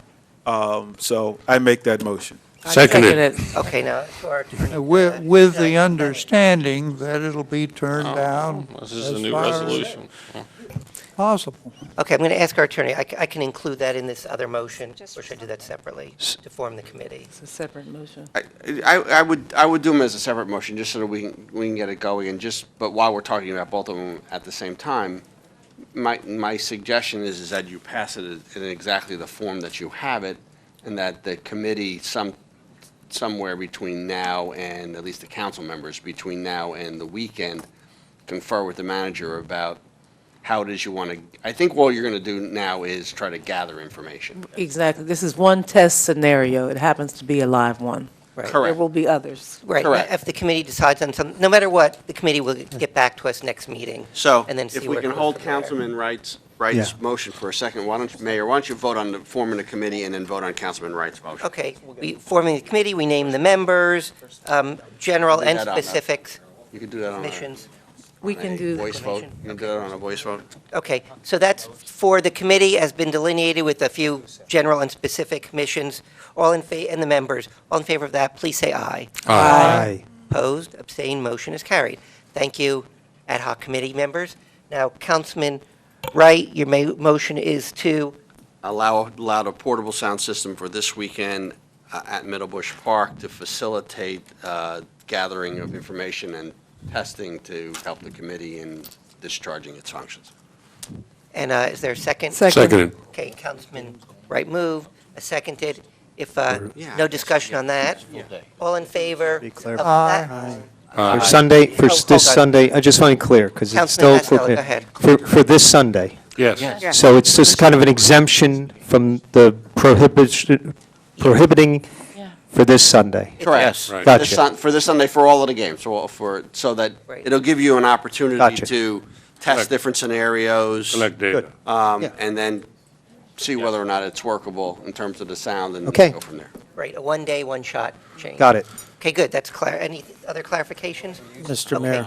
All in favor of that motion, please say aye. Aye. Opposed, abstain?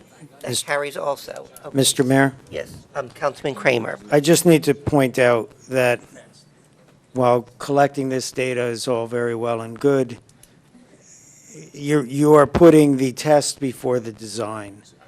This equipment may not be the appropriate equipment to reach the goals you wish to reach.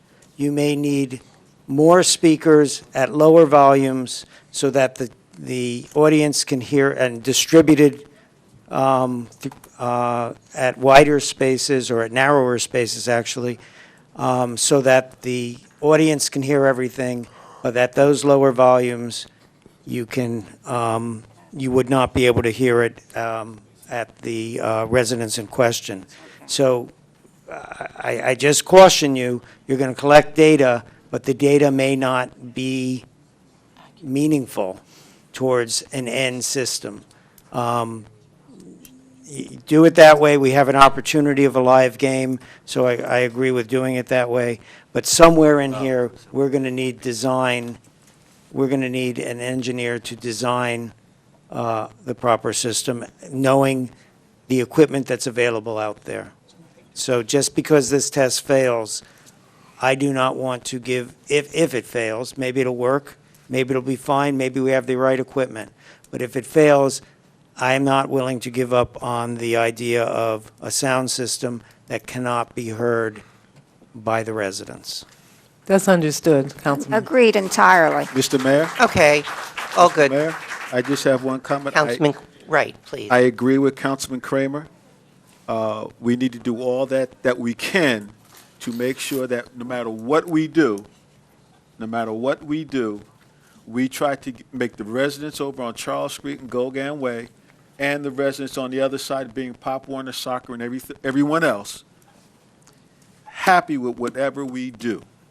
So definitely, I agree with Councilman Kramer. Okay. Okay, so the ad hoc committee has its mission, it'll go, and then ongoing, Take a vote on They'll- We're Councilman going to Wright's do motion. ongoing testing. yeah, ongoing, we did No, that? you did the committee, now take a vote on Councilman Wright's motion Okay. that I just restated. Okay, It's the motion to allow the Yes. use of a portable sound system this weekend for the three games, the three playoff games, in order to the testing. facilitate testing and gathering of evidence to assist the committee. okay. There's the motion, and it was seconded over here. All in favor of that, please say aye. Aye. Opposed? Abstain? It passed. Okay, so, and then the committee's ongoing mission is to find a compromise, if one exists. Hopefully it does, that makes all parties happy, or at least content, and we'll see that. He needs to adjourn the meeting for So 5. now we're going to go. Now we're going to go back to the standard parts of the agenda. We appreciate you coming in and giving your time here. Oh, stay, it's almost a new day. Okay. And as most of you know, our meetings are the second and fourth Tuesdays of the month. Brian. December is going to be a little bit different. So we're now back to item number 9, standing committee reports. Why don't you take Dispense 5 with minutes? those, given the late hour. I need to stand, and I can't take notes, and I can't sit. Can we have 5 minutes? Okay, we're going to take a 5-minute recess, if that's okay. and will be our recess. Yeah, skip the council comments. Okay. Okay. People, please take the discussions into the foyer. Okay, Councilman Prasad, go ahead.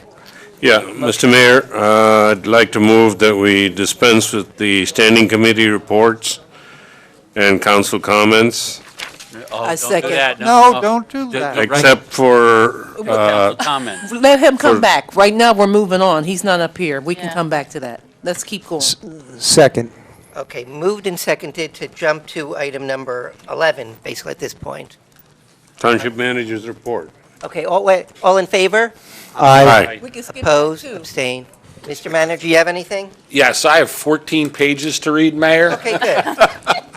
No, You order breakfast, too? there are a number of things to discuss, but they will be discussed at our next meeting.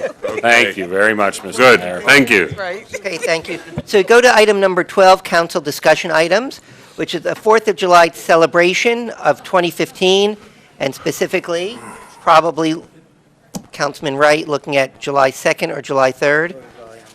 Yeah, it's Yes, Mr. Mayor, recommended. on this. Oh, Yeah, go I ahead. was going to say. So, Deputy Mayor I Regan. think the issue came up was because July 4th is a Saturday, so the holiday for everybody is the 3rd, which drives into overtime, and in potential cases is overtime and a half or double time and a half. And with that, you know, we have to decide if we want it on the 2nd, which is the Thursday, or Friday night, the 3rd. The committee And I think recommended the 2nd. I think it's the 2nd, right? Yeah. Yes. Okay. Do we need to vote on that? Yeah. We probably should. Okay, so most people will have the holiday on July 3rd, since the 4th is a Saturday. So this is the night before, Right. which worked well last year, the night before the holiday. And it saved, Is this the, Fourth of Fireworks. yeah, Councilman Wright, you want to? Yeah. We need We're to good vote with on that. the 2nd. Okay. Yeah, we'll And go it with saves that a lot of money to do on the 2nd. Right. Motion July for this- 2nd was the actual day that they agreed. Okay. So move that motion. It would actually take a lot of money to have it on the 3rd, Is that not right? the 2nd. Oh, did I say it backwards? Yes. That's why we're moving it back to the 2nd. Okay, Save pardon me. money, and I think everyone will have a good time, because I think if we do it on the 2nd, more people will come out Right. than actually come out on that Friday or Saturday, Right. because that's vacation. Second that motion. And if So, we don't move it along, we'll be here on the 2nd. so Okay. on the Should have 2nd, been. thank you very much. Can we Second that vote, motion. take a Okay, aye vote? Ms. McCarthy, do you have a motion and a second yet? I think so. Okay. Is it, Can we do it? Yeah, the motion was done by Kimberly. To and a second. second. it. Are you okay, Ms. McCarthy? Yeah, I got it. Okay. Yeah. Okay, all in favor of July 2nd for fireworks, please say aye. Aye. Opposed, abstain, motion is carried. So now we come to item number 13, approval of the minutes. The following minutes are presented to the Township Council for approval. The Township Council Executive Session of August 12th, 2014. The Township Council Work Session Regular Meeting, September 23rd, 2014. The Township Council Executive Session of September 23rd, 2014. The Township Council Special Meeting of October 1st, 2014. And the Township Council Executive Session of October 1st, 2014. Is there a motion for the Second. for said minutes to be approved as submitted? Councilman Wright, okay. And a second? Second? Motion for approval Yeah, and take that and move in a second. second, yeah. Yeah. Ms. McCarthy, please poll the council on approval of the minutes. Councilman Chase, Yes. Councilwoman Francois, Yes. Councilman Kramer, Yes. Mayor Levine, Yes, and I believe I wasn't there on the 12th, so I'll abstain on that one, please. Councilman Prasad, Yes. Deputy Mayor Regan, Yes. Councilwoman Sherman. Yes. Councilman Vasanella, Yes. Councilman Wright. Yes. Okay, motion is carried. We next have item number 14, warrants. Warrants in the amount of $6,050,887 and $887.62 on October 14th, 2014 are presented to the Township Council for payment. Is there a motion that the warrant? So move. be Seconded. read? Okay. Ms. McCarthy, please poll the council on payment of the warrants. Councilman Chase, Yes. Councilwoman Francois, Kimberly? Councilman Kramer, Yes. Mayor Levine, Yes. Councilman Prasad. Yes. Deputy Mayor Regan, Yes. Councilwoman Sherman? Yes. Councilman Vasanella? Yes. Councilman Wright? Yes. Okay, motion is carried. I don't have anything to say. Next, we have our ordinance hearings. We have 2 today. Ordinances are usually voted on twice, the first time they're voted on, and usually the next meeting they're voted on a second time. If they pass the second time, they go into law. And at that second vote, there is a public hearing, and people can speak on that particular ordinance. Mr. Mayor. So the first we have is item 15A on the agenda, ordinance number 4085-14, an ordinance to amend the code of the Township of Franklin, County of Somerset, State of New Jersey, more particularly Chapter 226, Vehicles and Traffic, Section 226-30, Stop Intersections. This is adding, I think it's a 4-way stop on Weston Road and Metlers Road. The Township Attorney has approved the affidavit of publication. The public hearing is in order.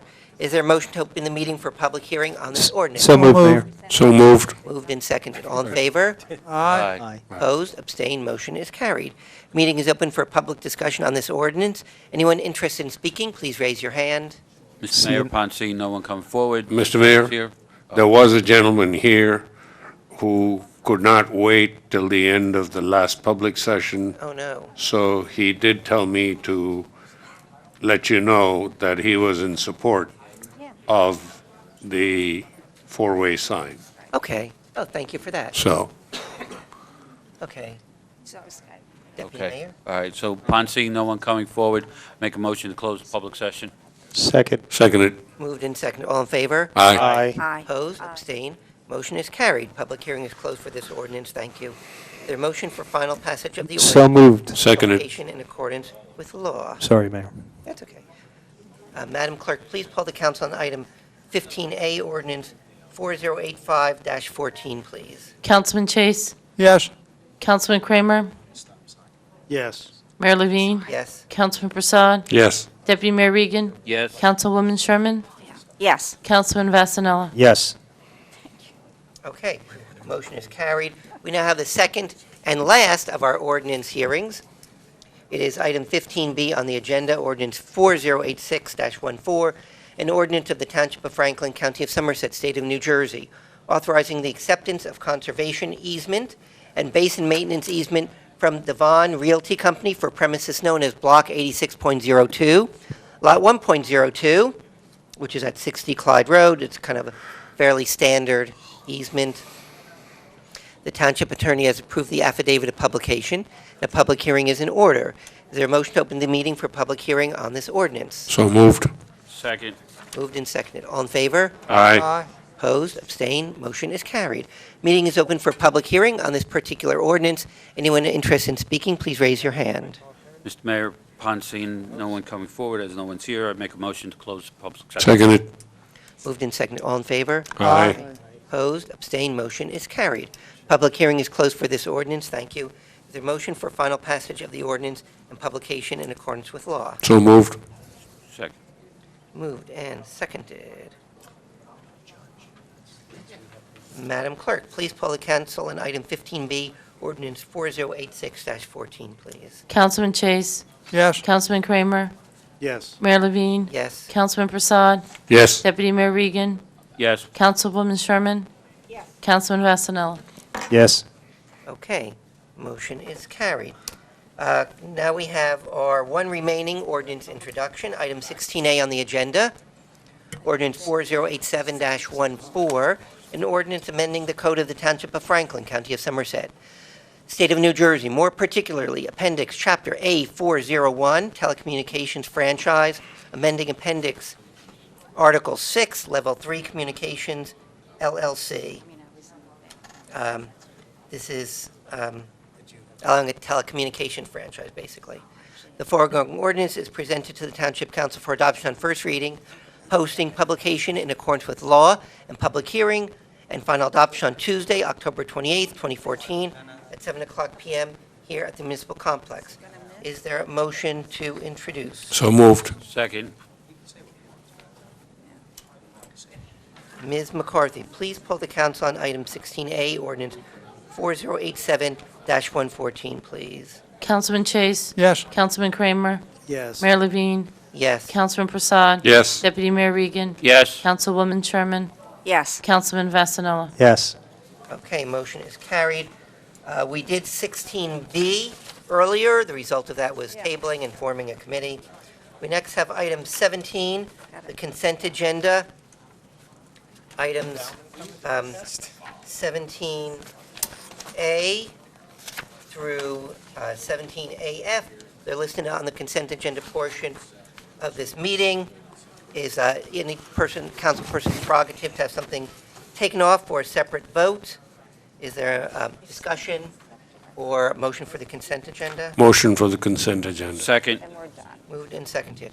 Okay, I'm going to have one removed for a separate vote, please. That's M, as in Mother, Resolution 14-483, please.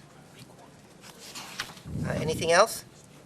Okay, so Ms. McCarthy, please pull the council on the consent agenda, A through AF, with the exception of M, please. Councilman Chase. Yes. Councilman Kramer. Yes. Mayor Levine. Yes. Councilman Prasad. Yes. Deputy Mayor Regan. Yes. Councilwoman Sherman. Yes. Councilman Vasanella. Yes. Okay, motion is carried. So now I pulled off M for a separate vote. It's just raising the not-to-exceed limit for our tax appeal attorney, and one of my thoughts is, it's, in the past, we wanted to switch attorneys because we thought the fee was getting up there, and so I'm apprehended, it's going from 185 to 235,000, which is a 27% increase. I'm just apprehensive about that. Mr. Mayor, Yes, Councilman, so Tax. comment or a motion for the resolution? Go right ahead. yeah, Councilman Prasad. tax appeals are a function of what's out there. But in any case, I call a vote on this. Okay, so that's a motion for item N, Resolution 14-483. Second. Moved and seconded. I said what I said. Any further discussion? I'll just add, Mayor, to that, Yeah, Councilman Vasanella. that I think it's a needed service, and like, I know myself and others wanted to make sure they'll come in at the end of the year and address us as to how the tax bills are going, and if they're justifying the cost and their work, which they have come in the past to do. Okay. And we'll see, perhaps financial oversight might ask about fees and such as that too, as we have in the past. Any other comments? Yeah, actually, we did. Unfortunately, you were ill and weren't at that meeting. Okay. All right. So, Ms. McCarthy, please pull the council on item 17M, Resolution 14-483, please. Councilman Chase. Yes. Councilman Kramer. Yes. Mayor Levine. No. Councilman Prasad. Yes. Deputy Mayor Regan. Yes. Councilwoman Sherman. Yes. Councilman Vasanella. Yes. Okay, motion passes. So now we come to item 18, resolutions voted on separately. We don't think we have anything new added here. No. And we come to old business. Maybe we'll reverse these just for now. 2014 boards and commission vacancies. Are there any nominations for these? If not, we'll go to 19A, appointment of municipal judge and/or township prosecutor. So one of our judges left, and so we have to appoint a new judge. So this is how it's going to go. Right now, our only sitting judge is Hector Rodriguez. He's in the middle of a 3-year term. Okay. So on the judge, we're going to do 2 votes. One will be to name a new judge, and number 2, we will pick one of them as a presiding judge. That's going to be 2 separate votes. And then, should by some chance there be a vacancy in the prosecutor position, we will have a new prosecutor too. So so let's take first. The judge. Is there a nomination for the open judge position? Mr. Mayor, Yes, Deputy Mayor Regan. I'd like to place the name of Michael Fadun in for the municipal judge. Okay, Michael Fadun. who happens to be our prosecutor right now. Yes, thank you. As one of our municipal judges. Are there any other nominations? If not, all in favor of Mr. Fadun by acclamation, please say aye. Aye. Opposed, abstained, motion is carried. Okay, congratulations, Mr. Fadun. Thank you for the service to our town. So now our judges are Hector Rodriguez and Michael Fadun. So we have to pick one of them as the presiding judge. Is there a discussion or a nomination for one of them? Mr. Mayor, Yes, Councilman Prasad. I'd like to nominate Hector Rodriguez as the presiding judge. Okay. Chief Judge. So, which, Chief Judge. Chief Chief Judge, judge, sorry. presiding judge. Chief Judge. Thank you. Same Okay, thing. so the motion is for Hector Rodriguez as chief judge. Is there any other nominations? Okay, Is this for the remainder of his current term? Yes, so is he, that's a good point. Does he? and it would be retroactive since he's been presiding judge since, Would he be chief May. judge for the remainder of his term then? right. Yes. That's a very good point, yes, okay, so he would be. Okay, any other, there's discussion, any other nominations? Okay, all in favor of Judge Rodriguez by acclamation, please say aye. Aye. Aye. Opposed, abstained, motion is carried. Congratulations, Judge Rodriguez. He has served our town as prosecutor and judge for a long time. So now that Mr. Fadun is a judge, that leaves an opening as he was the chief township prosecutor. So now that's open. Right now we have, I guess, Mr. Scar as the associate prosecutor and Mr. Key as the alternate prosecutor. We also have Doug Singletary, Oh, yes, He's an So we alternate have three- he's an also. alternate too. He's an alternate too. Thank you. right. So we don't see a need, at least for now, to, Okay. maybe we'll revisit it once. There's this, You need to name someone as the township prosecutor. You need That's to the name a opening you township have. prosecutor, yes. Well, don't, You can move them up, or, they all have different salaries, they're all different. the Right. associate judge doesn't just float up. So I think what I hear Councilman Prasad saying is that the admin committee, given upon the interviews, Right. that at the next meeting, they'd be in a position to make We'll that make a recommendation. recommendation then. right, and Mr., But leave it as is for now. and You've got Mr. three Scar will be prosecutors. the acting prosecutor. He was appointed an associate prosecutor, so that's fine. Okay, So he'd be acting until we make a Correct. final decision. Right. Correct. okay. And just for clarification for Mr. Scar's sake, does he get his associate prosecutor salary? Yes. Does he get the new one? He gets the where he is. associate prosecutor. Stays- It's like the vice everyone- president. Okay. Okay, so everyone stays where they are. Right. Mr. Scar is the acting prosecutor. Right. Okay. And then, the, okay. See, on the, my thought is that on the judge, the admin committee, I guess you'd try to split vote on how that would happen? Well, not only that, Mr. Mayor, one of the candidates for prosecutor was not even interviewed by the full council, so we need to revisit that issue. And she is a township resident and was not even considered, so. I mean, the admin interviewed her, but the council didn't, so we need to discuss that Okay. and see where we stand, rather than rush, because we got three prosecutors.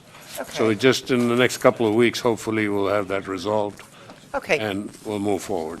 okay, and if admin committee interviewed her, fine, then Yeah. last time, which was good, the whole council has the opportunity, if each of us chooses, and that would be terrific before the final vote. So hopefully, admin will be able to come up with a recommendation Okay, by the next council meeting. okay. As a non-admin member, I would like to have the opportunity, just like with the judge. Sure.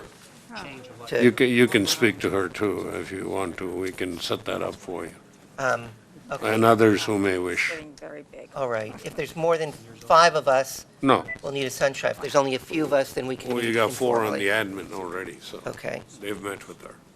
okay, so that'll play out before next meeting. All right. Okay. So now we come to item number 20, executive session, which we do not have one and no new one scheduled, which brings us to item,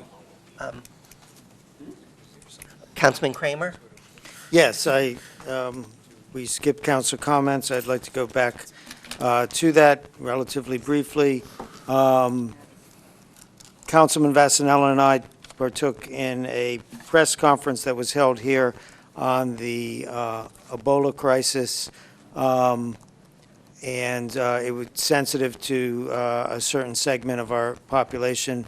Councilman Vasanella emceed that and did really an excellent job. I'd like to commend him for that. And that was videoed and is on the Township television station. Mr. Metler and I hosted a meeting about the East Millstone Post Office. They were trying to cut hours as a result of that meeting, and the post office personnel hearing the plight of the people there, they actually expanded hours, and I would like to call the Canal Walk people. I'd like to let them know about that. In East Millstone, there's a post office there that's probably a shorter drive than the Demont post office, and the lines are very short. So that would keep that post office alive and going. And so we would like those people from Canal Walk to come to the East Millstone Post Office. The last three announcements all relate to, guess what, Canal Fest. That is this weekend, Saturday, the 18th, from 11 to 4. It's become basically a music fest with crafts being sold, a lot of food, a lot of games for the kids, and at somewhere between 1 and 2 o'clock, the trophy for the seniors softball tournament, seniors versus police tournament, the trophy will be handed out, and you can come and find out who won if you didn't come to the game. And the last thing about that is at the food bank is hosting it, and I have volunteered that if we haven't set the exact amount of money, but if we reach that set amount of money, we'll announce it at the beginning of Canal Fest, then I will live have my head shaved, all the money going to the food bank. So come to Canal Fest, donate money so that you can get to see my head shaved for a good cause. How much is it going to cost, Phil? Raji's going to write a check right now. What's it cost to shave your head? We're talking somewhere around. I don't know how much you want to pay. Listen, I got the clippers on this one. Somewhere around $2,000 if they raise that much live, then shave my head. So if you want to pay that, Ted can take out his tweezers and pluck every hair right now. It would take like 30 seconds. But so please come to Canal Fest. Thank you. Okay, that brings us to item number 21. Is there a motion to adjourn? Motion to adjourn. So, a second. Moved and seconded. All in favor? Aye. Opposed? Abstained? Opposed. We are adjourned. Happy Halloween. Our meeting's gonna. No, we got a meeting in.